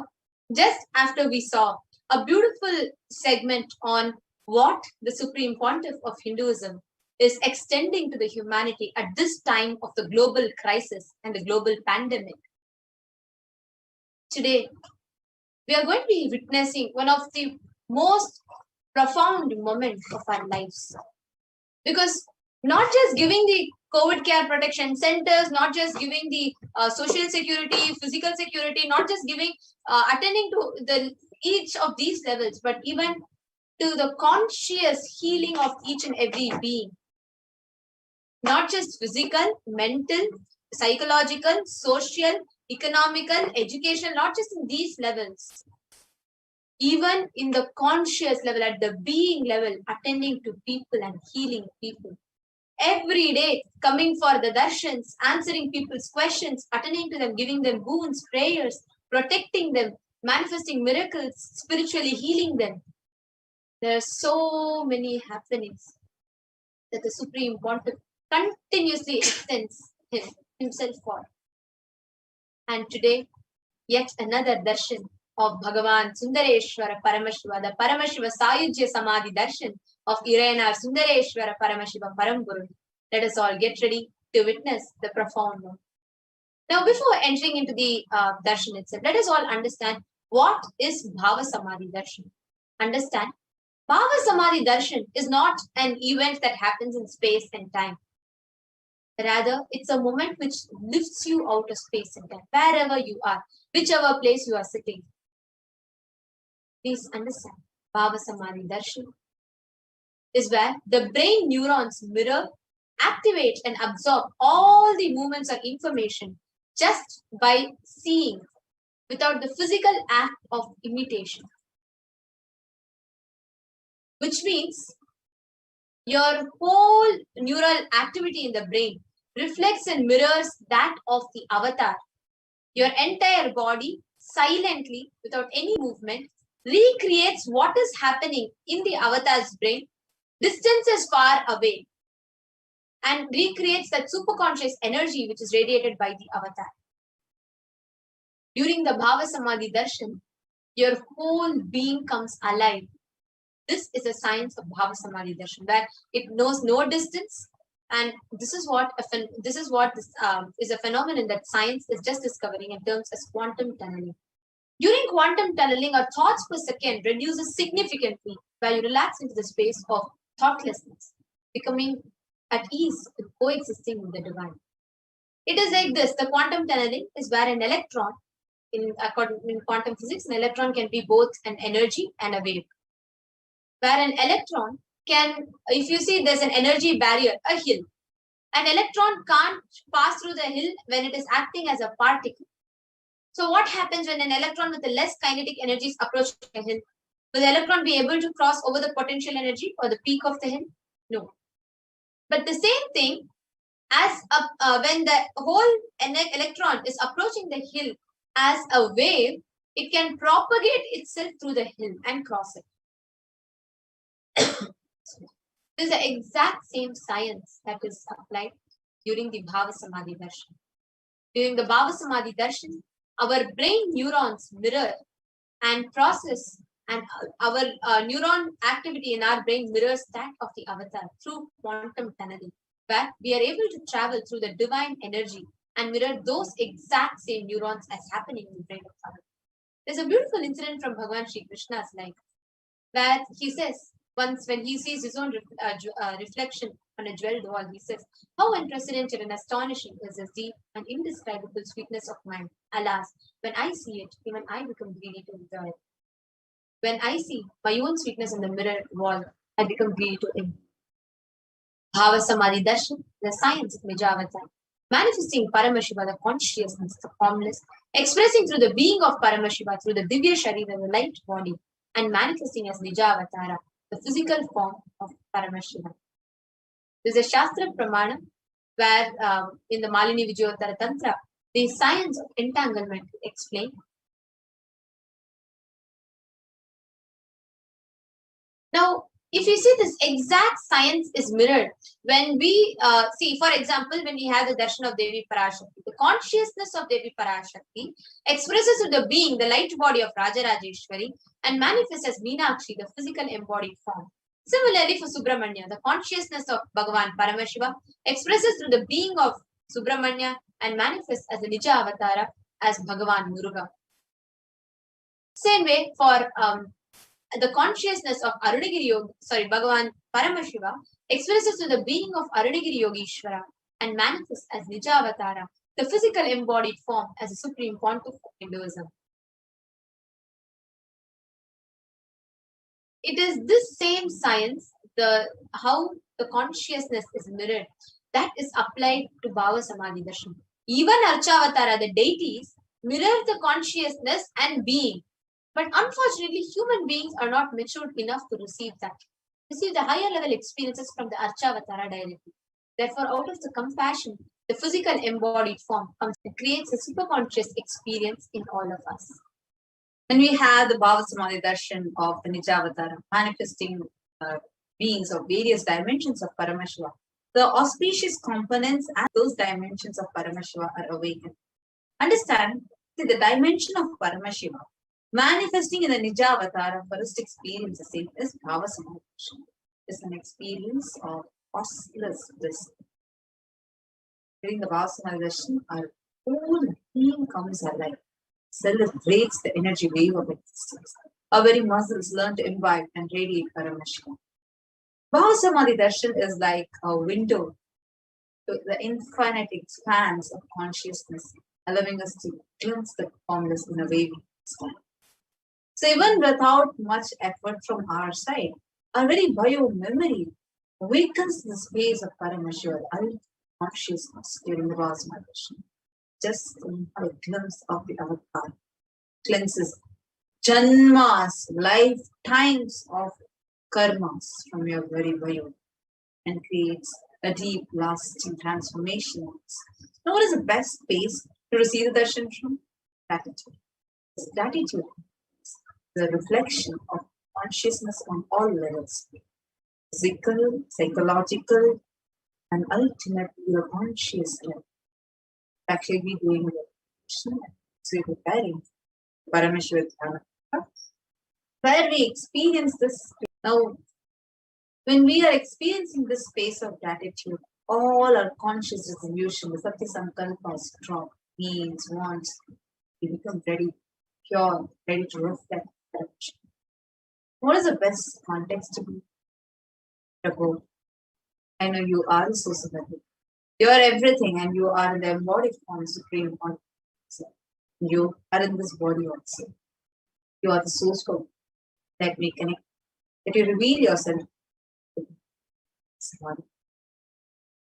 In the same space, let us all get ready with the Panchopachara Puja. Please take a few minutes to set up. You all can offer the Panchopachara, the 5 offerings, as we see. Sandal paste, sandal powder, flowers, incense, lamp, offering.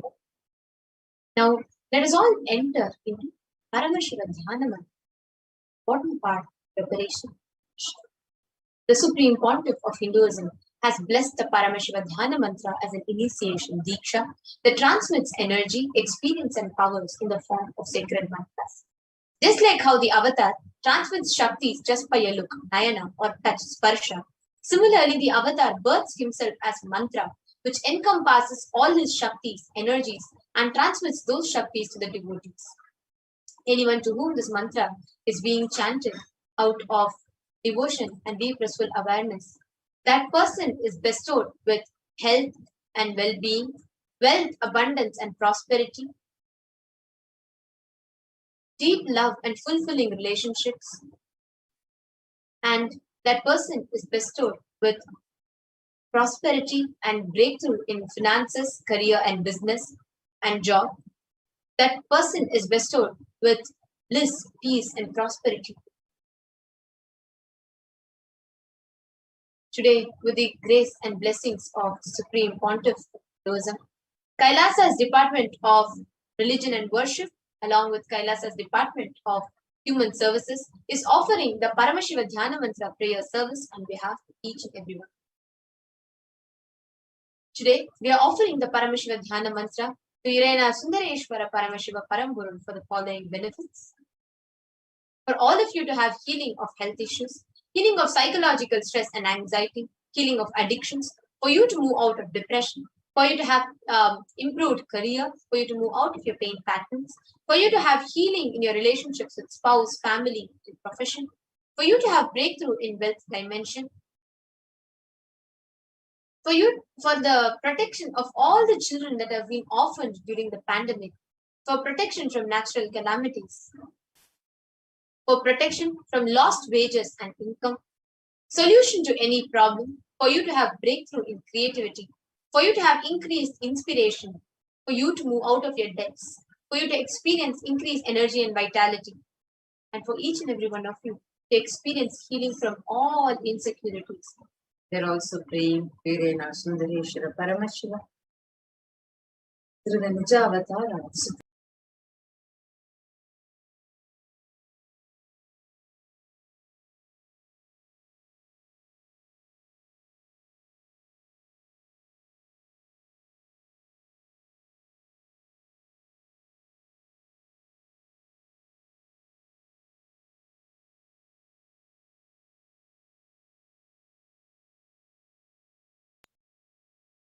Sorry for that. So today we are going to be offering our prayers to Irena Sundareshwara Paramashiva, to the Nijavatara, Supreme Pontiff of Jagat Sanidana, His Divine Holiness Bhagavan Shri Nithyananda Paramashivam, and praying for all of you for complete healing from any direct and indirect effects of the pandemic, calamities, the war, and all the negativities that is ravaging the world. We are praying so that you can experience complete completion happening in all levels. Awaken the leadership consciousness. We are also praying for any genetic or inherited disorders. For you to experience completion in your muscle, completion in your bio. We are also praying for you to be able to experience the pure conscious awakening. For you to be able to manifest the powers, the Shaktis of Paramashivoham. We are praying for you to be able to manifest the life as you want. For you to have the complete blessings and protection of Irena Sundareshwara Paramashivam. For you to experience the deep feeling connection with Supreme Wonderful Subject Sannidhanam, His Divine Bhagavan. And now let us all end.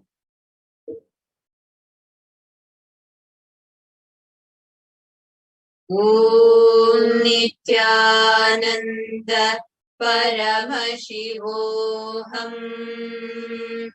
Om Nithyananda Paramashivoham. Om Nithyananda Paramashivoham. Om Nithyanandam Paramasukadam Kevalam Jnanamurtim Dvandvatitam Gagana Sadrisham Tattvamasyadiraksham Ekam Nityam Vimalamachalam Sarvadi Sakshi Bhutam Bhavaditam Trigunarahitam Sadgurum Tam Namami. I surrender to that Sadguru who is eternal bliss, the bestower of supreme happiness, the one who is the embodiment of wisdom, who is beyond duality, who is omnipresent, to whom the supreme goal is giving the enlightenment experience, who is eternal, pure and unshakable, who is a silent spectator of all thought processes, who is beyond emotions, who is without the three qualities called Sattva, Rajas and Tamas. When you make a conscious resolution in the presence of the avatar, the power of the Sankalpa itself will deliver the experience and manifest your reality. Om Mamo Pata Samasta Duridakshaya Dwara Bhagavat Shri Nithyananda Paramashiva Prityartam.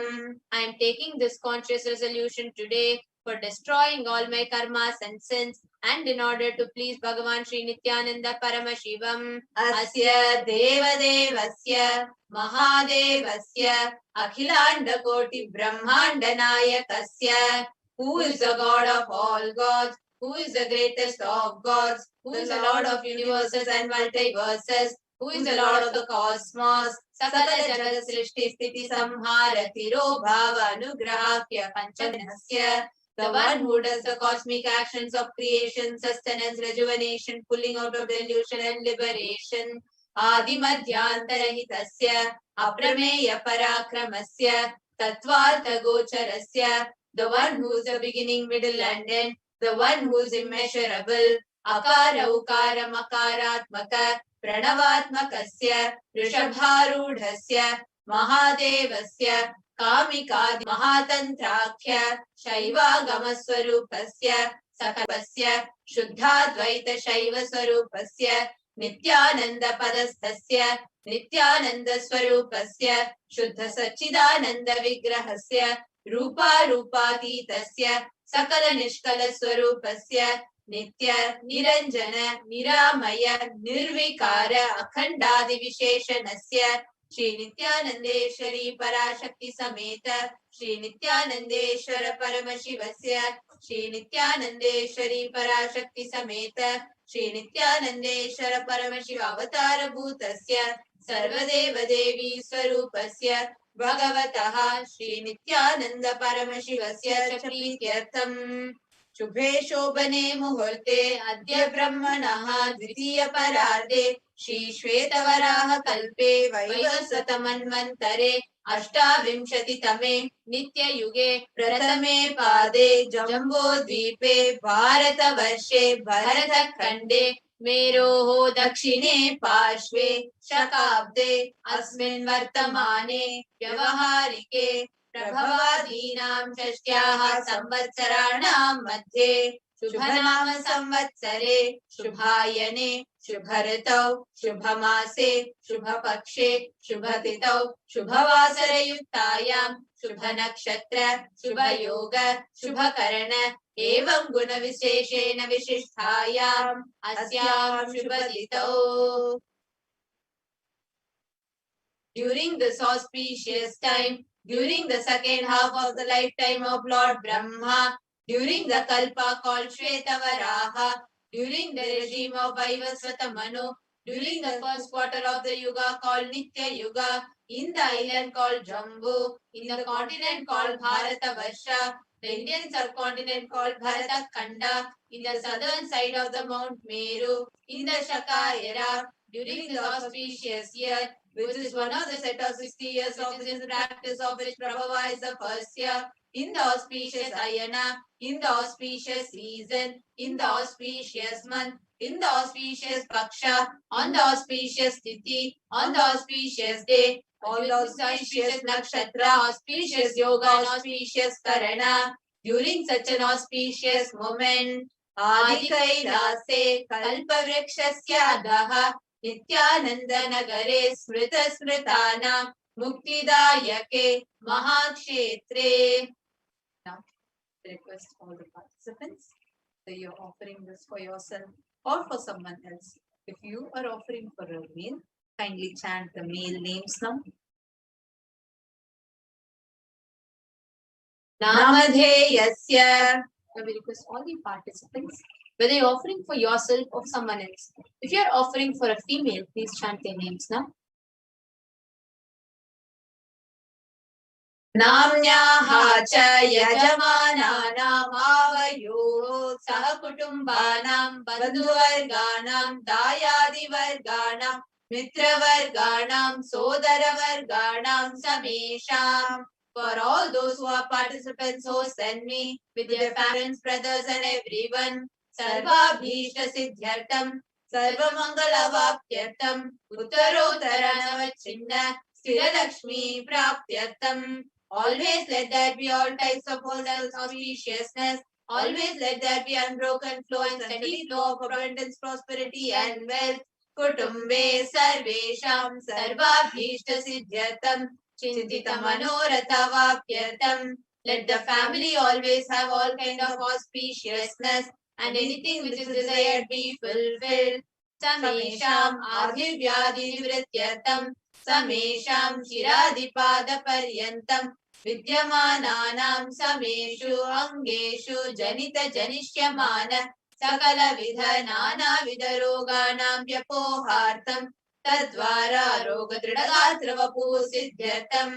Let all the chronic diseases be healed. Let all kind of diseases and disorders in the body, starting from head till toe, which has occurred or which is yet to occur in various parts of the body, be healed. Let a strong, diseaseless, healthy, handsome, and a graceful body be obtained.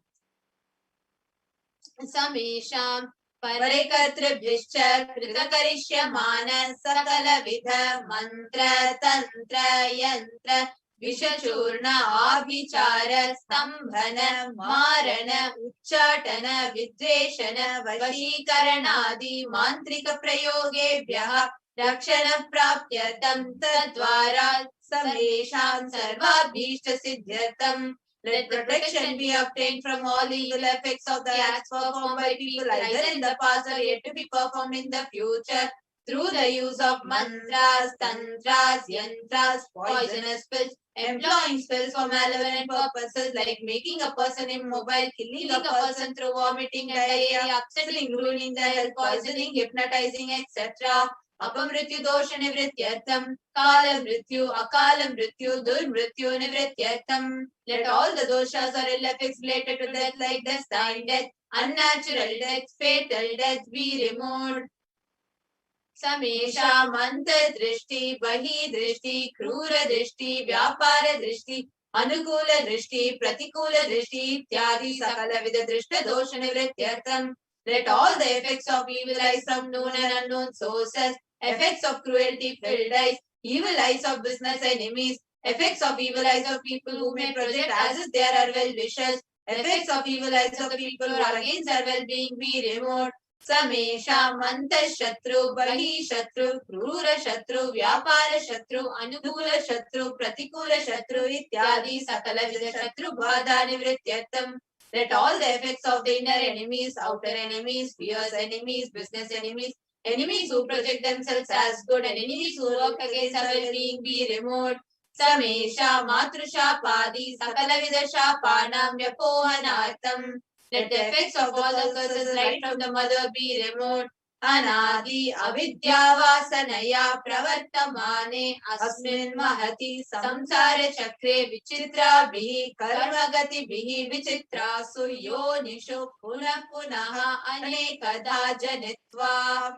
From time immemorial, due to ignorance, we get caught in the vast cycle of birth and death due to the effects of our action in various bodies, which is quite strange. Kenapi punya karma visheshena bhagavataha Shri Nithyananda Paramashivam kripaya idanintana manushya janma prapta batam. Yet, due to some good action, with extreme and immeasurable compassion and grace of Bhagavan Shri Nithyananda Paramashivam, we have been blessed with a human body. Samesham iha janmani purva janmani janma janmantareshu sarvaihi kritana Shiva ninda devi ninda guru ninda dosha vyapohartam Shiva paradha devya paradha gurva paradha dosha vyapohartam. Any kind of abuse we may have done to Paramashiva, Parashakti and Guru in the present birth, past birth, or in any of the births be removed. Any kind of crimes or offences committed against Paramashiva, Parashakti and Guru be removed. Brahma Hatya Surapana Swarnasteya Guru Talpa Gamana Tatsansargakya Panchamahapatakadi Samasta Papa Vyatiriktartam. Let the 5 great sins like killing a Brahman, drinking prohibited alcohol, stealing gold, having illicit relationship with Guru's wife, one's own mother, elder sister, and other such motherly figures be removed. An association with people who have committed one or the other above mentioned sins be removed. Apicha sarve balye vayasi kaumare yauvane vardhakye cha. Let all the karmic effects of action done as a child, adolescent, youth, and as an old age person, Jagrat, Swapna, Sushupti, Avastha. So let all the karmic effects of action done in the wakeful dream or deep sleep state, Karmendriya Jnanendriya Vyaparaihi Sambhavitanam. Let all the sins done through Karmendriya, that is the 5 organs which perform action, like speech, hands, feet, excreting, and reproductive organs, like Jnanendriya, that is the 5 organs which receive information like ears, eyes, nose, tongue, and skin. Rahasya kritanam, prakasha kritanam, atipatakanam, upapatakanam, Sankalikarananam, Malilikarananam, Apadrikarananam, Jati Bhramshakanam, Pratahilitanam, Evam Navanam, Navavidhanam, Bahunam, Bahuvidhanam, Sarvesham Papanam Satyaha. Let the sins which are done openly or secretly, the greatest of the great sins, minor of the minor sins, multiple sins, sins like raping a woman, unjustifiable sin, sin of destroying the caste system, narrow-minded sins, such 9 sins and 9 types of sins, more sins and more types of sins be removed immediately and instantly. Apanodana dwara samasta mangala prapyatam Shiva Bhakti, Devi Bhakti, Guru Bhakti Siddhyatam, Paramashivatva, Paramashiva Sthiti, Paramashiva Shakti Siddhyatam. Through the removal of sins, let us be showered with all auspiciousness. Let Paramashiva Bhakti, Devi Bhakti, Guru Bhakti be obtained. Let the state of Paramashiva, space of Paramashiva, and powers of Paramashiva be obtained.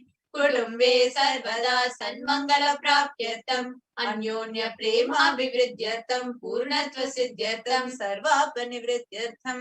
Let the whole family always be showered with all auspiciousness, love bloom among all the people. Let completion happen, let all the mishap be Arogya Vaptyartam Ayur Vivridyartam Purnatva Siddhyartam. Let the healthy body be obtained instantly and immediately. Let longevity be bestowed. Vyapare udyoge cha sarvajana vashikaranartham tadvara unnatonnata sthana praptyartham. Let your charisma impress everyone in business and job, and through that let you attain the best of the best position. Bahudana saukya praptyartham griha kanaka pashuputra pautra dhanadanya saukya praptyartham. Let extremely wealthy and happy life happen. Let various wealth be showered in the form of house, gold, cattle, children, grandchildren, money, grain, and all the comforts related to worldly life. Adityadinam navanam grahanam anukulya nivaranartham. Adityadinam navanam grahanam anukulyata siddhyartham. Let all the malefic effects of the 9 planets be removed. Let the auspiciousness be bestowed by the grace of all the 9 planets. Bhumyantarikshe vidyamana bhuta preta pishacha rakshasa brahma rakshasa vetala kushmanda dakini shakini ityadi sarva rishta nivaranartham. Let all the evil effects that cause calamities on planet Earth, the evil effects of various demonic beings like bhuta, preta, dead people, pishacha, demon, Rakshasa, Brahma Rakshasa, Vetala, Ghost, Kushmanda, class of demons, Dakini, little devil, Shakini, kind of female demons be removed. Manovyakulata Nivaranartham, let the mental confusion and worry be removed. Prarabdhe karmani, karishyamane karmani, adidaivika, adibhautika, adhyatmika vigna nivaranartham. Let all the obstacles be removed regards to actions that are going to be done relating to God, world and spirituality. Samasarana Nivaranartham, Dhana Lakshmi, Dhanya Lakshmi, Saubhagya Lakshmi, Saubhagya Lakshmi, Vidya Lakshmi, Shaurya Lakshmi, Veera Lakshmi, Vijaya Lakshmi, Ityadi Ashta Lakshmi, Paripurna Kripa Kataksha Siddhyartham. Let all the loans be removed. Let all the Ashtalakshmis like Dhana Lakshmi, wealth, Dhanya Lakshmi, food and grain, Santana Lakshmi, offspring, Saubhagya Lakshmi, fortune, Vidya Lakshmi, knowledge, Shaurya Lakshmi, bravery, Veera Lakshmi, heroism, Vijaya Lakshmi, success be showered, Parikshasu, Unnata Sthane, Vijaya Praptyartham, Sarva Vidya Parangata Siddhartam, Medha Shakti, Grahana Shakti, Abhiruddhyatam. Let the top rank be obtained in the examination. Let all the excellence be acquired in all the fields of knowledge. Let the memory, power, understanding, ability be increased. Ityadi Sakala Vida Sanmangalani Guru Kripa Katakshena Praptyartham. By the grace of the Guru, let all the above auspiciousness be showered upon. Shri Kailaso Nadadvada Shanta Shamala Pita Rudha. The one who has ascended the Madarayadinam Shamala Pitam, the Pitakshi, the incarnation of Shamala Devi, which is the supreme place of Kailasa, where Paramashiva resides and rules the whole cosmos and Kailasa. Shri Meenakshi Sundareshwara Bhinna Swarupa Parashiva Putra Ratna Kumara, the one who is no different from Meenakshi Sundareshwara, the most beloved son of Paramashiva, the young boy.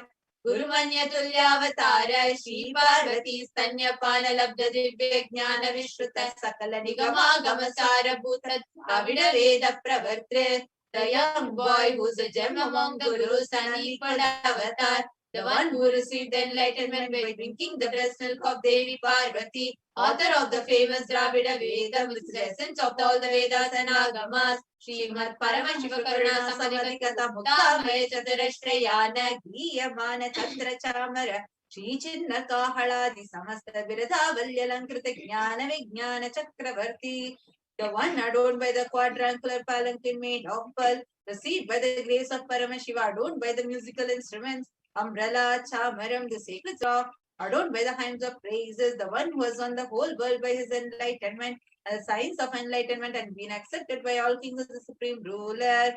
Sarvajana Sangha Sadhyo Nirvana Diksha Vyapa Varga Varsha Vishrana Jimuta Paramata Kalabha Kesari, the Shaivara Abhideha Mukti, an immutable state of enlightenment immediately by Nirvana Diksha to all people.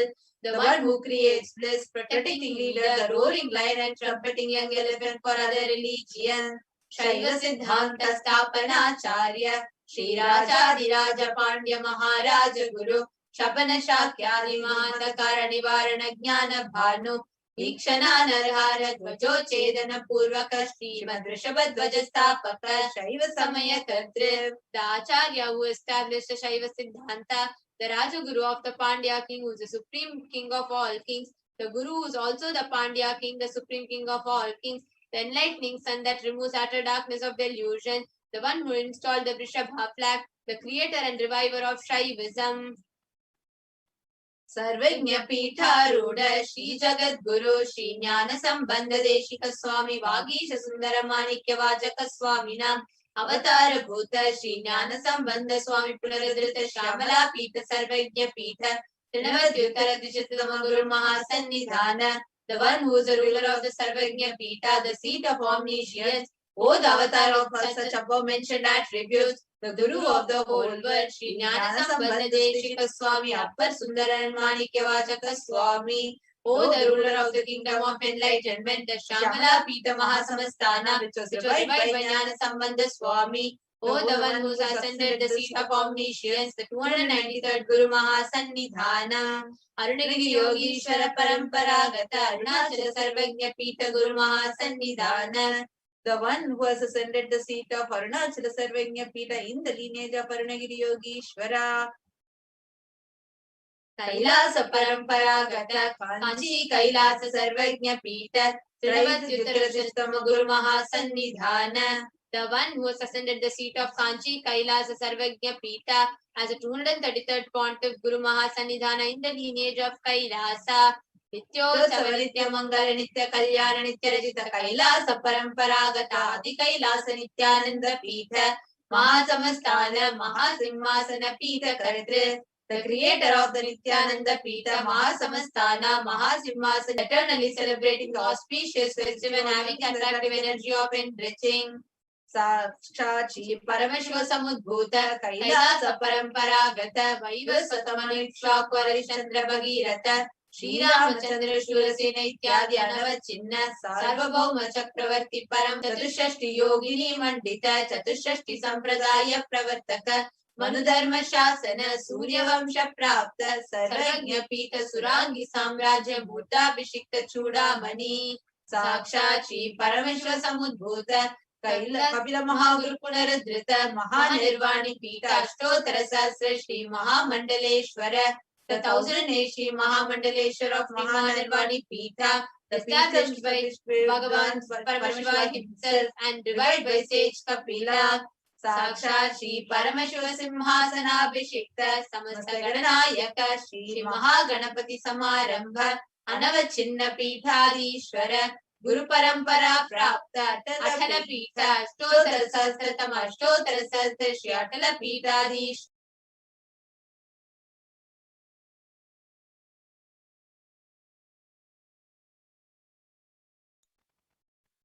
The 1008 Shri Atala Pithadishwara of Atala Pita, which has an unbroken lineage of pontiffs starting from Bhagavan Mahaganapati, who is the leader of the Ganas and who was coronated by Bhagavan Paramashiva himself.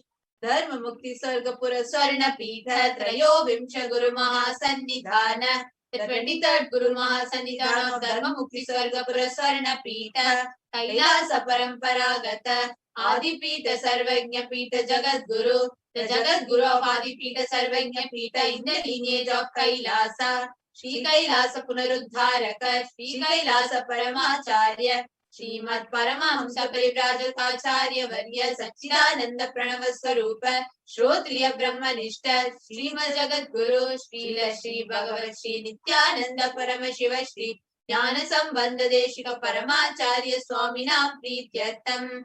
Who is the state of Paramahamsa, the Acharya of all the sannyasis and parirajakas, the embodiment of pure truth, consciousness and bliss, the embodiment of sacred syllable Om, the knower of the Vedas, the one established by superconsciousness. Tesham Padaravindayoho Bhakti Siddhyartham Guru Kripa Kataksa Siddhyartham Kshema Stairya Virya Vijaya Rogya Aishwaryanam Abhiridhyartham Dharmartha Kamam Siddhyartham Mama Samaduritopasantyartham Samangala Vaptyartham Bhagavat Shri Nithyananda Paramashiva Prasadena सकुटुम्बस्य ज्ञानवैराग्य जीवन मुक्ति प्राप्त्यर्थं च श्री नित्यानन्देश्वरी पराशक्ति समेत श्री नित्यानन्देश्वर परमशिवस्य श्री नित्यानन्देश्वरी पराशक्ति समेत श्री नित्यानन्देश्वर परमशिव अवतारभूत सर्वदेव देवी स्वरूपस्य भगवतः श्री नित्यानन्द परमशिवस्य च ध्यान षोडशोपचार सर्वोपचार अर्चनाराधन पूजां प्रार्थनां करिष्ये। ॐ आनन्दगन्धनिलयाय नमः। ॐ भवरोगभेषजाय नमः। ॐ कल्पतरवे नमः। ॐ पशुपतये नमः। ॐ पाशविमोचकाय नमः। ॐ ईप्सितफलदायकाय नमः। ॐ भाग्यवृत्तिपरिवर्तकाय। ॐ आधिव्याधिविनाशकाय नमः। ॐ समस्तकल्याणगुणान्विताय नमः। ॐ विडदिपुरीशाय कैलासपतये नमः। ॐ शिवशक्त्यैक्यस्वरूपाय नमः। ॐ ह्रीं नित्यानन्दाय नमः। ॐ हां हौं शिवाय नमः। ॐ श्री नित्यानन्देश्वरी पराशक्ति समेत श्री नित्यानन्देश्वर परमशिवाय नमः। ॐ श्री नित्यानन्देश्वरी पराशक्ति समेत श्री नित्यानन्देश्वर परमशिव अवतारभूत सर्वदेव देवी स्वरूपाय श्रील श्री भगवत् श्री नित्यानन्द परमशिव श्री ज्ञान संबंध देशिक परमाचार्य स्वामिने नमः। ॐ नित्यानन्दम्।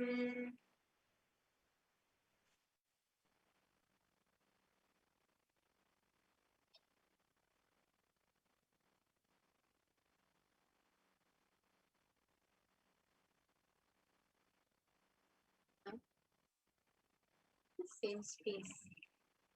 Let us all continue to prepare to receive the darshan of Irayana Sundareshwara Paramashiva Paramburu.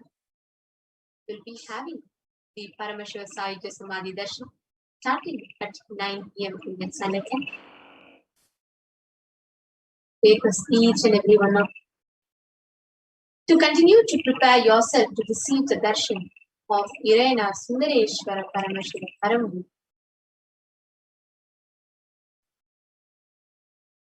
As Swamiji says,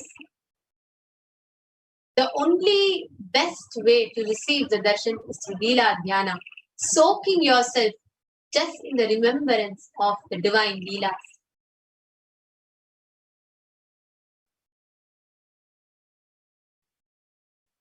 Continue to sit with the head and spine straight line.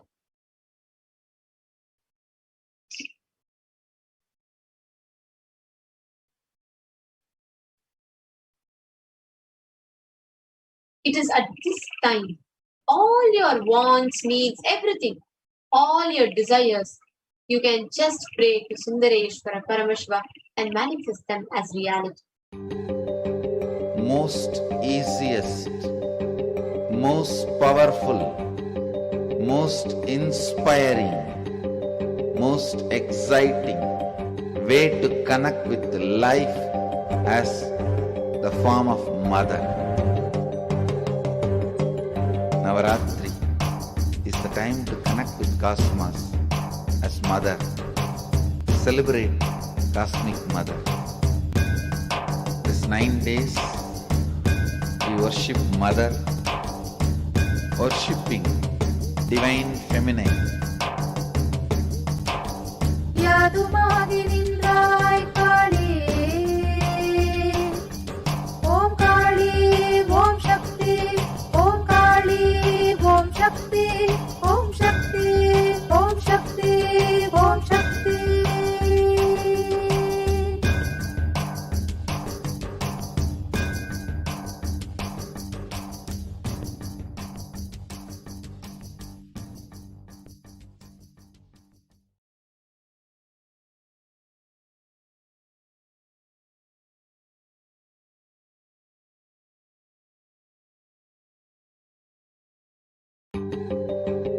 Most easiest, most powerful, most inspiring, most exciting way to connect with life as the form of mother. Navaratri is the time to connect with cosmos as mother. Celebrate cosmic mother. This 9 days we worship mother, worshipping divine feminine. யாதுமாகி நின்றாய் காளி ஓம் காளி ஓம் சக்தி ஓம் காளி ஓம் சக்தி ஓம் சக்தி ஓம் சக்தி ஓம் சக்தி.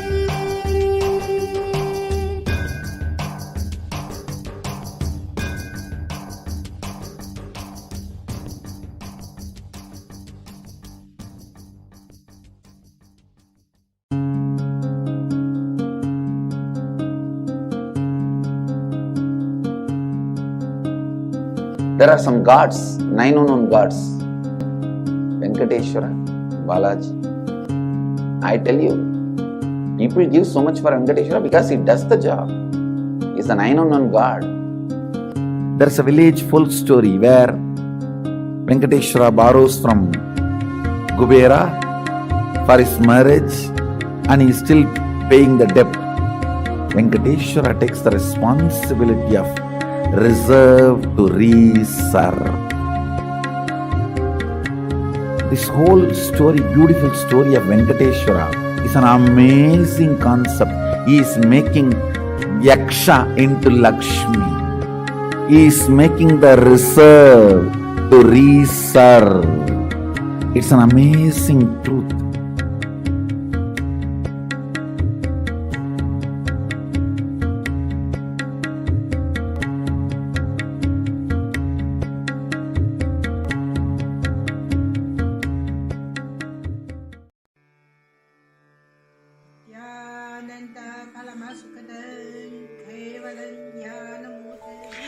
Here is the Australia Kailasa.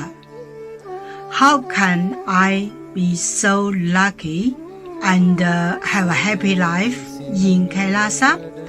It's a long story. My name is Li Qi. My guru is His Divine Holiness Bhagwan Nithyananda Paramashivam. Since I was very little, I already wonder what life for. I really want to know the result, the reason. A long time ago, I think if I earn enough money, I will be very happy person, and then life is for happy.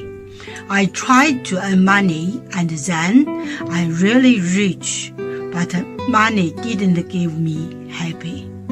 Then I tried to get the happy life in romantic love. Then the really romantic love take me go lots of place. Too many stories during this time. But I still don't feel I get the result, get the life reason. Then I start study from book, from video, from religion in many different ways. And when I study Buddha, that time I really appreciate Buddha gives so much intelligence to me about life. But I don't think study is enough for me. I want to be Buddha. But I don't know how. Who can let me get there? One day I found the video in YouTube, introduced Swamiji in that video. I suddenly, my eyes open wide. I get it. He must be my guru. I can get there. He can let me get what I want to know, and he can take me home, real home. This kind of feeling, then I start study from Nithyananda Sangha, one day Swamiji Satsang said he needed people devote land, home, money to build up Kailasa. Then I discussed with my husband, decided to give the whole farm to Nithyananda. That time, because both of us believe help Swamiji means help whole world. It's a big decision, but we just discussed so short time already. That decided my husband love me so much and believe me, trust Swamiji so much. Soon here will be big temple, Gurukul, Goshena, and library. Introduce this my story to you just mean don't give up any chance to be founding father of Kailasa. It's best thing you can do in your life.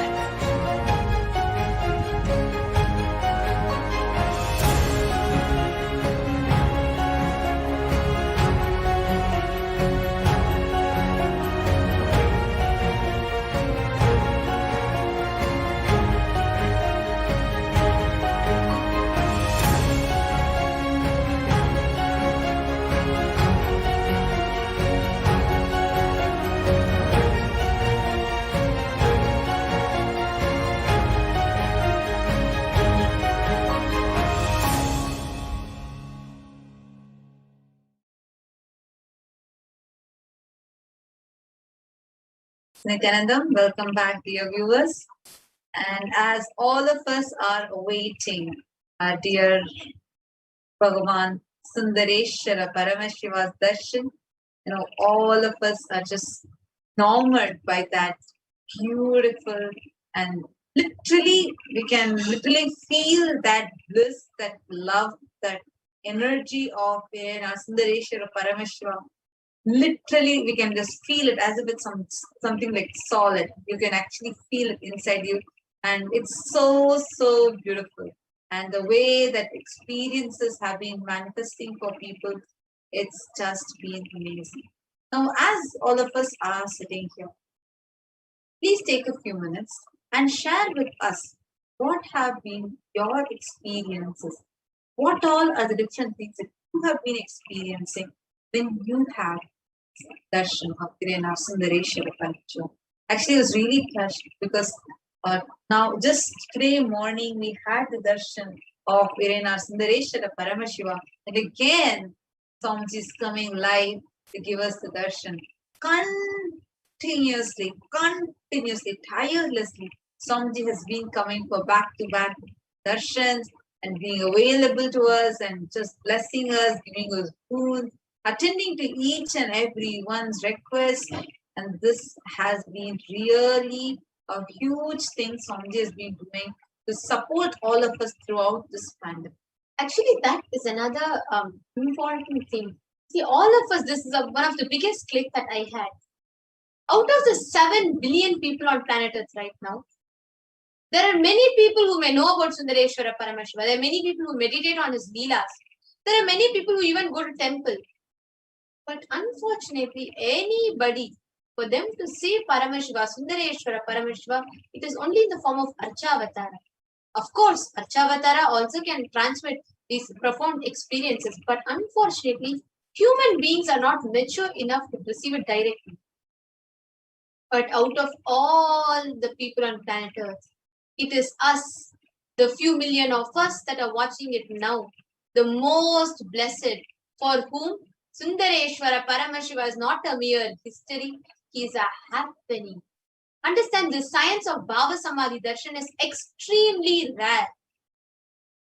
Thousands of years ago, rishis and great sages, incarnations, everyone practiced this, everyone manifested this science for the sake of humanity. Today, it is only here in Kailasa, it is only the Supreme Pontiff of Hinduism that is upholding this tradition, to keep this sacred tradition alive, to reach out to the humanity to extend to the humanity the best of what is possible to protect ourselves during the times such as the pandemic. And this is happening. Actually, right now, what we all are getting is the science of Sanatana Dharma. This is in the verge of extinction. The genocide is happening at such a high speed, even before we can cognize, we've already lost it. Loss of Narendra Giri's reason is not something small. A sannyasi, head of so many mutts, he's the head of the largest akhada. Largest number of Hindu sannyasis under him, and he was murdered. So now such things are happening. What is going on as Hindus, what we are facing globally is something happening in an unfathomable rate. The way we are actually losing whatever is Hindu, whether the temples getting vandalized, be it in Afghanistan or Pakistan or many other countries, wherever the deities are getting vandalized, to mass conversions happening. And one more side, prominent Hindu leaders, great Hindu leaders, people who have contributed for Sanatana Hindu Dharma, who are standing up for Sanatana Hindu Dharma, who are voicing out for Sanatana Hindu Dharma, being brutally attacked, murdered, assassinated, and character assassinated in all possible ways. Hinduism is in fast declining mode in every place. It is only the Supreme Pontiff of Hinduism who, in spite of all the attacks, continues to stand up unapologetically for the authentic Hinduism just to reach that out to the humanity. Understand, today the global Hindu diaspora is spread in more than 150 countries around the globe. People are all dispossessed. People are all of them are displaced because everywhere, even a country where so-called it claims that Hinduism is majority, Hinduism is at risk. What can we do to keep this stream of revival of Sanatana Hindu Dharma alive? The Supreme Pontiff of Hinduism has taken it on himself and he is spearheading this revival of Kailasa. But what can we do? Each of you that are watching us, you and me, what can we do to be a part of this? How can we keep this Dharma Chakra alive? Actually, even before going into that, I would like to actually explain to all of you how this is even directly impacting our lives. See, when the forest fire happens, even if you start sensing that the next village is having the forest fire, immediately you will be evacuated from that place. You know why? Because we don't know how, it's just a matter of time before your house starts burning. All of us know that. It's foolishness if we still believe, oh, forest fire is only happening just few meters away. And when it comes here, let me see. It's foolishness, right? But that's what all of us as Hindus are doing. It's just matter of time before we are being affected. Already we are being persecuted. Our very identity is being removed. We are being culturally raped. The very identity as a Hindu, that identity is being raped.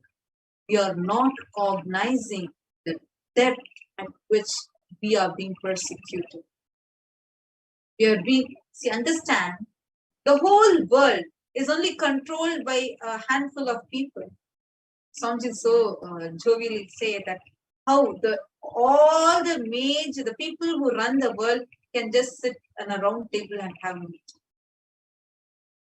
It's just handful of people that are ruling the whole world, who control everything, who make the decisions, who move the whole world for things.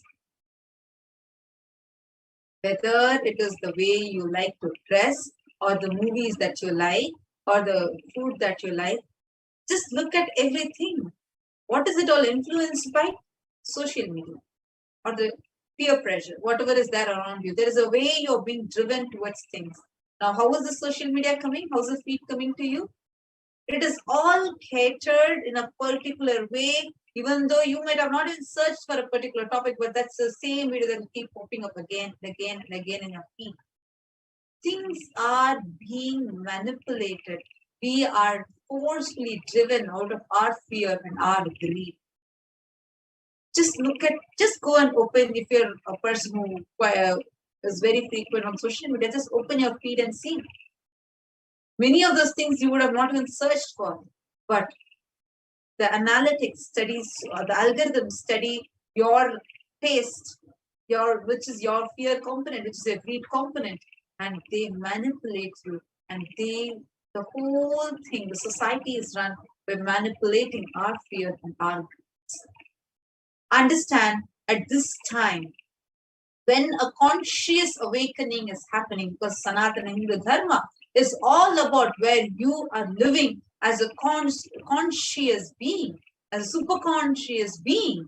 The existence of you is not considered as a mere human, but as a super conscious being. So when you want to live as a super conscious being, beyond your fears, beyond your greed, and living that pure conscious lifestyle, then that makes you as a leader for yourself. Like how Swami says, you become a boss for yourself, and that is not going to benefit the vested interests of many people. That is one of the crucial reasons why Hinduism is being attacked so brutally, so that the world, some people with vested interests. Just look at your own life.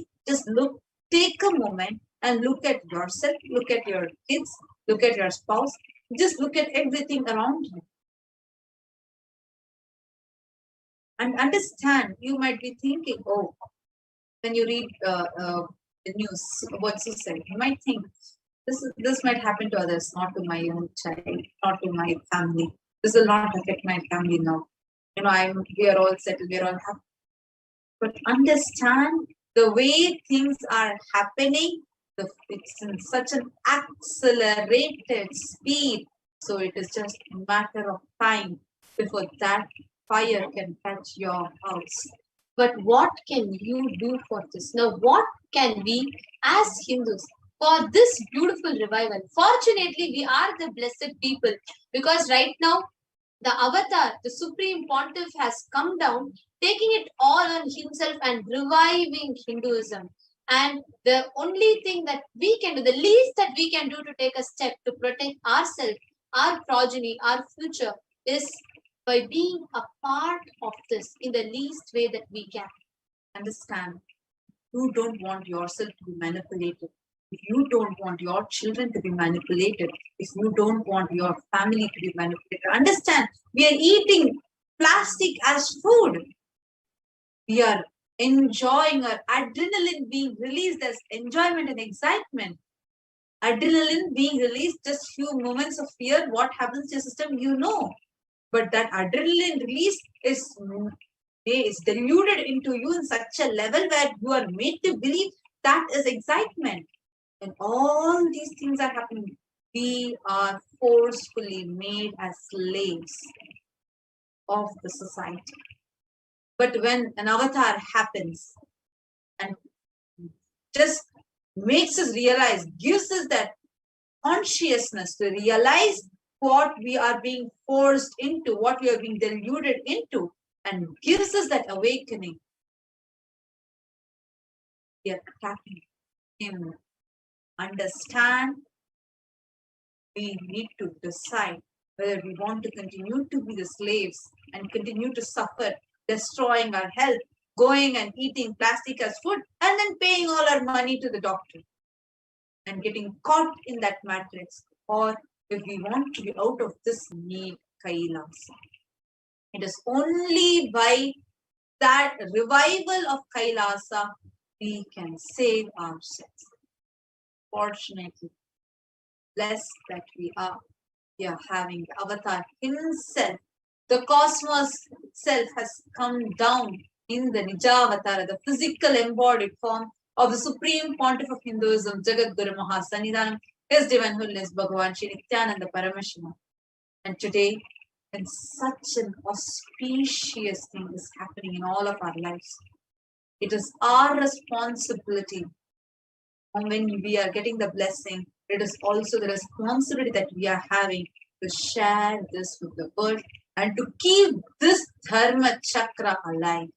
In whatever way we can, every way, each of us, when we have this auspicious happening, when we are witnessing this happening, what we can do to keep this Dharma Chakra alive is to take a step in whatever way that we can.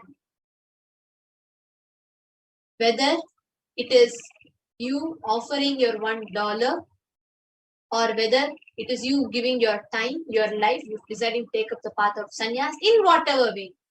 But here, today, when this moment is happening, you can come, you can just watch the darshan, receive all the boons and go.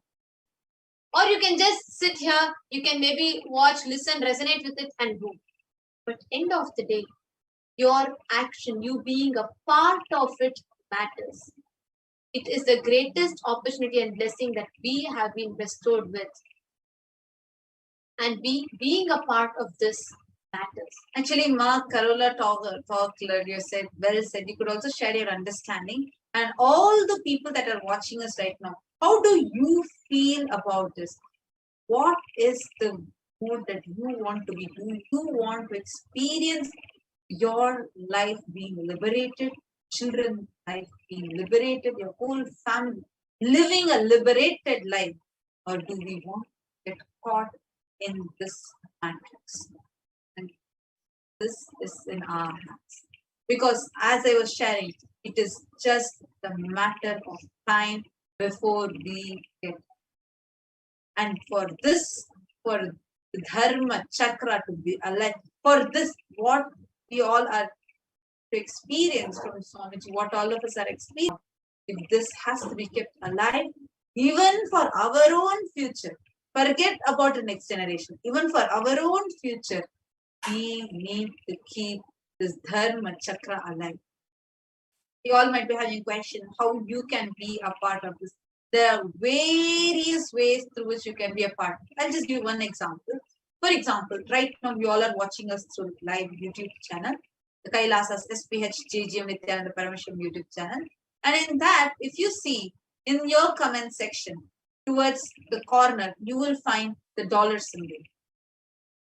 Just click that. Just by you offering whatever you want to offer, just by you offering that itself is the way how you can contribute and you can become a part of this revival. See, please understand, you can think, okay, let me just offer and go at once. One day, let me offer and go. Yes, that might give you the benefits and of that part or that offering that you made. But please understand, every day when you're watching, as a Hindu, when you are watching, when you're witnessing this whole thing, or when you're witnessing an avatar, whichever part of the world you're from, whichever walk of life you're from, religion, community, wherever you are from, when you watch it, just offering maybe $1, $10, $20, $50, whatever you want to offer, just offering the little bit, but offering it every day. Because when you take that step, when you are making that offering, the responsibilism in you awakens. When you come and just offer and go for one day, yes, you offer out of your gratitude, you receive that blessing, boost, that's wonderful. But understand, when you make this as a part of your lifestyle every day, when you make that 1 cent, $1 offering, it is not about the amount or the quantity that you offer, but it is about the responsibilism which awakens in you. Offer that 1 rupee or $1, you'll remember you are part of keeping this Dharma Chakra alive. So I'm just going to be taking you all through how you can be a part of this. Click this dollar symbol and you have 3 options: membership, super chat and super sticker. The membership option you can click if you're not yet a member.